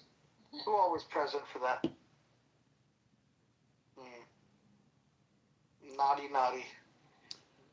They thought they were going to come for the head of the queen. They thought the king was going to capitulate. I didn't. Stand by your lady. I am getting a No, you didn't. I was removed. What? I was not in the room. I did not know what was going on. I got in there. Wait, Serendipity, you were removed. I can assure you I did not do it. No, Tiffany, you were removed? Yes, I was removed. Did you do anything wrong? No. I was action emoji you. Oh, wow. Has spoken.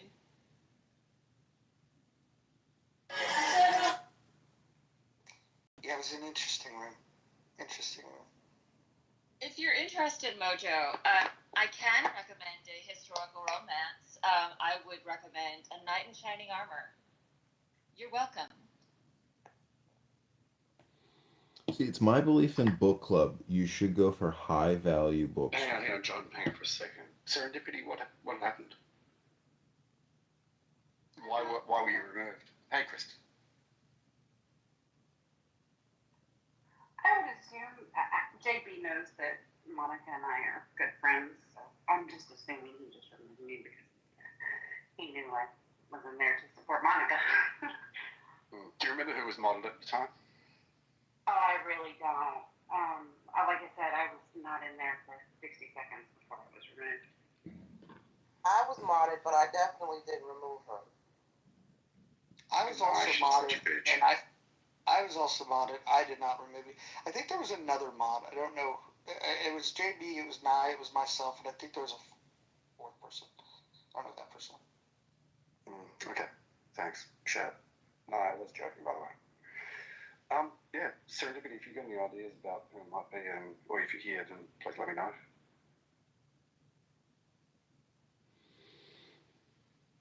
It was interesting. I learned that people were uncomfortable because I open rooms and I invite Monica and I give Monica a mod badge. I don't know if you guys noticed, but I'm not the only mod in this room. We have Kristen, we have Miss Dawn, who's been asleep for the last 3 hours. We have Dippity, and we have Nye. I mod the ladies. this is kind of like, you know, it's in the muff. You have to have female mods if you're in the muff. It's kind of in the title. And Hero, she's gonna get modded because she's a woman. And this is no disrespect to any of the men that are in the room. It's just the way it is in the muff. But I learned that there are people that are uncomfortable because I'm friends with Monica. That's very interesting. I don't know why they're threatened. Maybe the women, maybe it's jealousy. Maybe they thought that they were going to win me over. And, you know, I only have eyes for Monica. That's it.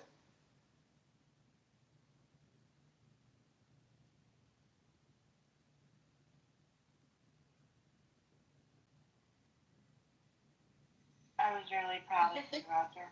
I felt like, I don't know, you didn't get rattled, you weren't upset, you were just calm and cool and collected, and I don't know, I was very proud of you.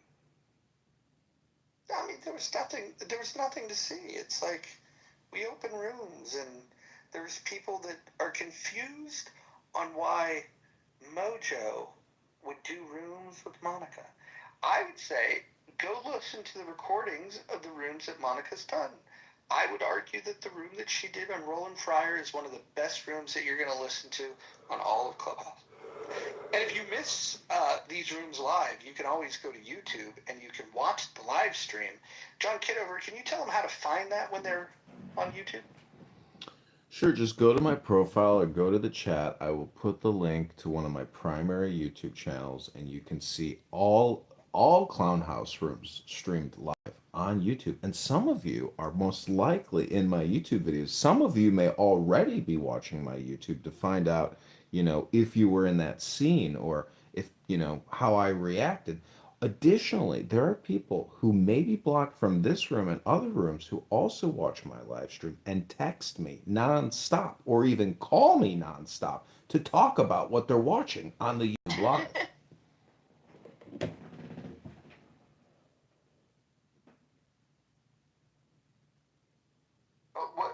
When was the biggest room that you streamed? When was that?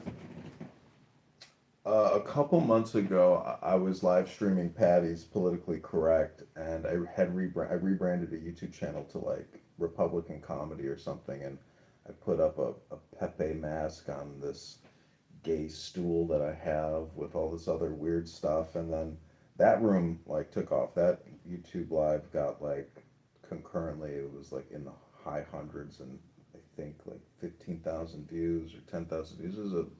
It's just it seems like the algorithm, you know, it's very hard to get views, but there are days or times. How did yesterday's room do? It did really well. That live stream on that YouTube, I can put the link, got, I don't know, 1,500 views, I think, and about 70, 80 concurrent live streams, because the average view is only just a couple seconds. So that's the most disappointing part about, you think you go, oh, I got 1,700 views. No, you got 1,700 people who on average watched your live stream for 3 seconds. So it's all just fluff.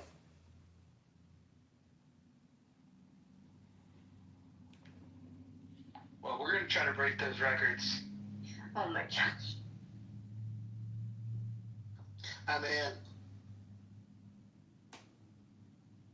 That's great news, Joe. Can you maybe tell us what the hanged man means in tarot? Oh, for me, it's sort of the indecision. Like I'm unsure but okay about what's next. Like I'm not the expert. I'm on a ride, and I have to be humble about what's going to happen next, because I'm not the expert. Well, I know this isn't book club, but I do happen to have a book on tarot right in front of me. If the moderators would approve, can I tell you what Key 12, the Hanged Man, or Mem tarot means? Absolutely. What men tarot? Mem, it's a Hebrew letter. Don't do this witchcraft. It's not witchcraft, it's called a book, and maybe you should pick one up once in a while. It's called Mem, value 40. Value as the final letter in a word 600. This is the second of the three mother letters of the Hebrew alphabet. Its name means literally seas, but like many plurals in Hebrew, it designates a general idea, in this instance, water. In this connection, we may note that alchemists call water the mother, seed, and root of all minerals. In ancient books, neither direction nor planet is assigned to this letter. In the cube of space, however, it corresponds to the inner axis of the cube connecting the center of the eastern face with the center of the western face. Moreover, the final form of the letter Mem shares with the letter Tav the attribution to the innermost center of the cube of space, and to this attribution part of the symbolism of Key 12 refers. In modern astrology, however, Neptune corresponds to Mem. The color assigned to this planet is pale blue, and the corresponding musical tone is G sharp or A flat. Water, the element represented by Mem, is the first mirror. Water reflects images upside down, and this idea is carried out by the symbolism and title of Key 12, which is a symbol of reflected life, a life in image of life in the forms taken by the occult water or cosmic substance. Hanged Man, the title means occultly suspended mind, because the man and mind are from the same Sanskrit root, and this fact was known to the occultists who invented tarot. The title refers also to the utter dependence of human personality upon the cosmic life. In the rider pack, the youth hangs from a T cross. Okay, that's all I'll read for now, but that's called reading a book. And I hope maybe some of you will come to this week's book club to also read a book. Yeah, and I should say that my hanged man came from the Celtic Cross tarot reading, where I had majority swords, and then I ended with the hanged man, and that stuck with me. Just by the way.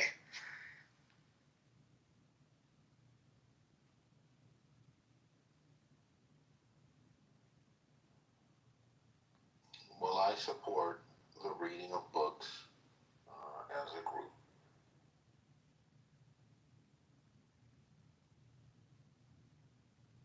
How else are you gonna learn about Dorian Gray? You gotta read them books. What I'm looking forward to most is to hear Monica's voice when she's reading from the book. 5 minutes of the most glorious voice on all of Clubhouse. If we read the most glorious books and have the most glorious reader and sounding person, clearly the room will be glorious, and hundreds, if not thousands, of brain rotted out clownhouse users will finally hear what we call intelligence, knowledge, comprehension. It will be a hallelujah moment. We have some epic voices here. Gildas, for example, will be awesome. Adam's reading is going to be great. Anne Hero, that's going to be amazing. John's voice. I hate the sound of my voice, but I'll read because reading's important. We have an Australian accent with Ro. Nye, oh, your voice, it's going to do big things. I think this is going to be great. We got to get El Normo. El Normo will be nice. Anybody else? No.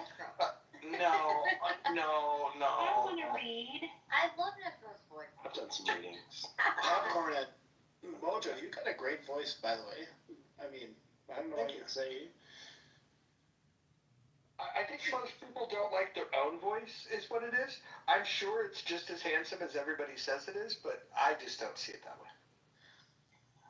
Yeah, that's your inner ear. That's your inner ear. You're hearing it from your perspective, not ours. Right? You got a great voice. Well, thank you. I'll accept that. Have you heard Monica's voice? I have not, and I'm afraid to, because I think it'll change me after this room. After what I've heard, I think it'll change me. It definitely will. It's the voice of an angel. Like, if you picture, like, what would it sound? What would it sound like if the Lord was speaking to you in a feminine tone and like Salma Hayek? Oh my word. Can we get Dr. Jordan up here? Dr. Jordan? We gotta get Dr. Jordan. I just love this clubhouse romance. It's blossomed. First of all, it's not a romance. It's I have a crush on her. She's not returned any of these signals. There's no signals coming back my way. Still a romance, though. It's so cute. It's like unrequited love. I'm like John Cusack, lonely with the radio over my head and say anything. Exactly. Exaltation. Nothing wrong with that. Can we make sure that Dawn does not read in our club? Dawn and Necro are forbidden from reading. No, I just want to ask. I understand why. I don't. Work on your voice inflection, please. I don't understand why Dawn would be unpleasant. I think she has a very pleasant voice. She sounds like John Fetterman, like hours after his stroke. You like that? Crazy. I said you like that? Dramatic reading. How many hours? That's How many hours after the stroke? Dude, I'm not channeling it to every fucking body that I know will get pissed off over it. You know, I'd like to actually on the change 30 my people vote already. from yesterday. I voted. Hold It's hard to know the I have to walk this back context of just in some of case she's these. listening. Dawn, I'm totally Oh, it's kidding. her You know crashing you're out one on of my black favorites, people because I they're can pick arguing on the with it. people that I like. And hopefully, Yeah, I can hopefully get she's the not whole hearing this in her screenshots, sleep like and the having whole ones. nightmares. You should put these on YouTube. I voted But what yesterday. what ends up happening is during the chillism put in a conversations and debates and stuff, they'll some of these people will be in the back channel dropping shit towards each other. So like Louis will be like, "Shut the fuck up, Monica," and then Monica's like, "Fuck you, you nigger," or something like that, and say that word directed towards him in the back channel because they know that Monica doesn't want to say it in the chat. Because then other people inside of Clubhouse will see it, like Roger, and be like, "Oh my God, Monica's a fucking racist piece of shit." Mm-hmm. You know, and I don't mind if Monica says the word because I'm a free speech absolutist. And like, if a person says like when Pepe says it, nobody gives a shit because everybody knows that Pepe uses that word. But when Monica then turns around and says, "Oh, I don't ever use that word," and then it's like, "Well, I got like fucking 20 screenshots of you using the word." Mm-hmm. Like, it's a two-faced fucking behavior that just pisses me off. Are you attracted to her, Dr. Gold? Do you mean AOC? But yeah, it's just nice everybody seeing it though. I think you may be overestimating how much people actually care about any of this. Just FYI. Well, no, I know what's going on. I mean, Roger said that.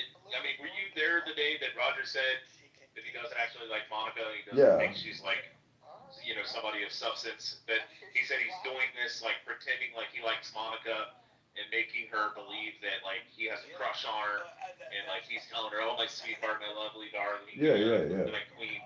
And what he's doing is he's trying to piss off Nathan, and then Nathan's like running his mouth, and then Roger goes and then makes the 10 rules, which is like chillism's 5 rules, and then he goes over to JB's room, and then when JB invites him in, then he tries to plug his room, then JB tries to misdirect away, like, "Oh, hey, Cindy down in the audience," and then Roger's like, "Hey," Roger redirects it back again by saying, "Hey, if anybody wants like have an issue and shit, they can come over to In the Muff, or talk to me directly." Mm-hmm.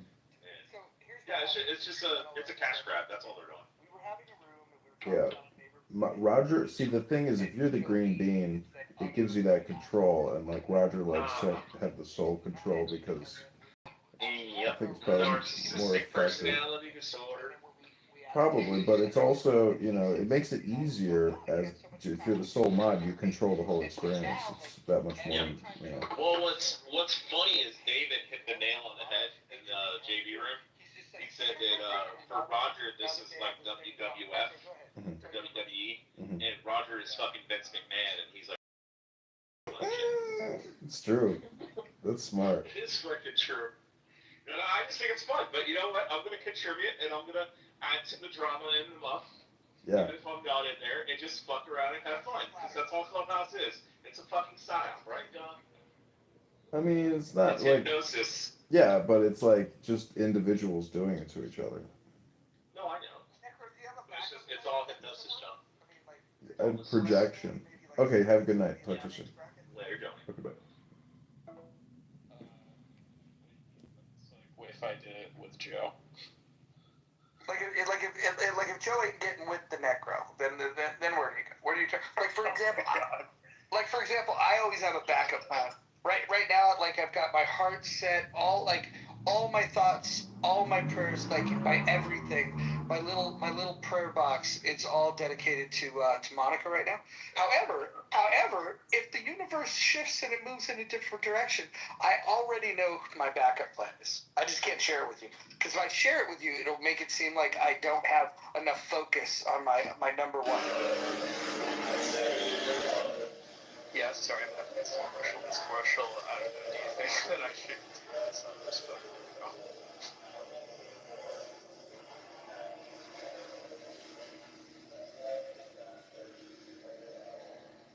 Are you there, Marshall? Marshall can't save you now. No comment. Yeah. Oh. Oh, Necro, I think you flatter her. Yeah, I don't know. Just to me, I get the suspicion that I don't know. I just don't want her if she really doesn't want to, we discuss about this. Hold on. This is what I suggest. Don't publicly pursue her the way that I do with Monica. This is a special technique that I'm using. I don't think this will work for everyone. What I would do if I were you, this is my personal advice, is I would just be in her presence, be excellent in her presence, make her laugh. Once she laughs, send her a private message, keep the conversation going. Try not to make it awkward. Don't pepper her with too many compliments. And then just, like I said, just be excellent in her presence. Is there any way I could experience Monica? I just hear about back off, pal. I saw her first. No, just to experience it. You can listen to the replays because the replays are on. Yeah. Well, I just want to say, it's like, making Jill laugh, isn't an issue. Because I can definitely make her laugh. So.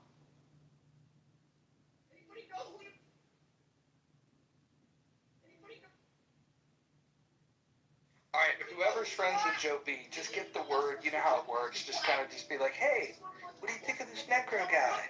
To put in a good word.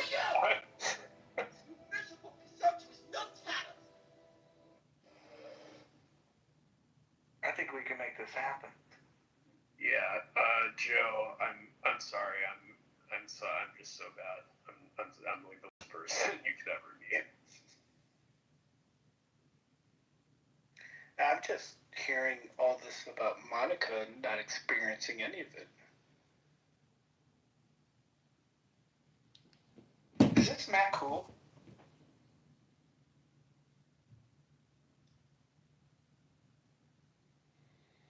So I have gotten some messages from Rich. He's watching the YouTube live right now, and if anybody's interested in watching that YouTube live, the link is in my profile.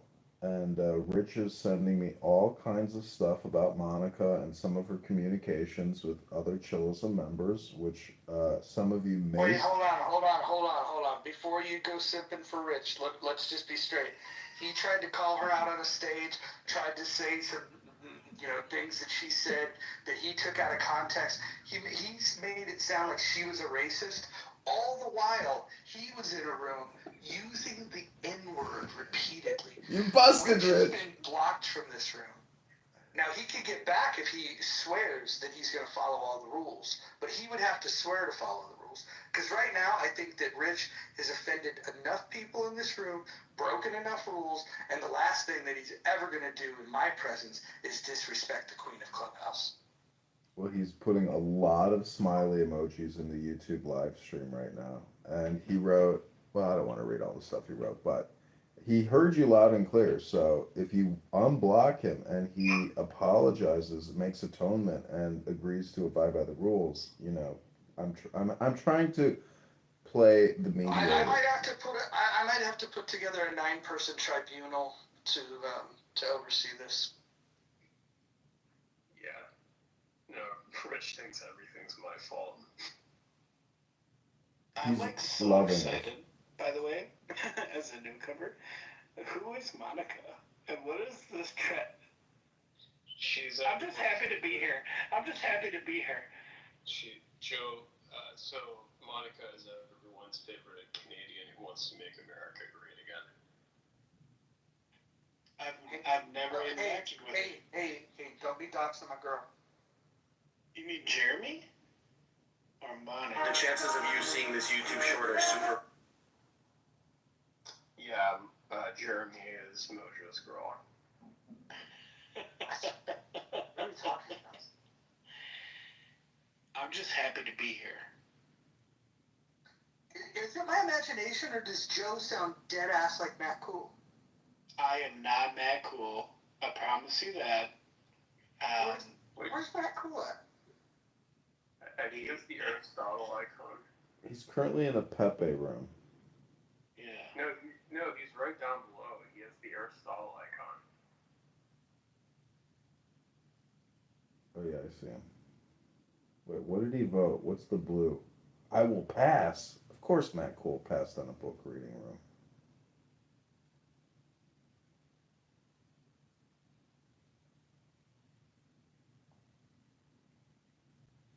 So who is Monica? She's the most attractive, beautiful, and intelligent This is getting woman. weird. If you mention her name again, I'm going to have to remove you. I'm getting very uncomfortable.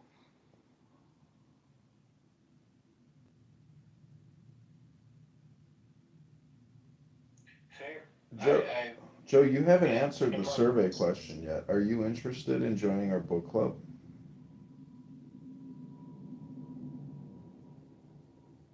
I will answer that now. There's a whole lot of other people on this stage and in this room that have also not answered the survey question. Do you want to join John Kitover's book club? Yes, I do. I will pass, or tell me more. I said yes, as long as we read Dorian Gray. Are you guys confident in your reading voice, like in front of other people? I'm confident.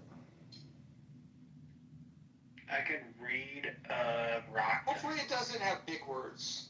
I do better with smaller words. Yeah, in the Tao, less is more. Another thing, you got to be able to read confidently to make it, There's Dr. Seuss in there. The most important word in the Constitution is erection.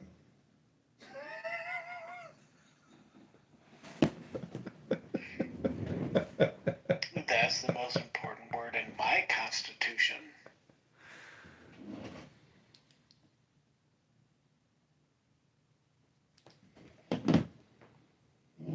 Roger. Talk to me. What's up? That YouTube link that I just put in the chat, it's just a really short little clip of a nurse that does like these little, hospice videos. But I want you to listen to the patient and tell me who you think it sounds like.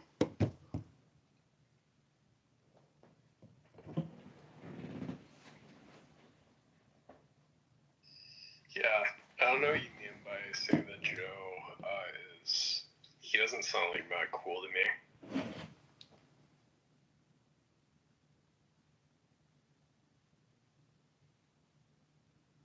Right?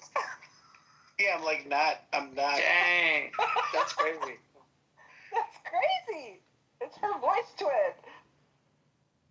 I'm not Matt Cool. I'm Joe Cool, if you will.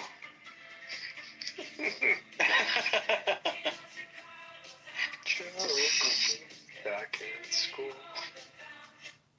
That was weird. That guy was weird. Do you think that we'll get C Profile to come back in the room? Think he'll be back anytime soon? Not if he sees me in here. What about the guy Rock who made some outrageous claims and then we fact checked and he ran off? Same difference. They don't want to talk to one of their own kind who can hold them, to the fire. Not in this room. They might come catch up with me in one of the black rooms on the side. And it may happen that way, but up in here, Well, I'm black, and everyone came out of Africa. So, I mean, we held him to account as Americans. John, Randy brought up a good point. If the book club decides to do Huck Finn, we won't be able to do it in the muff for obvious reasons. Because what is it, 260 mentions? I thought it was like 80. It's like 300 mentions.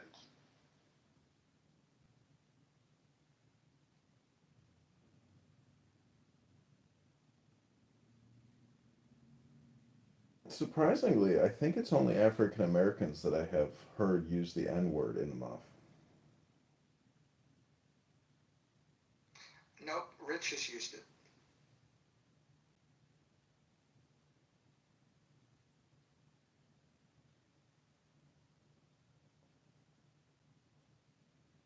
I've heard Adams use it. I've heard Gildas use it. I've heard Sig use it. Interestingly enough, they all used it in a context where they were explaining somebody else using it, but just to hold the line. Just to hold the line. Well, I try to say ninjas, but I'm gonna stop saying that. I try to say YNs now. Oh, I didn't even know what that meant. Now I'm gonna be listening for it. You shouldn't have told me. I generally say Nostradamus. You could say Kangs. No, when I talk about the N word and people say he's too much of a pussy to use the N word, I say Nostradamus.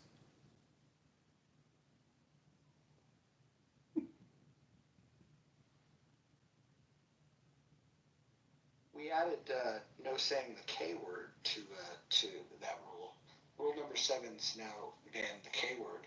And today we were asked if the K word stands for kangaroo. And we had to explain what the K word was, which was hard to do without saying it.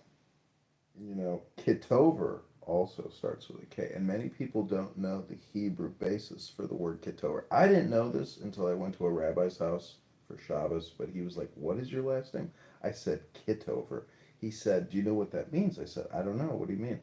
He said, "It's yeah, Keet or yeah, Kitov Tov. Yeah, so Ki is that, Tov is good, like as in Mazel Tov or Mazel Tov.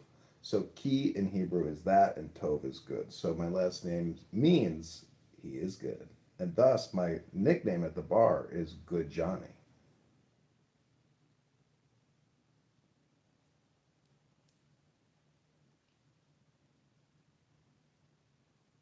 But it's from the book of Genesis. After Hashem, Ribbon Shalom, Yahweh created the universe and the world, he said, "Get over."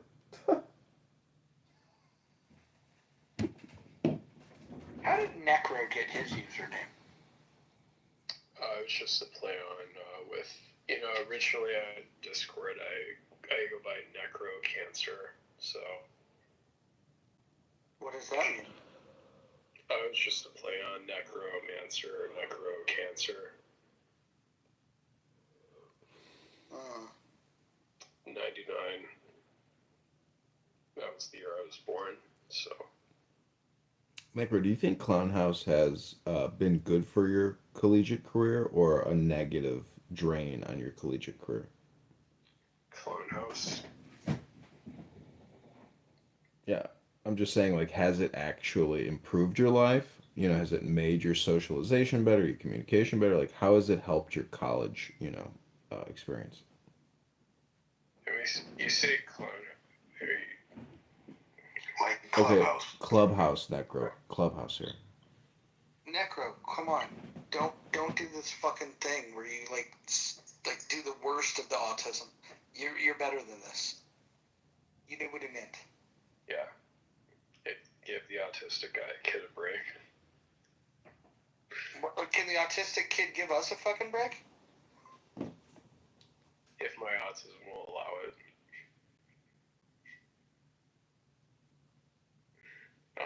Anyways, as far as this app improving my life, I mean, I've definitely met a lot of people on social. Like Joe, you met Joe B. Yeah, and she's very kind. She's probably one. What is it about Joe B that you find yourself drawn to? Just her caring personality, I'd say. This is very sweet. I think there's potential there. Can I come to the wedding if it does work out between them? I mean, if Joe B will allow that.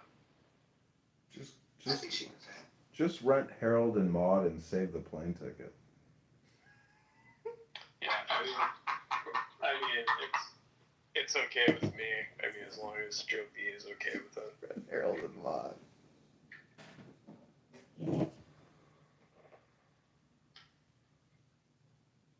The more the merrier, in my opinion.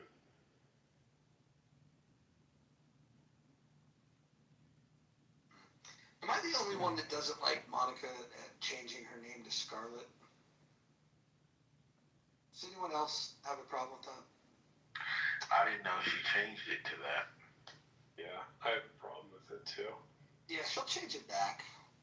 But, not a fan. Oh, Bruce is here. Listen for the name. Oh, Bruce, my talent manager has arrived. Bruce, when's our next booking? I'm so happy you took on being on my talent manager a couple of years ago, but we've yet to book any acts.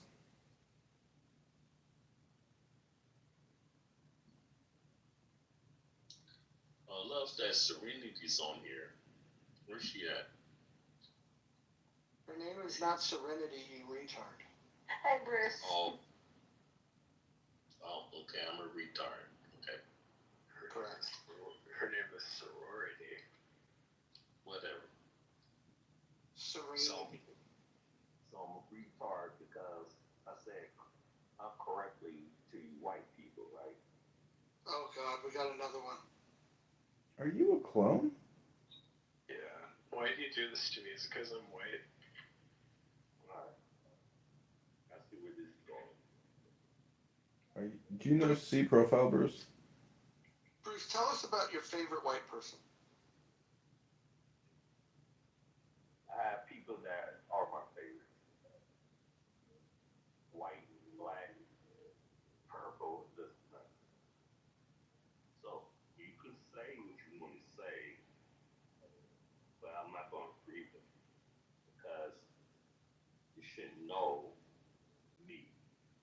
So you don't, it's on you. Man, those were bars, as the young folks say. I mean, you guys can say something that's kind of racist, and then I'll be like, that's kind of racist, and then. Wait, hold on. You think you're in a room full of racists? See, there you go. I didn't say that. It's the least racist room on all of Clubhouse. No, because I see a couple of motherfuckers that like. Name one. Kiss my. Serenity is not. You mean serendipity? Well, whatever. You want to, You're not very good at reading, are you? See, you're racist. Because you can't read, I'm a racist? No, you're racist because you said some ignorant ass shit. No, you mispronounced a name. All you had to do is sound it out, man. So who you, dude? The blackest man in all of Clubhouse? No, you're not black, dude. You're Hispanic. Ooh, now I object to that. My ancestors are the Moors. I don't know if you know your history, but I am eggplant. No, you're not. Period. But it doesn't even matter. When I want to deal with. I'm blacker than you are, son. If I want to deal with somebody like. Listen, son, I'm blacker than you. As in the entertainment industry, I deal with that. Just like all of them do. White people deal with fucking black people all the damn time. In the entertainment industry. But Bruce. I'm not dealing with you as. With you? You're just. I ain't fucking with you? No. You're just gonna be. Did Bruce just call me a racist? Oh, Don's awake. I hope you heard what I said earlier. Jesus Christ. I love ants. One, ants shit. So, no. You just called me racist, Bruce. Don, when you were, Don, when you were sleeping, hon, I was talking about how much I'm looking forward to you participating in the... You might think this is a giant cockroach, but it's not even an insect. It's a giant isopod, and they live all the way on the ocean floor. These alien-looking creatures are marine invertebrate that live in the depths of the Atlantic, Pacific, and Indian Oceans. And they don't call them giant for nothing. They can go anywhere between 17 to 76 centimeters big. The giant isopod's larger size is due to a phenomenon known as deep-sea gigantism, where creatures that reside at great depths are typically larger than those living in shallower waters. This can be attributed to factors such as colder temperatures, higher water pressure, and the scarcity of food. In fact, the giant isopod's main food source is, well, the stuff that falls to the bottom of the ocean floor. And since the opportunity to eat doesn't come... question for you, and you could either participate and answer the question. It's been insanely hot these past couple of days. You want to answer the question, yes or no? Okay, you didn't want to answer the question. You cannot speak over me. There's no way you're going to speak over me. It's the clubhouse version of God. If things get so bad, I can just create a fucking tidal wave, and those that aren't on the fucking boat, they don't get to survive. Think of me as God. Yes, the almighty creator of the Celestial Country Club. Or the creator of love.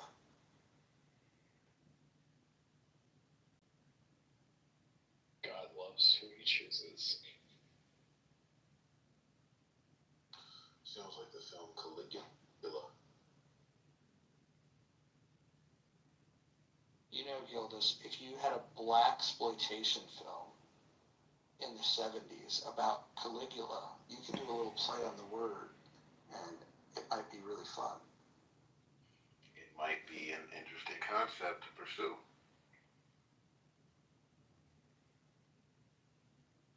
I mean, you know, I always thought that Django Unchained was a great movie, and they should have done like a spun-off film called, you know, Mandingo, and it would have been about, like, you could have had Leonardo DiCaprio being like a Mandingo, you know, like fighting broker coach or whatever. It would have been, you know, horrifically racist, but nonetheless, there's something about Mandingo fighting. If it's true, I've never actually researched it, but like, did Americans actually have organized fighting rings with African slaves? I don't know the answer to that question, but I think so. They've written about it enough to make it seem like it happened, but there's probably no historical record. Have you ever seen the Italian film Goodbye, Uncle Tom? There's books on it. I like the movie title. Adios, Uncle Tom. It's like, in Italian, it's like Adios, Uncle Tom, or some shit like that. But in English, it's Goodbye, Uncle Tom. You can find it on YouTube. Gildas, I got called an Uncle Tom today. Yeah, well, it's a badge of honor because most people haven't read the book and found out what Uncle Tom did at the end of the book to make him a hero. You know, he did not snitch. He chose to be, like, I think burned alive before he told on Eliza and her husband to escape slaves. And Sam Legri was like, if you don't tell me where them black people are, you see, I understand the rules. If you don't tell me where those black people are, I'm going to burn you alive. And Uncle Tom did he use a different word besides black people? Yeah, he used the word, the N-word, strong. You don't tell me where... He used the word that Rich likes to use. Yeah. He was like, if you don't tell me where N-word X and N-word Y are, I'm going to burn you alive. And Uncle Tom said, fine, you can burn me alive. And he burned alive at the end of the book to save two escaped slaves. So when you call somebody an Uncle Tom because, excuse me, ninjas don't read, they think they're insulting you.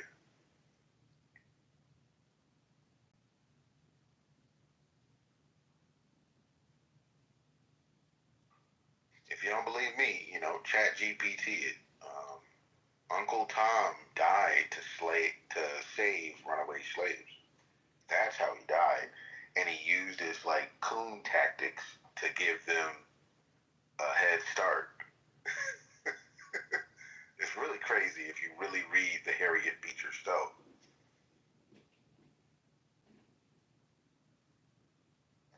What is that? What is what? I'm sorry, what is the tactics you're talking about? Where you're like, oh, I don't know, it ain't nothing in here but us chickens, master. I don't know where them fools done ran off to. I guess I must have slipped and forgot where everything was. And, he played that role to allow them some time to cross into Canada. Thank you.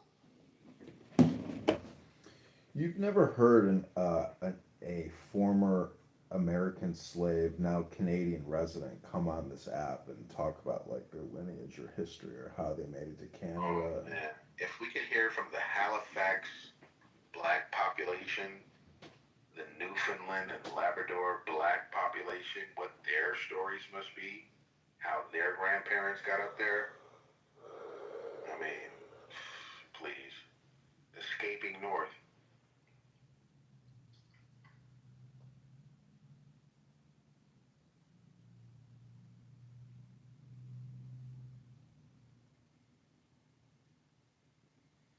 But for all that, when anyone calls me an Uncle Tom, I take it as a badge of honor. Do you think there was ever an angry slave on the run who hated white people so much that they naturally assumed that going north was a lie, and therefore they decided to go south because they didn't want to believe the white man's lie about freedom?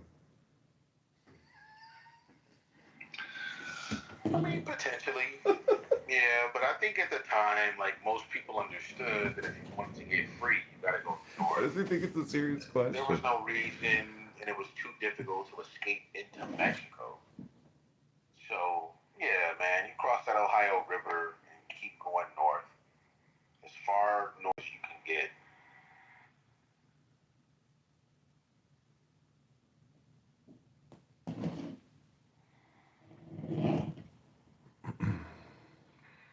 Which also undergirds my opinion about illegal immigration.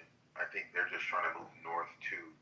And I don't understand why so many African Americans are against, Hispanic immigrants coming to this country, because they're basically doing the same thing that my people were doing around the Fugitive Slave Act, trying to get north.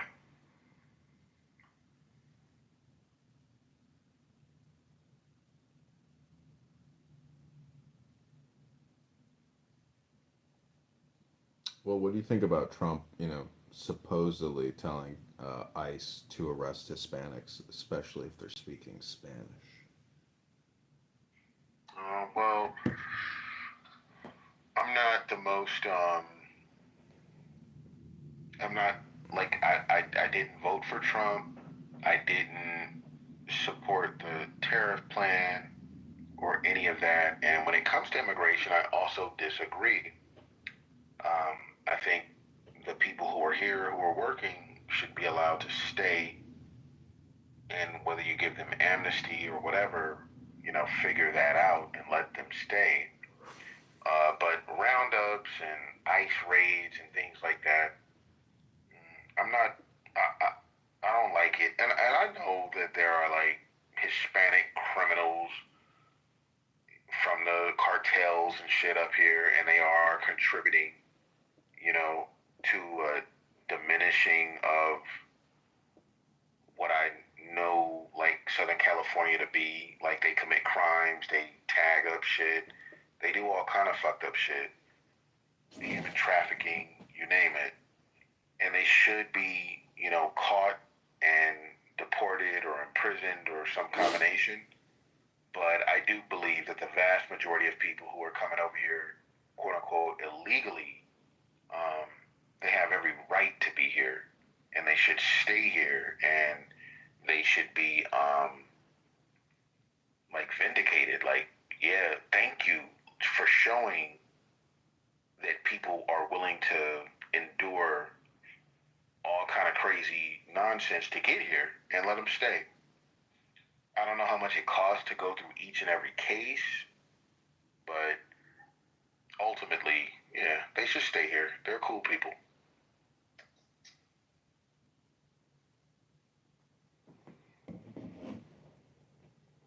Can you think of any contrarian positions to your position? Why, some people... Absolutely.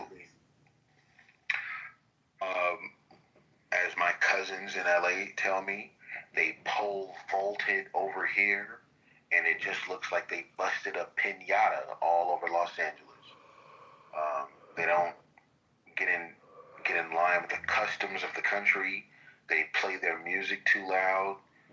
They're the reason why there are long lines at the hospitals, because the private hospitals are taking Medicare money and Medi-Cal money, and they have to service them in front of me, who's just paying it out of my paycheck. So when my daughter has a fever, I have to wait in line behind 25 illegals who have Obamacare or whatever iteration thereof with California, its way of offering medical assistance to them. They're clogging up the freeways. They're clogging up the grocery store lines. Why do you have to come to this grocery store with all 8 of your family members? Get out of here. So, I definitely understand, like the pushback of like, why the fuck are all these people here and they're just living off the tax dollars? And my solution to that is you can come. You can walk across the border just like you jaywalked, but you don't get no help from the government. Nothing. I'm not going to offer you no housing assistance, no job assistance. You get nothing. And if you break the law before you get on your own 2 feet, you get deported or you get locked up, depending on the crime. Don't offer them any incentives, and it wouldn't be such a big problem. But they get these incentives to come to California. So they're like, hell yeah, I get free health care. Why not? I would pole vault too. It wasn't my idea, but someone, a clubhouse, when we had, was the topic that they thought that rather than just deporting everyone, they should go do ICE raids, but find out IDs and arrest the criminals, but those that have been living here legally, find a way to give them a path to citizenship. It shouldn't take 8 to 10 years to go through that, and both administrations have done nothing to increase the judges and a path to quicker citizenship. David, do you know what it's like in, let's say, India, Russia, Bangladesh for that matter, when an illegal alien comes into that country and tries to work or live? Do you know what the punishments are for that in other countries other than the U.S.? I'm not advocating what I just said, but it was one idea. I have no idea. I'm sure it's severe.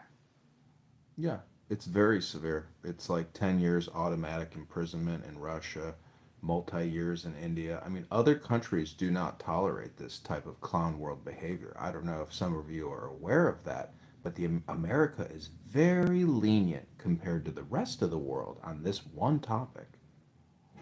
We're lenient. I guess I don't understand sending them to a foreign country other than their own. I don't know why everyone goes to El Salvador or somewhere talking about Africa. I don't understand that part. And frankly, if the figure is right, that 25% of the people they round up are not undocumented, but they might not have their papers on them, or they get caught up in this mess that is sorry, it's late. The immigration system without due process. I mean, the due process part really upsets me. Lack of due process. Yeah, well, if you believe Wait, hold on, that Gildas. That's a oh, go ahead. That's a constitutional right for citizens of America. I'm talking about people with green cards. I'm talking about people who can't prove it immediately when they're rounded up by someone in a mask and hauled off to another state in many cases.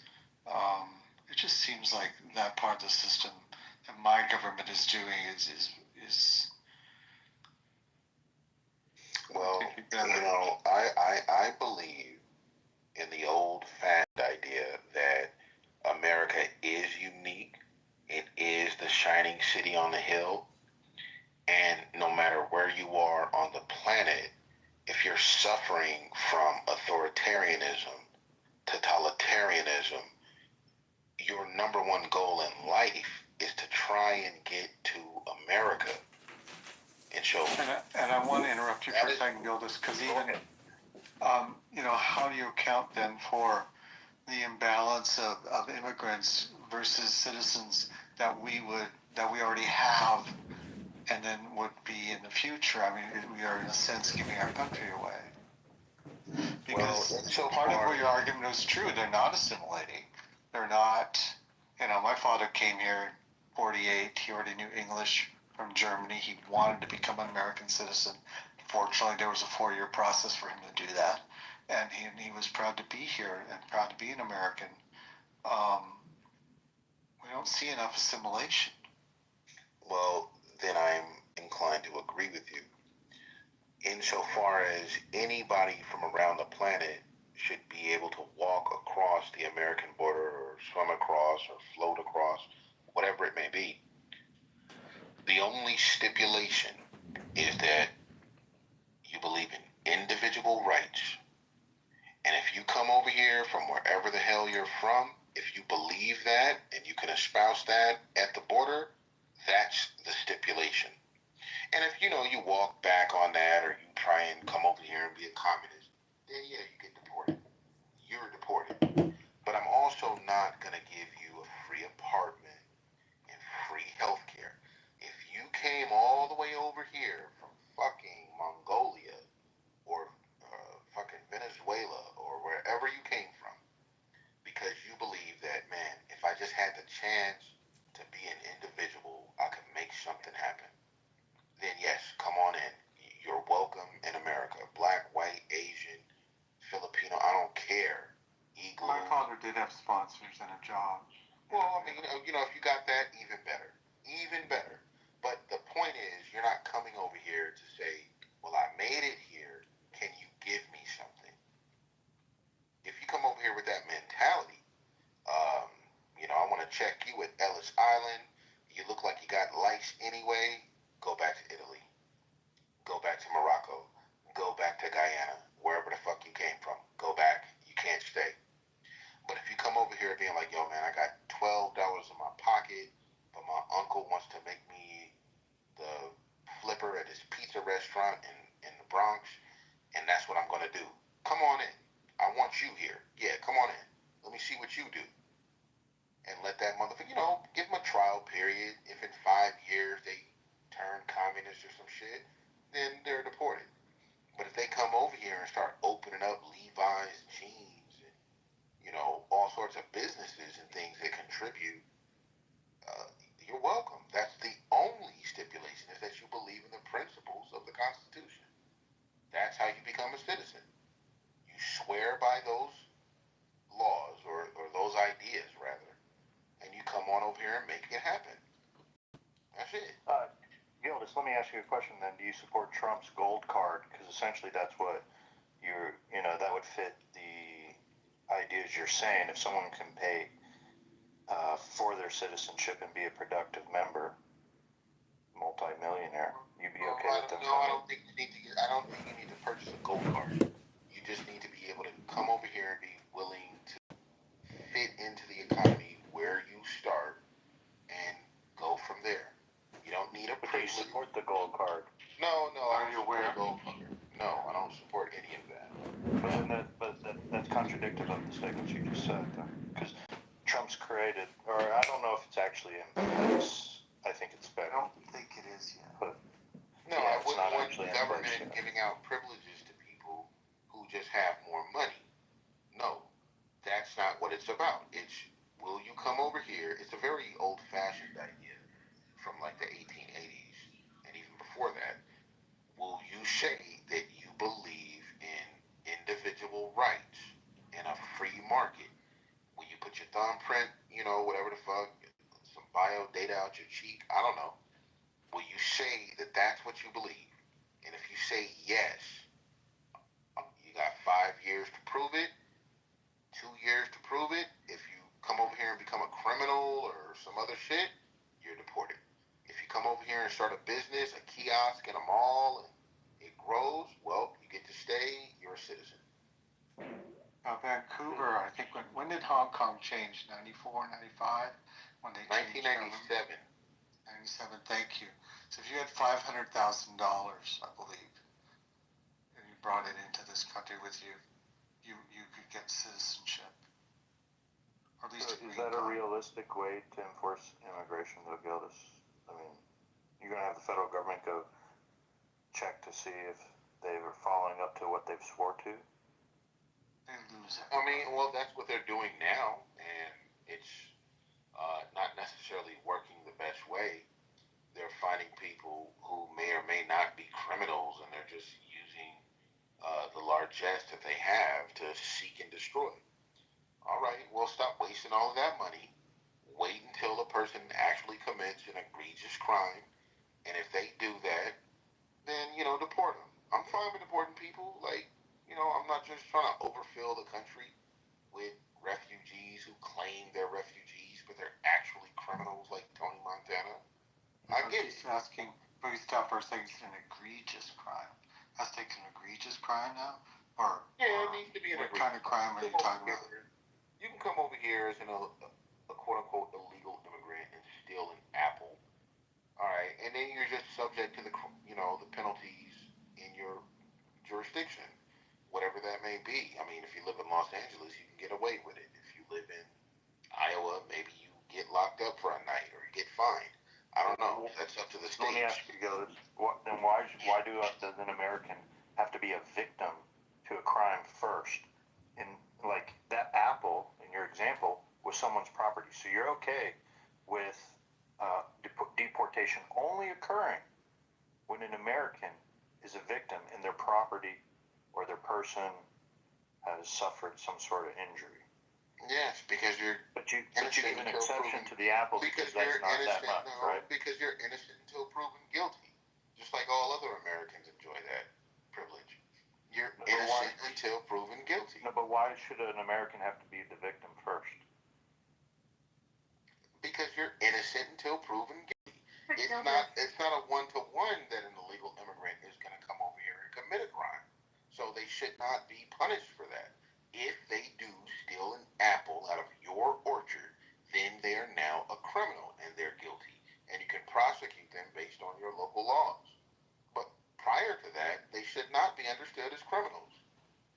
Right, but I think the thing that they're taking issue with is the fact that you made the statement that if they commit an egregious crime, that I think you must feel differently if that egregious crime was inflicted upon your wife or your mother or your daughter. Well, that may be grounds to deport a person. Like I said, if it's something like the first 5 years that you're here, the first 3 years, or, I can't think all of this through on my own.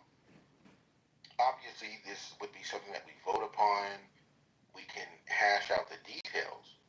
But a person who came over here and stole something off of a grocery store shelf should not be deported. But a person who came over here recently and murdered someone, yeah, they should be deported. Gildas, let me ask you this. If they broke the law in entering this country, why should we allow them to stay? Because I don't think that the law should mean that you walked across the border and you committed a crime. I believe that law should be done away with, and then we can start enforcing local laws. So you like the Biden plan where they just let anybody walk over the border? Well, not just anybody. I mean, there should be, like I said before, some kind of Ellis Island checkpoint. Let me check you for lice.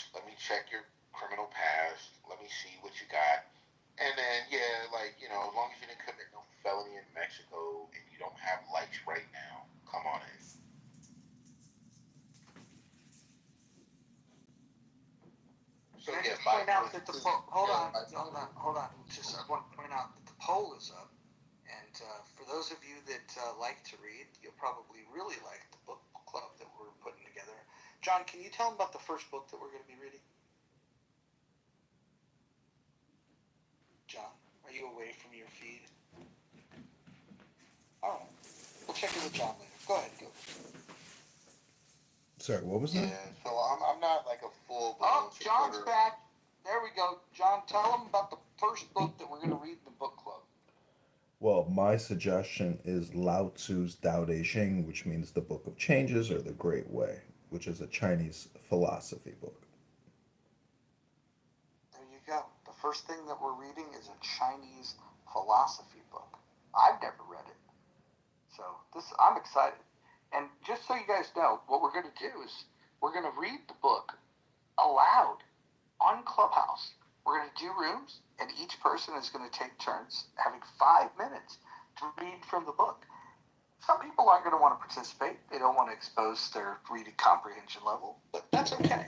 The people that do read can read to the people that don't read. When do you guys start? I'd love to be there. We've got so many things. You know, tomorrow there's a room at 2 p.m. Pacific time, 5 p.m. Eastern, which is counter-programming to the Critical Thinking Forum. It's in a house called the Rational Discussion Group, which I ChatGPT'd as an alternative to the title Critical Thinking Forum. Well, if people are reading books and discussing them, I'm here for it.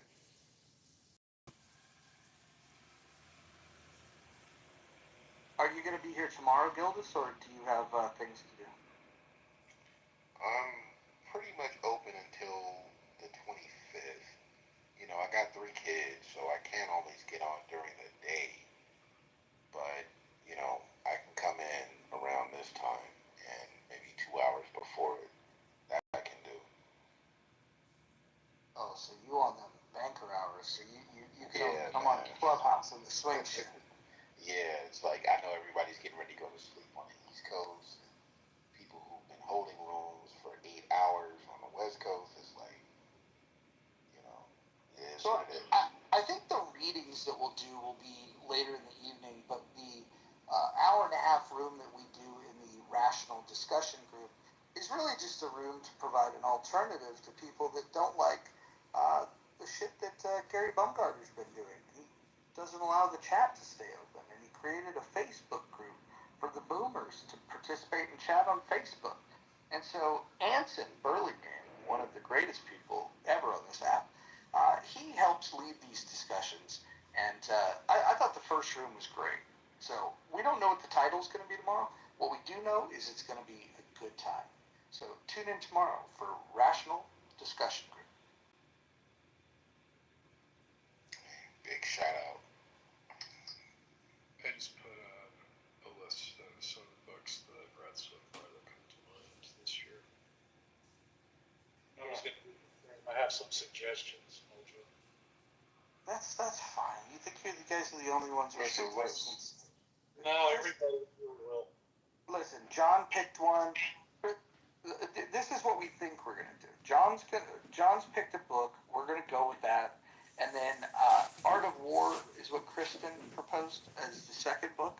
I think that what we should do is we should first get through the first one, and then we should vote on whether Art of War should be the next one. I think that's a good one. I've read Art of War a few times.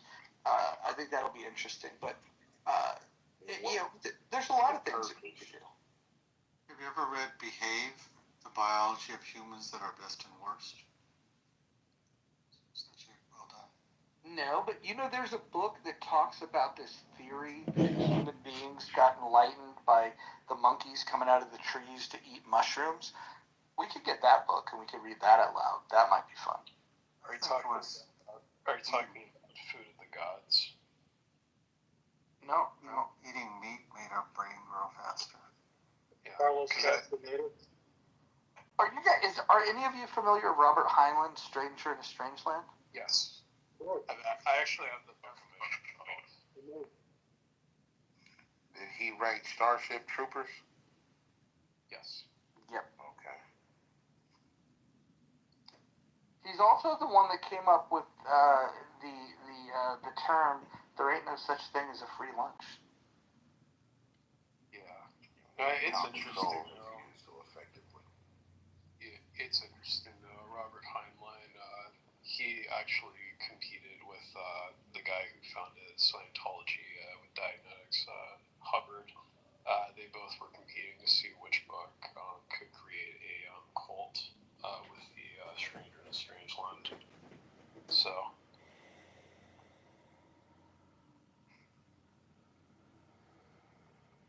Yeah, there's a lot of books. At some point, I would like to read the pamphlet Common Sense by Thomas Paine. I think some of the early American shit is pretty badass. Is there anything from Australia, Ro? Like, is there a work of fiction or just something that is incredibly popular in Australia that us Westerners might not be familiar with? He's like, nope. If you've listened to Men at Work, you've heard the best of the Australians. The Australians are responsible for the term settler colonialism. The Australian guy who wrote it, I forget his name, but he invented the term, and settler colonialism is his.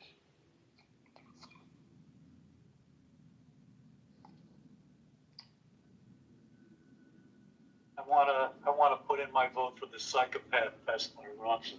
I put it in the put a link in the chat. Any of the novels by Bret Easton Ellis would be good. You guys might be familiar with some of his film adaptations, such as American Psycho or Less Than Zero. I don't think any of the films have ever worked out quite as good as the books, but if you've read American Psycho, it's a doozy. I'd say that the best sci-fi author I'd recommend is Philip K. Dick. Just any book by him. Did you just recommend Dick? Yeah, Philip K. Dick.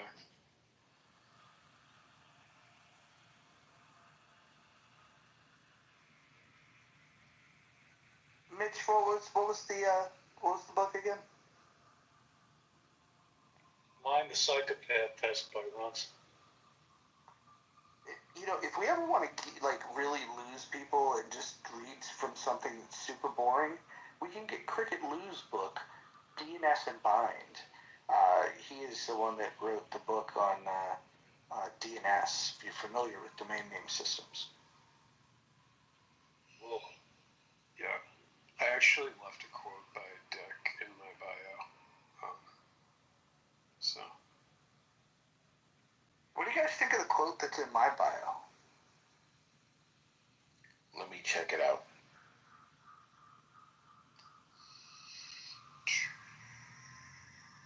Gildas, if you want to read it out loud, this will be a practice. Yeah, that's what I was trying to do. Get my hold on, Necro. Hold on, Gildas is going to read it. This will be an example of what it sounds like to read out loud in a room. A man who refuses to be self-reliant is like a bird who refuses to fly. He will be forever dependent on those who can. Oh boy, sounds like a Passover Seder. Yeah, it reminds me of the book Jonathan Livingston Seagull for some reason. I ain't gonna ask nobody to read my quote in my profile. It's too long. But it's something that you need to know.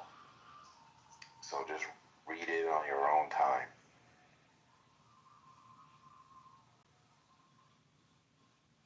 And it's also a bad translation from the German, so it's conky.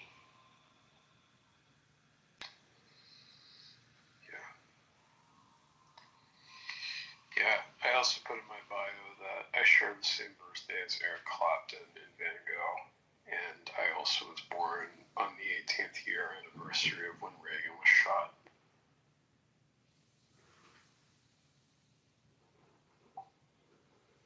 Did you read other German philosophers, Gildas?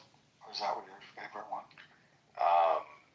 to keep it real with you guys, I've read a lot of philosophy, period, from the pre-Socratics through what I want to get through this fall is Heidegger. I haven't read Heidegger. Rilke? Any Rilke? Rilke. Okay. Nietzsche. Yeah, I read him when I was young. It's just a few little poetic verses that inspire the artist, but there's nothing really profound in Rilke.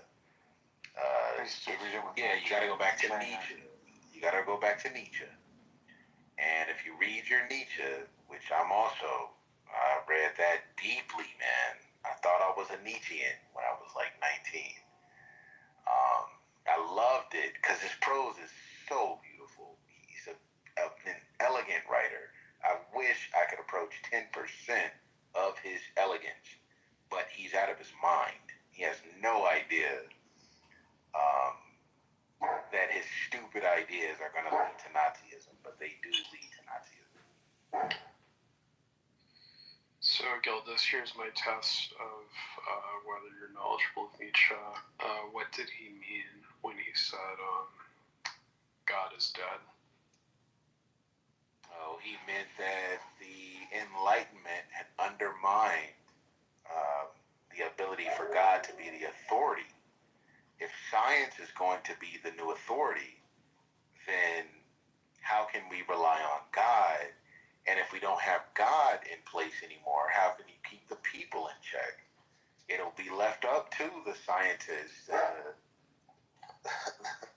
the Platonists. He hated Socrates. All right, hold on. Pause. I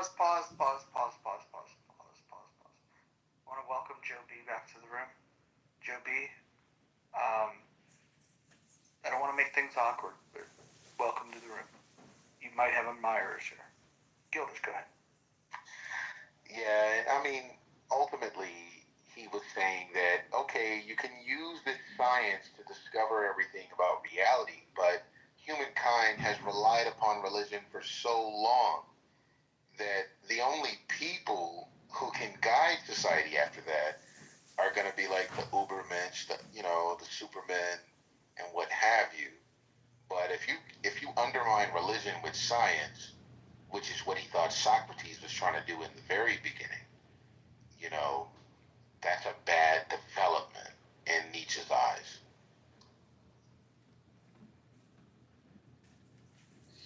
Yeah, that's a pretty good way to describe it. What did he mean when he said time is a flat circle? And what creature did he use to describe what a flat circle was? Necro, why are you hold on. Why are you trying to have the most boring version of this conversation? Like, what's going on here?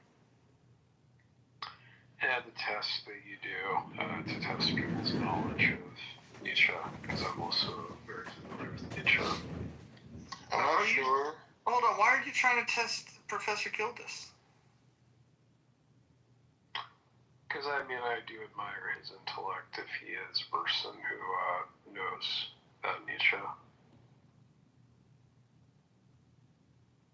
Yeah, I'm not sure if it was Nietzsche who discussed like the Ouroboros, the snake eating its own tail, but I know that Nietzsche had the idea of specie aeternitatis.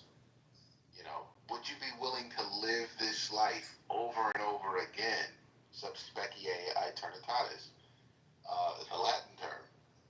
I'm very familiar with Nietzsche, man. Like, I read all this shit. I read all his shit alone, too. I didn't have no black friends, like, helping me out. Like, I read it, though, man. Like, I don't know it all. I can't recite verses from Zarathustra, but I'm familiar enough with his philosophy to where I can at least say, like, he does value the individual, but he values the individual insofar as he can become like a maniacal leader, if that's what he feels he's compelled to do, especially in a world that is post-enlightenment and getting rid of the Godhead as a figure to guide society. German. I can't read German, so, you know, I'm not that dope in it. But I understood Nietzsche.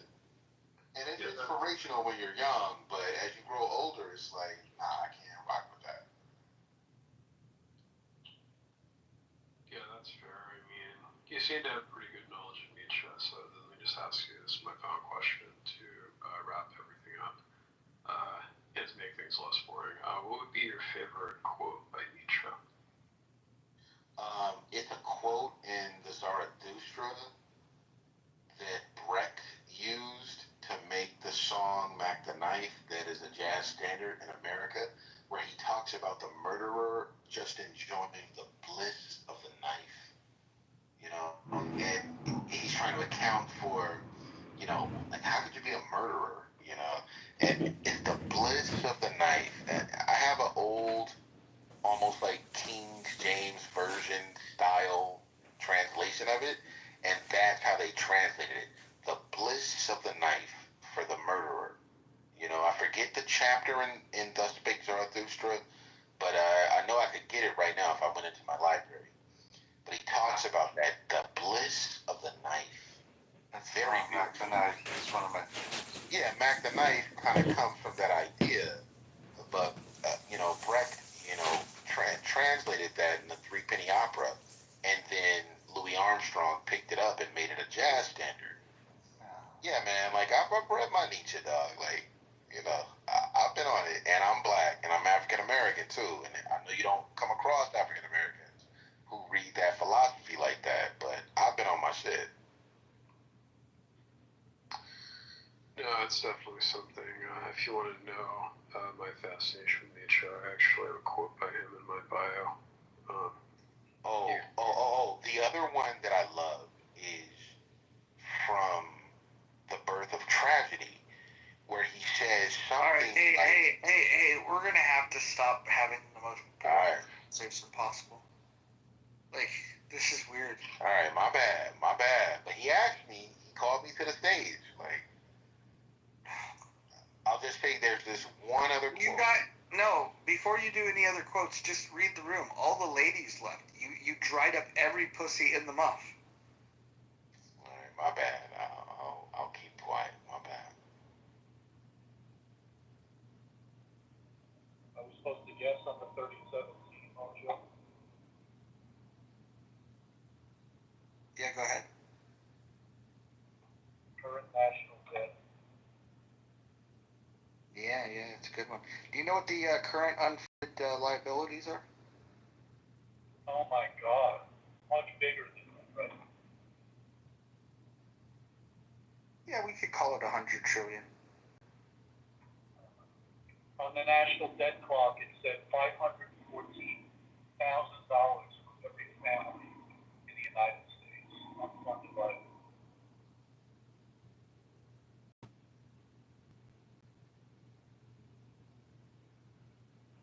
I like your silver chair quote, Nico. Thanks. They've been changing it though. I don't know if you're following the United States debt clock, but they've been changing it. Now they're talking about the assets that we have and the money that's being cut from programs, Doge savings. Those things were never there.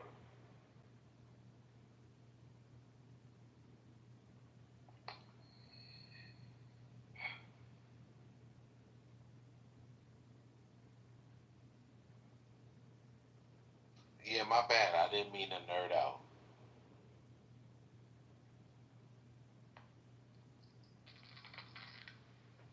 No, you're very well read, man. I like listening. Yo, sometimes they be like, yo, Gillis, you ain't read that shit. What you talking about? I read that shit, dog. And I fuck with it.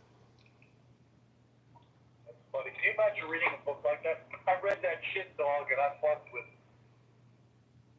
Yeah, well, I can't even talk. I'm such a white guy. Like, it doesn't even sound right coming out of my mouth.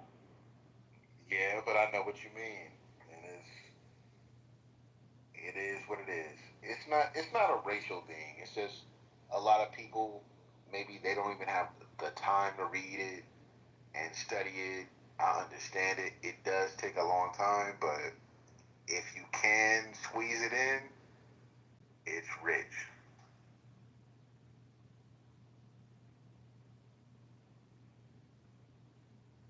Those Frank Zappa quotes are good too. Yeah, I think that's the best advice you can give anyone, I think. I'd love to know if everybody could take one book they think changed their life. What would it be? One I think moment? The Kurt Cobain, though, the one where he says, everybody dies. Nobody dies a virgin. Life fucks us all. Yeah.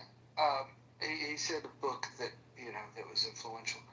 For me, it was in 1994 when I read Atlas Shrugged. It was right before that, in 92, I had voted in the election, voting for Ross Perot. I didn't really know anything about politics, but I knew that Dana Carvey's impersonation of Ross Perot was pretty funny. So I voted for Ross Perot, and then after I voted, I had this sense of like, what did I do? I just voted for the president, and I don't know anything. I made my selection based on an SNL skit. So then I started thinking about politics. That was like after I voted, I started thinking about it, and then I was inspired to read Atlas Shrugged, and then when I did, that was kind of like the beginning of my political awakening and thinking about things differently. Now, in hindsight, I think that if I were to go back and read it right now, which it's such a fucking long book, it'd be a task to do it. I doubt it would move me in the same way, but that was the initial thing that got me thinking about, like, hey, what if the entrepreneurs, what if the producers really did just say, to hell with all this and stopped working? We talk about like labor strikes and frontline workers going on strike, but what if the real producers, the ones that come up with the ideas to innovate and change the world, what if they were to say, to hell with this shit? Ayn Rand, to me, was like an eye-opener, but as you get older and as you think about it, there is something that's, I guess, a little simplistic in her thinking. And then there's something like really problematic with some of her acolytes. So it's weird. It's like I feel about the same way now about Ayn Rand the way I feel about like Hulk Hogan. Like Hulk Hogan was the thing that I watched to first get me into wrestling. But if you were to ask me my favorite wrestlers, his name wouldn't come up. So, but he has a special place. So he's like P. Diddy almost for you guys. That's just a joke. But yeah, like I read Ayn Rand early too, and I was like reading it, and I was like, this is dope. And then I think I checked out the Objectivist Lexicon out of the library at the college that I was in at that time when I was like 18. And I got to like the article or the entry on the Native Americans, and she was like, the Native Americans had no right to the land because they weren't developing it, and that's why they needed to be eradicated. Hold on. She called them savages, and she called them savages. Yep. Yeah. But here's the thing, right? And some people just say, "Oh, it's a shit take" or whatever. The bigger part is that she doesn't think of it as a genocide. She thinks of it as a war, and I think it's if you allow people to shape it for you, like from when we're young kids, they try to tell us that like, oh yeah, the natives were here and they were slaughtered and this was a terrible thing. And if you think about it a little bit more, like honestly, like it was, you had people that were here and you had people that came here and they decided they wanted to fight over it. The natives warring amongst themselves. And the natives lost, right? And, like if the natives win the war, I don't know. It's just fucking weird. It's not a genocide. Yeah. Well, that's what made me like just turn off to her, because I was like, how could you say, you call them savages and I'll never read this white bitch again, and I just chucked it aside. And then it wasn't until like I was like 23 I read a book called The Closing of the American Mind by Alan Bloom. And, you know, he was like a gay conservative from like the Reagan era. But I didn't know that when I picked up the book. But he was just talking about like the discontents of the college student who goes to college and is thinking they're going to be initiated into this great philosophical heritage, but they don't really come away with anything but maybe identity politics. And I was like, yo, that's exactly what I've just experienced. Who the fuck is this guy? Where is the University of Chicago? What the fuck is going on? And so I started, you know, slowly reading more and more conservative authors, and, you know, I got into Milton Friedman, Tom Sowell, those kind of guys. But, you know, I still felt like this isn't giving me everything, but they're speaking to the experience I went through going to college, because I'm like, why the fuck is it like that when you go to college? And, you know, after that, I did my own, you know, kind of reading, but it was Alan Bloom who kind of woke me up in, like, back as far as 2009. And I might have been 22 at that point.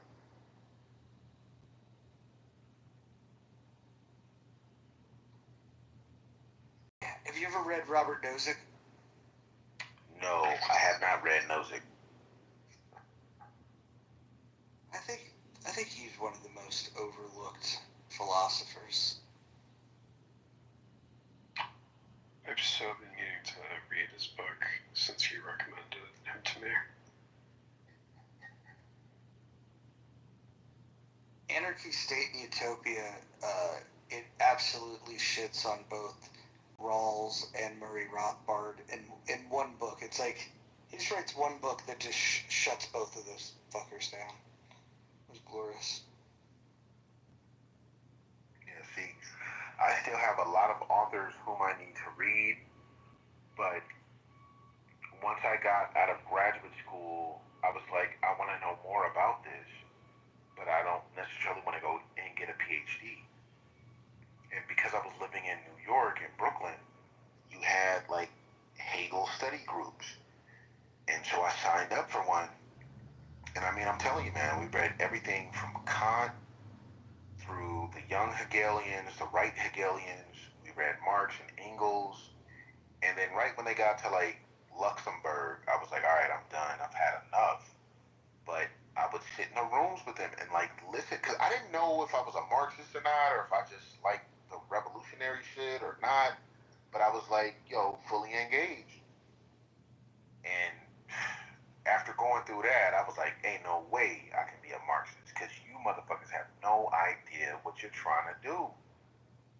Like, they would admit it in the class, like in the discussion. Like, we don't know who we're gonna make go into the mines to get the resources that we need to overshadow the capitalist growth.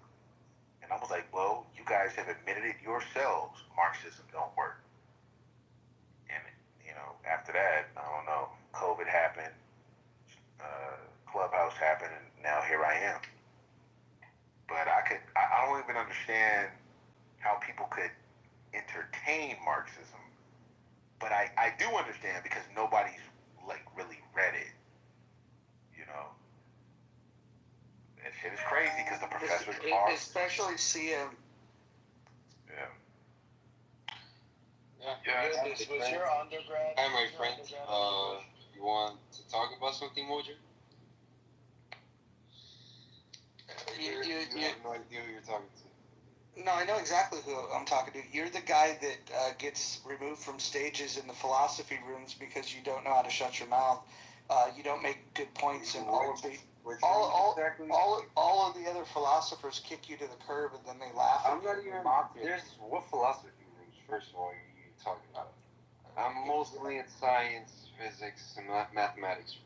You don't know nothing about any of that. What do you know about that? I'm the only person probably on the stage with a PhD in mathematics. All right. Yeah, I don't even think you could spell PhD. How about? Not only was that question retarded, but because PhD is literally spelled PhD.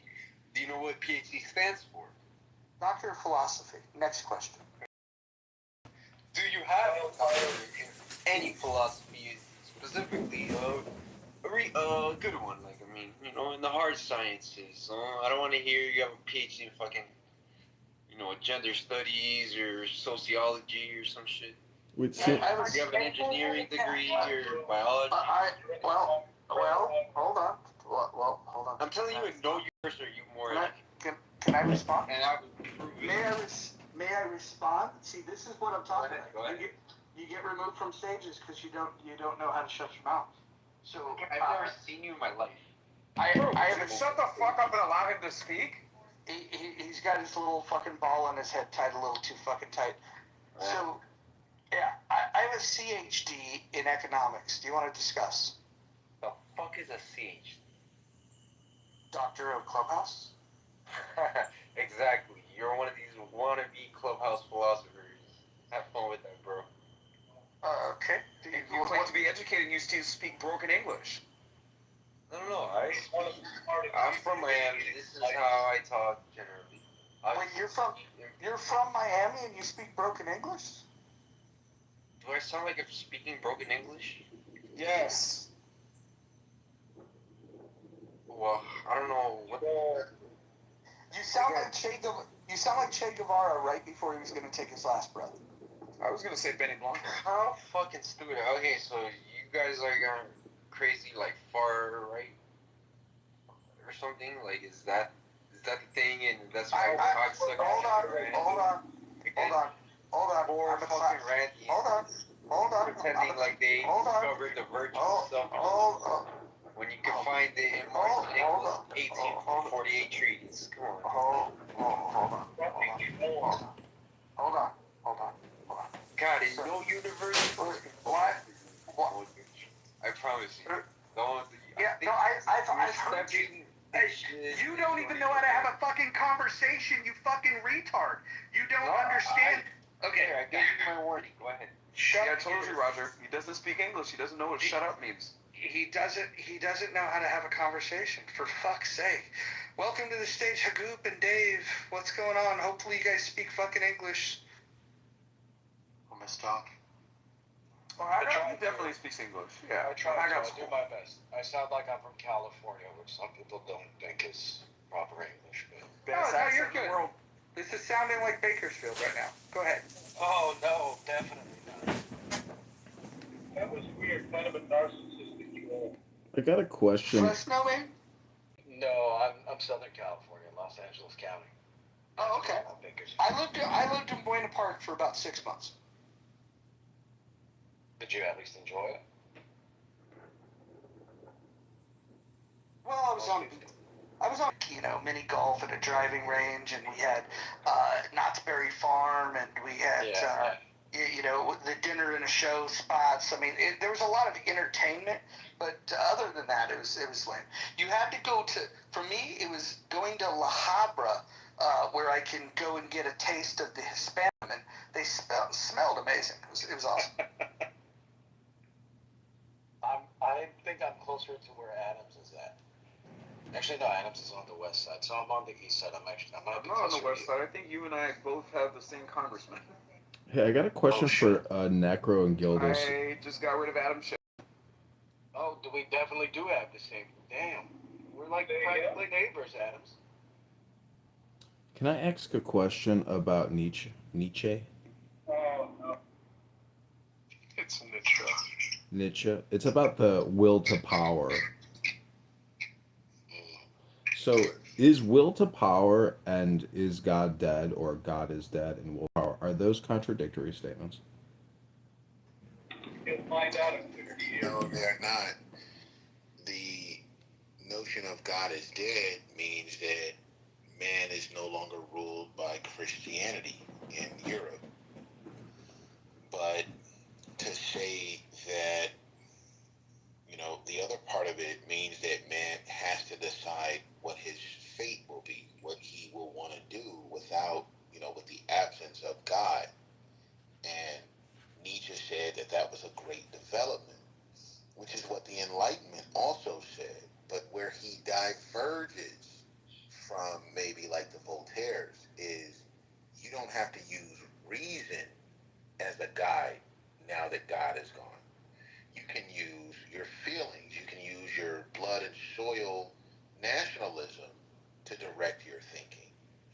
And that's why people will associate him with being like a proto-Nazi, because they're saying, you know, he opens up the door not to use logic and reason to guide you in the absence of God, but to use your gut feelings and your the land that you live on to help direct you.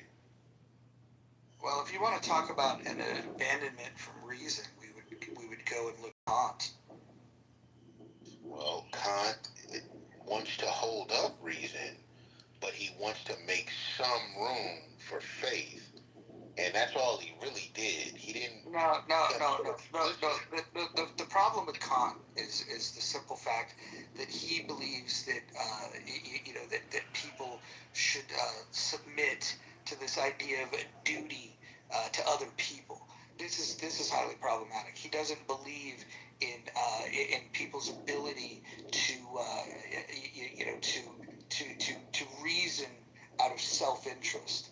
And this is why Kant is a favorite of collectivists everywhere. Yeah, I mean, absolutely, you're right.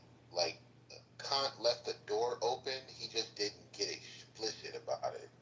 He just left the door open to say, you don't have to rely solely on reason. There are other capacities in the human mind that can guide your actions. And he left the door open. He didn't say much more after that.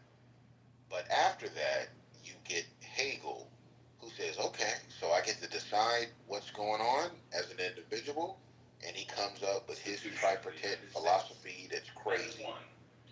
And then Marx inherits that and turns it into his shit. And the rest is history. But Gildas, I have a question. Yeah, sure.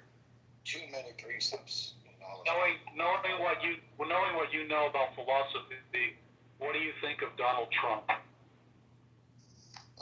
He's a pragmatist. He is just trying to see what works. Hold on. It's very simple. He's a right-wing anti-capitalist. That too, absolutely. He's not a capitalist, even if he has a lot of money and you think he's a billionaire and he's not a representative of the capitalist class.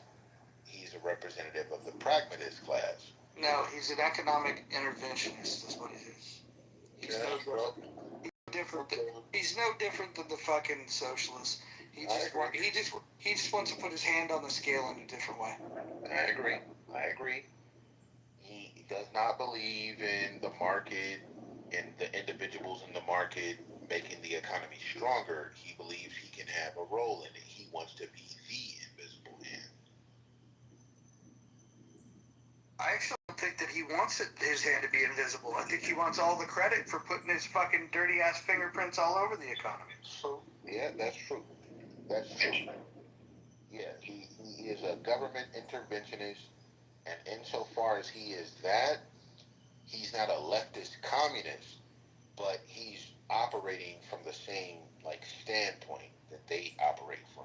No, he's not. He's making similar mistakes in the fact that he believes that he could put his hand on the scale and achieve better results, but he's doing it for different reasons, and it's important to understand those distinctions.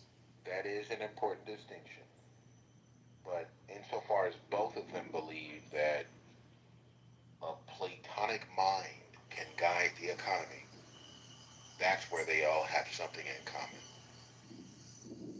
And I agree with Aristotle, not Plato.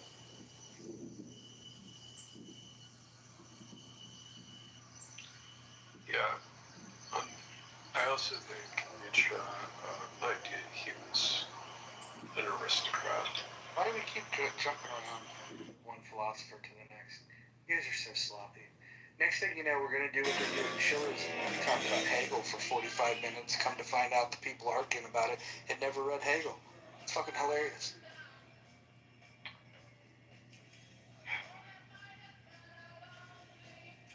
Yeah, well, I've read Hegel and I've read Nietzsche, but it is what it is. You know who's never read Hegel? Ike and concrete, who had a 45-minute argument about it. It was amazing. Gildas, And then when they were asked directly if they've ever read it, they said that they'd never read it. And then Ike follows me in this room to defend himself and say that you can become an expert on something through third-party sources and that it's unnecessary for him to read. It's amazing. Gildas, have you read The Tao Te Ching by Lao Tzu? I have not. Well, tomorrow, if you're free, welcome to the book club. I mean, I'd love to read it along with you guys and see what comes of it. We're going to read it out loud, Gildas, so it requires comprehension and the skill to be able to say words, string them together for 5 minutes straight. You want the synopsis? Yeah, John. I mean, now Basically, if you make a very, very well-skilled decision or you roll the dice, your chances are more or less equal where you can end up. Yeah, well, I'm sure that that's what it's about. I've never read it, so I can't say yes or no. But I do hope that you guys try and give like some historical context to it and like let us know what was going on in China at that time. Hold on. No, hold on. We're going to read the book aloud because there's a reward in reading it out loud. There's a reward in listening to it be read out loud. If that inspires you to do additional study and it prompts another discussion, that's fine. But we want to do something other than what we've been doing on Clubhouse, which is just arguing with each other. We're going to read aloud. Imagine that. Yeah, well, I'm all for that. It does give you the historical reference about what was going on in the kingdoms and etc. So there is an introduction prior to the actual book. John, I just want to ask if you possibly have Meditations by Marcus Aurelius on the reading list. Yeah, I was going to recommend that next, but, that's to be determined. Yeah, because I'm sorry, Mildred, did you want to say something? I was just going to say, I think we should allow people to recommend a book, and then we'll go ahead and we'll agree that is the book, and we'll have some veto power. Like if some asshole says, hey, let's read Sam Harris, Free Will, I'm going to say, no, that's a waste of fucking time. We're not going to read Sam Harris about free will. So there's some books that we're not going to read. I'd rather fucking read Twilight than read Sam Harris. But that's because there's no free will. If you get to reading a book with me, I'm gonna give you the full, balanced criticism. I'm gonna get into it, show you why I think it's wrong and why I think it's right. But yeah, you'll definitely benefit. Nobody cares about the analysis. The exercise here is to actually read the book and read it out loud. Hagoop, you were trying to tap in. Go ahead. Yes, sir. Gustave Le Bon's The Crowd. It's a cool, quick read. It's the foundational work that inspired Mussolini and the early fascist leaders to come up with Can you drop the link in the chat? Yes, let me pull it for you guys. Thank you. I thought you were going to say The Prince by Machiavelli. Overplayed. There's better book. I'd say that the as much as I don't like Sam Harris, he's at least a cut above Jordan Peterson. Highly disagree. I think they're both doing the same shtick. The problem is that Sam Harris legitimately believes that he's the smartest guy on the planet. Sam Harris is such a fucking retard. Like, if you take him in small doses, in the way that he speaks, you go, oh, he must be an intelligent guy. He sounds very educated. But then, when you read his book, he'll do things like, he does this little trick where he'll just be like, well, you have to assume that this is true.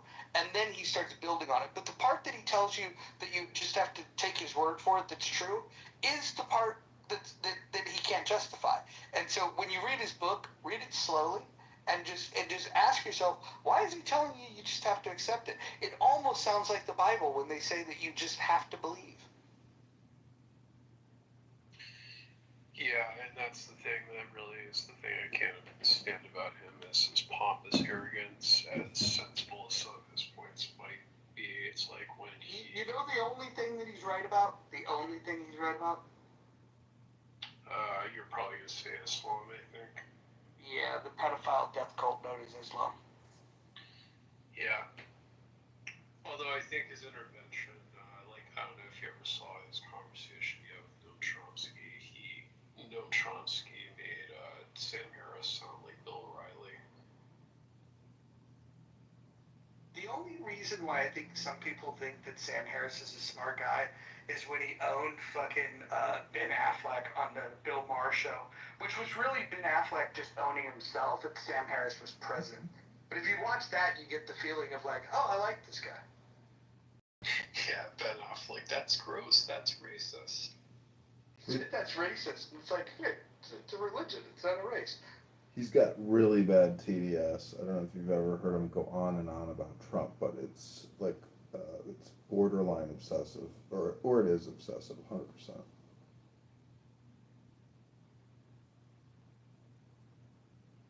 I mean, I'll say the other thing is that at least he's not like Desimir Ben Shapiro who fast talk, which is the thing I really can't stand about any sort of person who debates.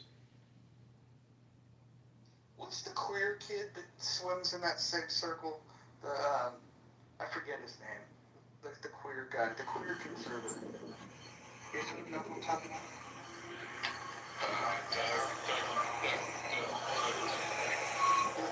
No, I like him.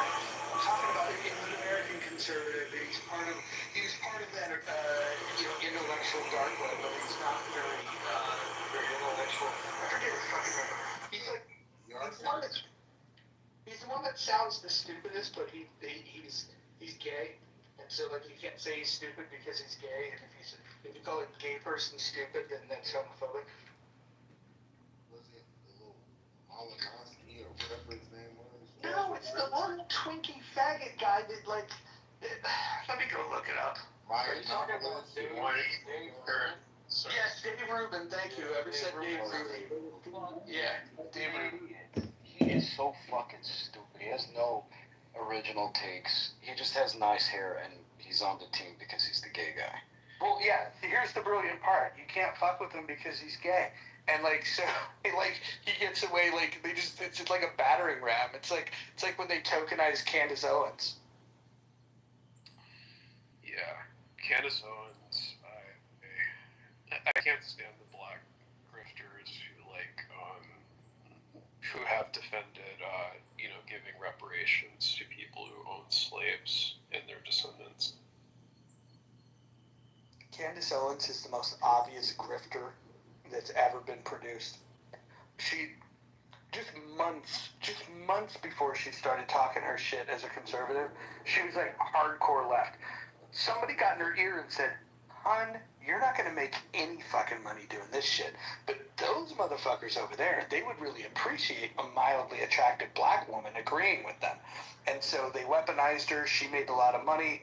I don't begrudge her of making money, but don't ever tell me that she's sincere. She's the biggest grifter of them all.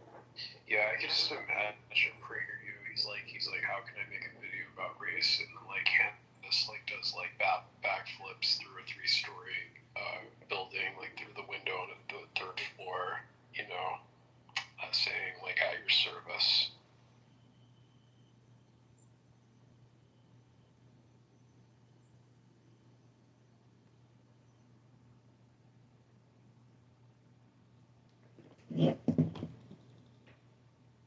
If you guys do like Jordan Peterson, I highly recommend you look at Maps of Meaning. Way better book than his 10 Rules. That guy can actually do some serious shit. And when he was breaking down the Bible, there's you could get all this stuff on YouTube. He breaks it down like from a secularist perspective about like why the Bible's bitching. And I think it's pretty interesting. It's when he starts doing the fucking like getting involved in all the culture shit. I think people like when a professor jumps over the line and starts, he was a lefty, but now he's saying that, like, wokies are the worst. And it's like, the wokies are the worst, but we don't need a lefty to say it. Like, fucking, like, I don't know. Some of you guys like to suck the wrong people's dicks. I think Jordan Peterson, like in his 12 Rules for Life, the one thing I really agree with is that if you see a pet on the street, then to go and pet it.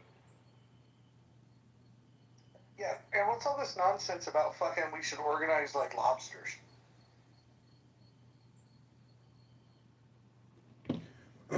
That's the peace and love movement. Did you ever see that movie with, I think it's Joaquin Phoenix, called, oh no, it's the guy from, he played Bullseye. I think he's Australian, but it was that lobster movie or whatever it was. Where if you don't fall in love, yeah, Colin Farrell, if you don't fall in love at this, like, retreat, you become a lobster. You become any animal of your choosing. He just chose the lobster. But that's a great movie. It's a famous director, too. I forgot who it was. It's really funny. Very dark, morbid comedy. But Jordan Peterson's a shit and a grifter. It's sad to see that he went down that path, just like everybody else did. Let me ask this question, if it's okay. Is the proliferation of the Marvel films a sign that American culture is in decline? Like, we just want cheap entertainment? Or is there something about those films that are good and they mean something dope about American cinema? Have you heard the Scorsese quote, Gildas? When he talks about superhero I movies? think I heard about it. Like, he's like, no, those are not films. Those are just junk. They're theme park movies. Yeah. Theme park movies. So you go and you feel the rush of the roller coaster, but they don't leave anything to think about after the fact. That's just not true. So that's what I'm asking. Like, do you agree with Scorsese, or Yes. are those films just showing that, like, we reached a level of cinematography? You said yes, and you keep talking. What the fuck? Well, I mean, for other people to chime in. No, you know how you can prove that it's actually quality is if you just type in Thanos quotes or you type in Ultron quotes and you just listen to the dialogue of those main characters, you'll realize it's very smart. It's like listening to Sopranos and just typing in on YouTube, Tony Soprano quotes or and then you can listen to Tony for an hour talking and it becomes like the Tony Soprano show or the Ultron show or the, who's the guy from Avengers, Thanos show. So like they take a lot of esoteric philosophy and plug it into Ultron and Thanos and other characters because those are the myths and the legends and they're written by intelligent people who, draw from good source material. But they're all made for China. That's the one thing to remember is all these family-friendly movies are made for mass distribution from China to the United States and everywhere else because it's global distribution. Thanks, everyone. Go to bed. Have a great evening. Good night, brother. John, have you seen the John Cena apology to China in Cantonese? No. You should YouTube that. It's fucking embarrassing. John Cena apologizes for China? How gay is that? In Cantonese. It's not dubbed, right? I'm just no, you gotta go listen to it. It's fucking hilarious.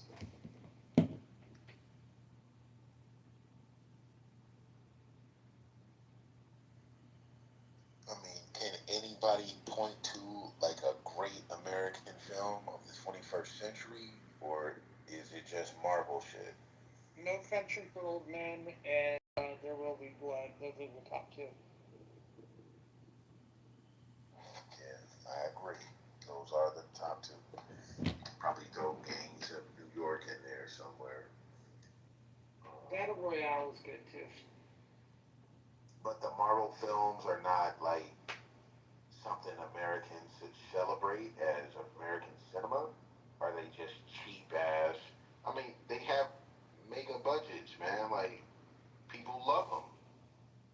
You What know, do they say about American culture? can I ask Mojo something about There Will Be Blood? See, Gildas, I mean, I think that you think that America, if you can say it, it is not true. Meaning that, like, if you think America is on the decline because these movies are the decline, you just got to look at it in terms of economics or basically business savvy. I mean, it's those movies are global distribution films, so they're huge, multi-billion-dollar, projects. And if you think that that coordinated effort, indicates that America is on the downfall, I think it's just the exact opposite. It's optimization and efficiency, like which is what's creating, these catalogs of these, you know, mythological Marvel movies. I mean, it's literally American myth manifest into the film screen. But I wanted to ask about There Will Be Blood because I've seen it many, many times and I love the soundtrack. Yeah, ask away, but I want to tell you that I pinned in the chat and up above the John Cena.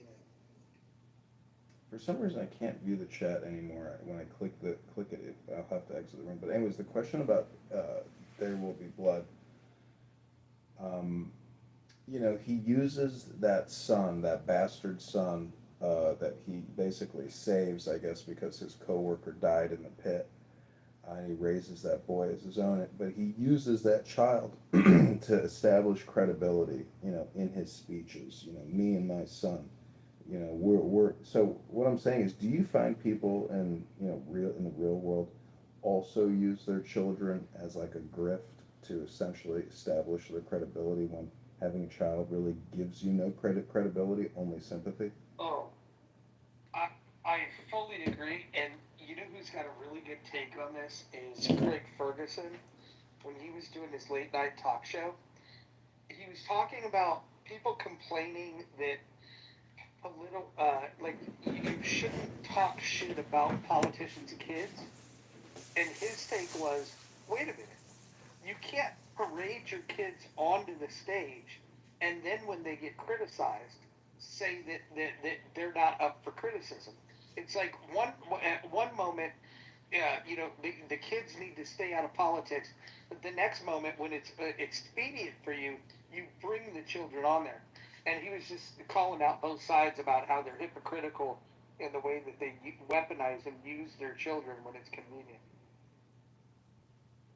That There Will Be Blood was showing you how the rational man had to contend with these motherfucking Christians. They were so basic, they were so irrational that it took a guy like that, and they couldn't help but make him look like the bad guy at the end of the day. But what he actually represented was like progress in America. He moved everything forward, but you're supposed to sympathize with the Christian family that's trying to hold on to some invisible, project they have on their land. And at least they showed you how corrupt the Christian was at the end of the day. That film, There Will Be Blood, is absolutely the most capitalist film that has been shot in the last 30 years. Yeah, I disagree with you. I think that it was a critique on both sides, the church and the capitalist expansion. They made the capitalism crazy. Thomas Anderson tends to balance two opposing views in the majority of his movies. Like if you watched Phantom Thread, it was the same thing. It was like the aristocrat class versus the working class, and how the struggle for identity is pitted against each other when those two worlds meet. It was the same thing in There Will Be Blood. Who actually got anything accomplished in There Will Be Blood? Did the Christians accomplish anything, or did the capitalists accomplish anything? And even though, I do think, they had to hide their intentions, maybe, that film shows you, obviously, that the capitalist was right all up, but they just made him into a drunken, crazy motherfucker just to kind of shit on capitalism. But ultimately, his vision was the better vision. Really? He destroyed himself in the end. Yeah, he'll self-sacrifice because You're that's making just a hero. You're making a hero out of somebody who wasn't. Those He was an Dylan is brighter anti-hero than from the the very future. first scene. man. He brought Thanks, I like civilization Dylan. to Okay, I'll go their to bed. Christian, you know, whatever you call it, like I don't know, like outposts. You know, they were just gonna live there and die there. They would have never done anything. And the twin that came to the capitalist and said, "Look, man, we got some shit over here." That's what actually creates America. Like that's how you get it. Playing with the mystics and trying to see if you can work with them and play with them because they're crazy anyway. How can you convince the mystic to let me own that land? That's a really good capitalist movie. I don't think it's a capitalist movie again. It makes him look like a horrible person because he is a horrible, deplorable person. And so is the preacher, right? The preacher knows what he's doing. He knows how to utilize this guy and, push his buttons. I think what the movie's trying to convey is the lack of morality on both sides because they're both trying to achieve a goal. You know what? When he comes to the front of the church and he's like, admit that God helped you or whatever he's saying, and he's like, God, God did it. Yes, God. He's doing that as like, this is what I gotta do for these mystics. I don't believe any of this shit. I don't believe Christianity. I don't believe Jesus died on the cross. This is what you gotta do to help these motherfucking mystical people go into it. And he got his deal. Now, the movie did frame him as like a broken alcoholic at the end, and I think that's just the way American cinema and American culture looks at capitalism. So the capitalist must be inherently evil because he's selfish. Wait, Gildas, what is the big difference? The point that he's a killer and he's a drunk from the very beginning and he's ruthless. But he also brings oil. No, he's not a drunk from the beginning. Expansion. He brings civilization. Guys, hold on. Listen. Gildas, you're talking past people.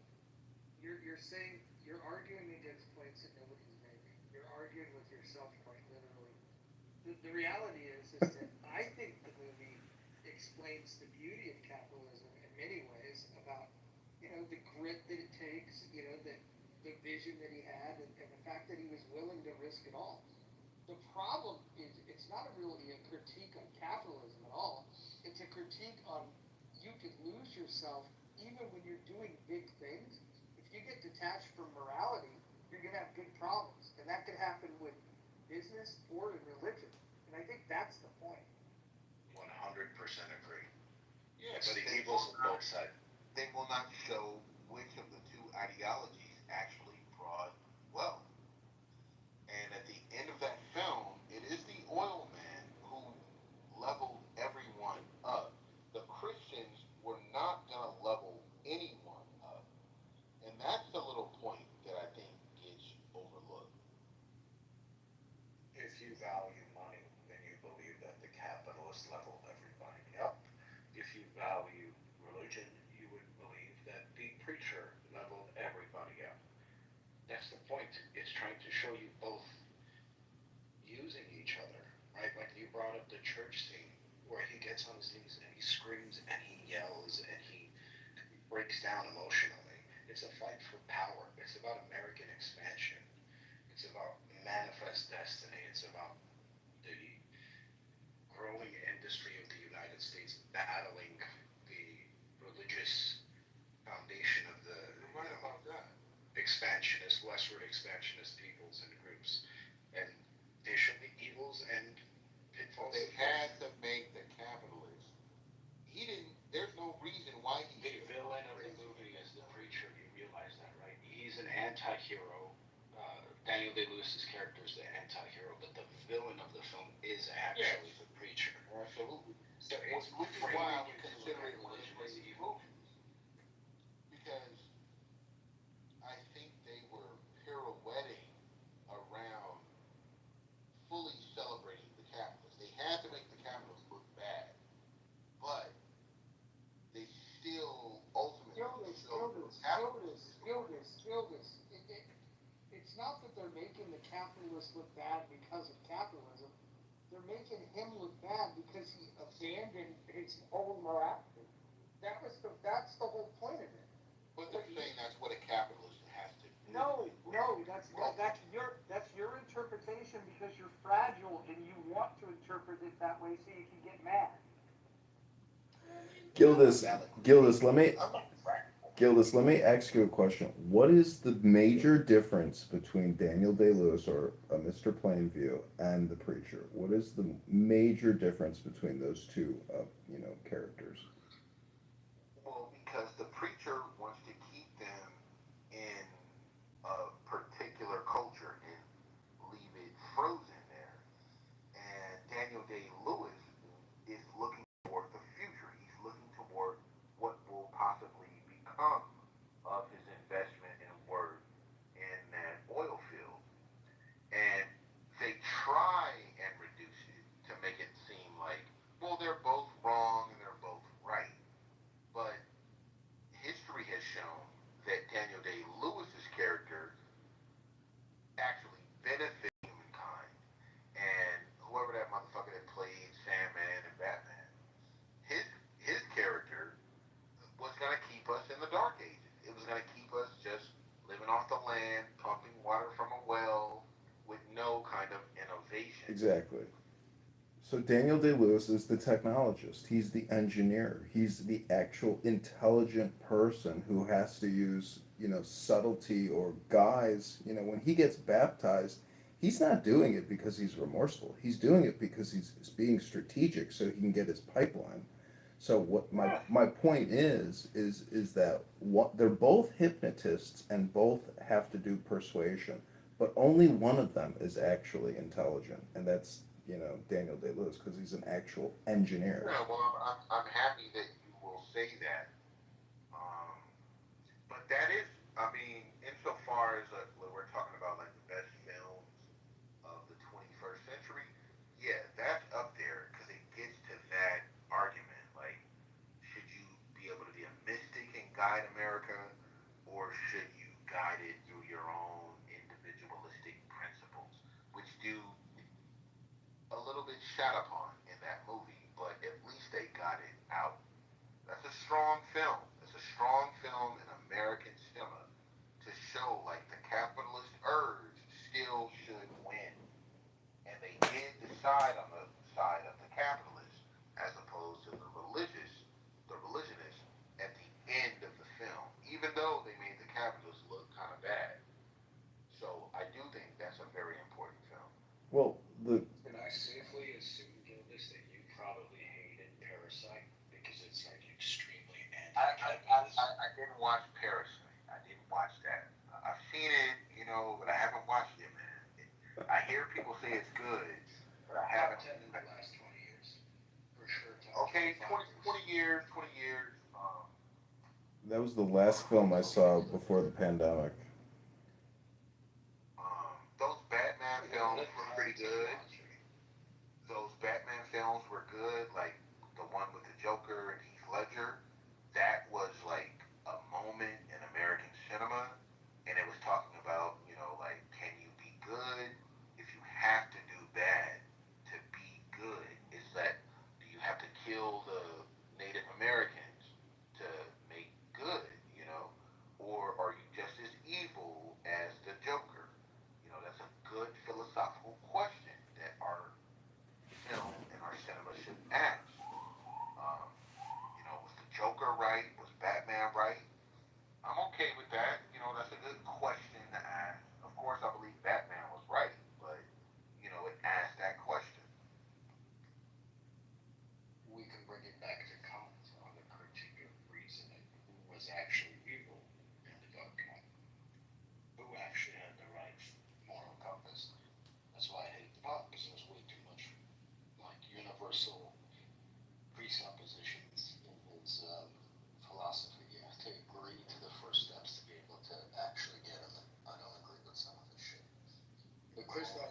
of duties that I have to do. Kant believes you got duties, and if you don't live up to those duties, then you are immoral. What his duties are, we should talk about, but those aren't any American duties. I don't believe in German duties. Like the German duty to make sure the state lives. That's Plato and that's Crito. The state is most important, even over your individual life. As an American, I can't believe that. What do you think about this quote, Gildas? Let me read it to you.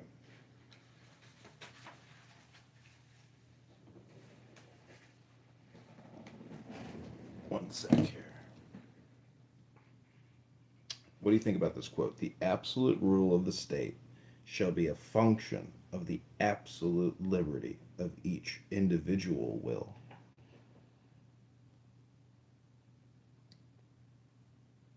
Can you read it one more time?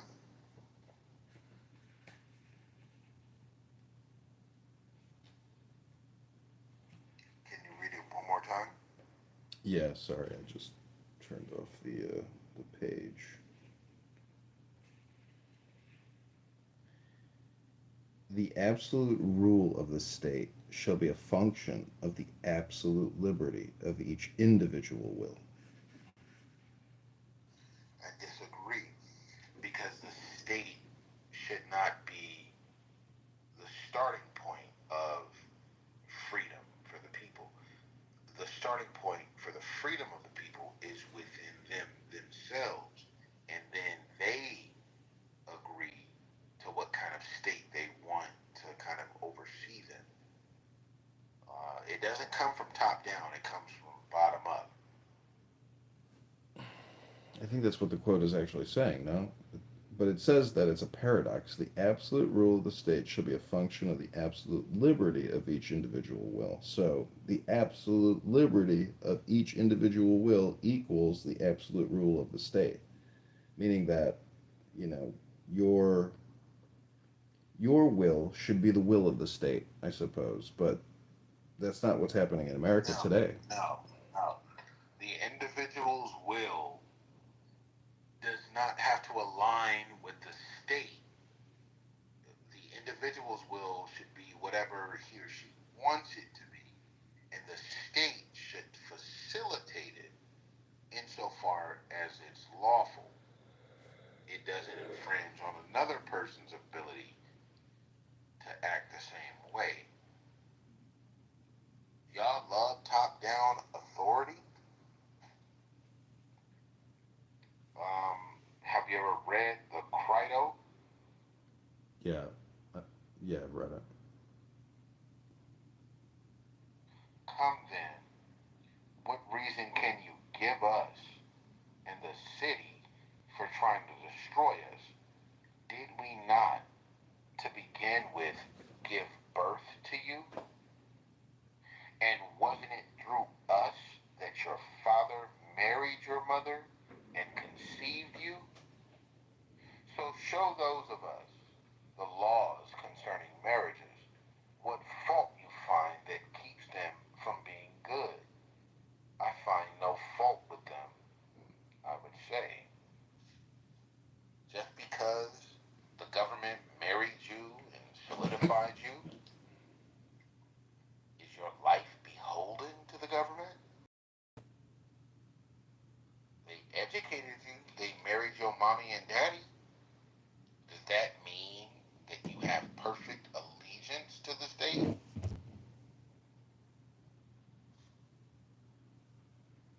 That's what Crito, the dialogue Crito is saying. That's what Plato was saying. I don't believe that shit. Well, what liberties? Sorry. What liberties do you have? To purchase property where I want, to live where I want, to eat what I want, to move how I want to marry who I want to dress how I want to eat what I want. I have So you govern yourself. so many. I'm just asking, if our individual liberties should equal the absolute rule of the state. I mean, why is there this major disconnect between, what the U.S. government is doing and what the will of the people is? Well, that might be a question that I'm not able to answer. But I Well, it's just know pretty that easy. It's called, in Hebrew, the Yetzer Hara, or the evil inclination. So I would say all those Congress people, all those senators, maybe a lot of bureaucrats in the military, etc., do not want to see the budgets change. They want that 7 trillion a year. okay, well, maybe so, but you gotta convince me, and you gotta convince a lot of my friends to believe that.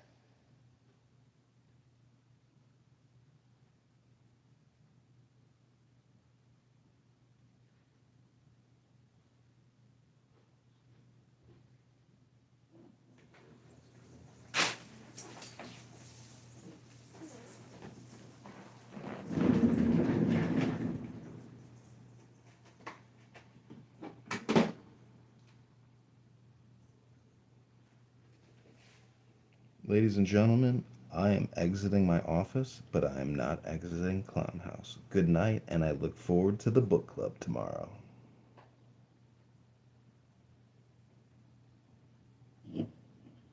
All good.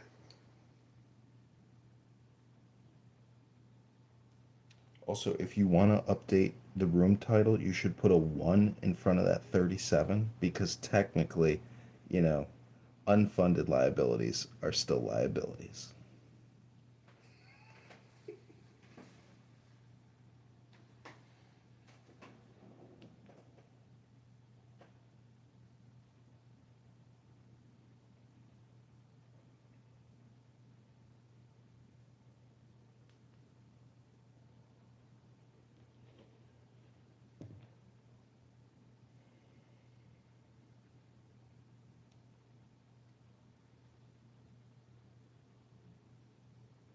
What do?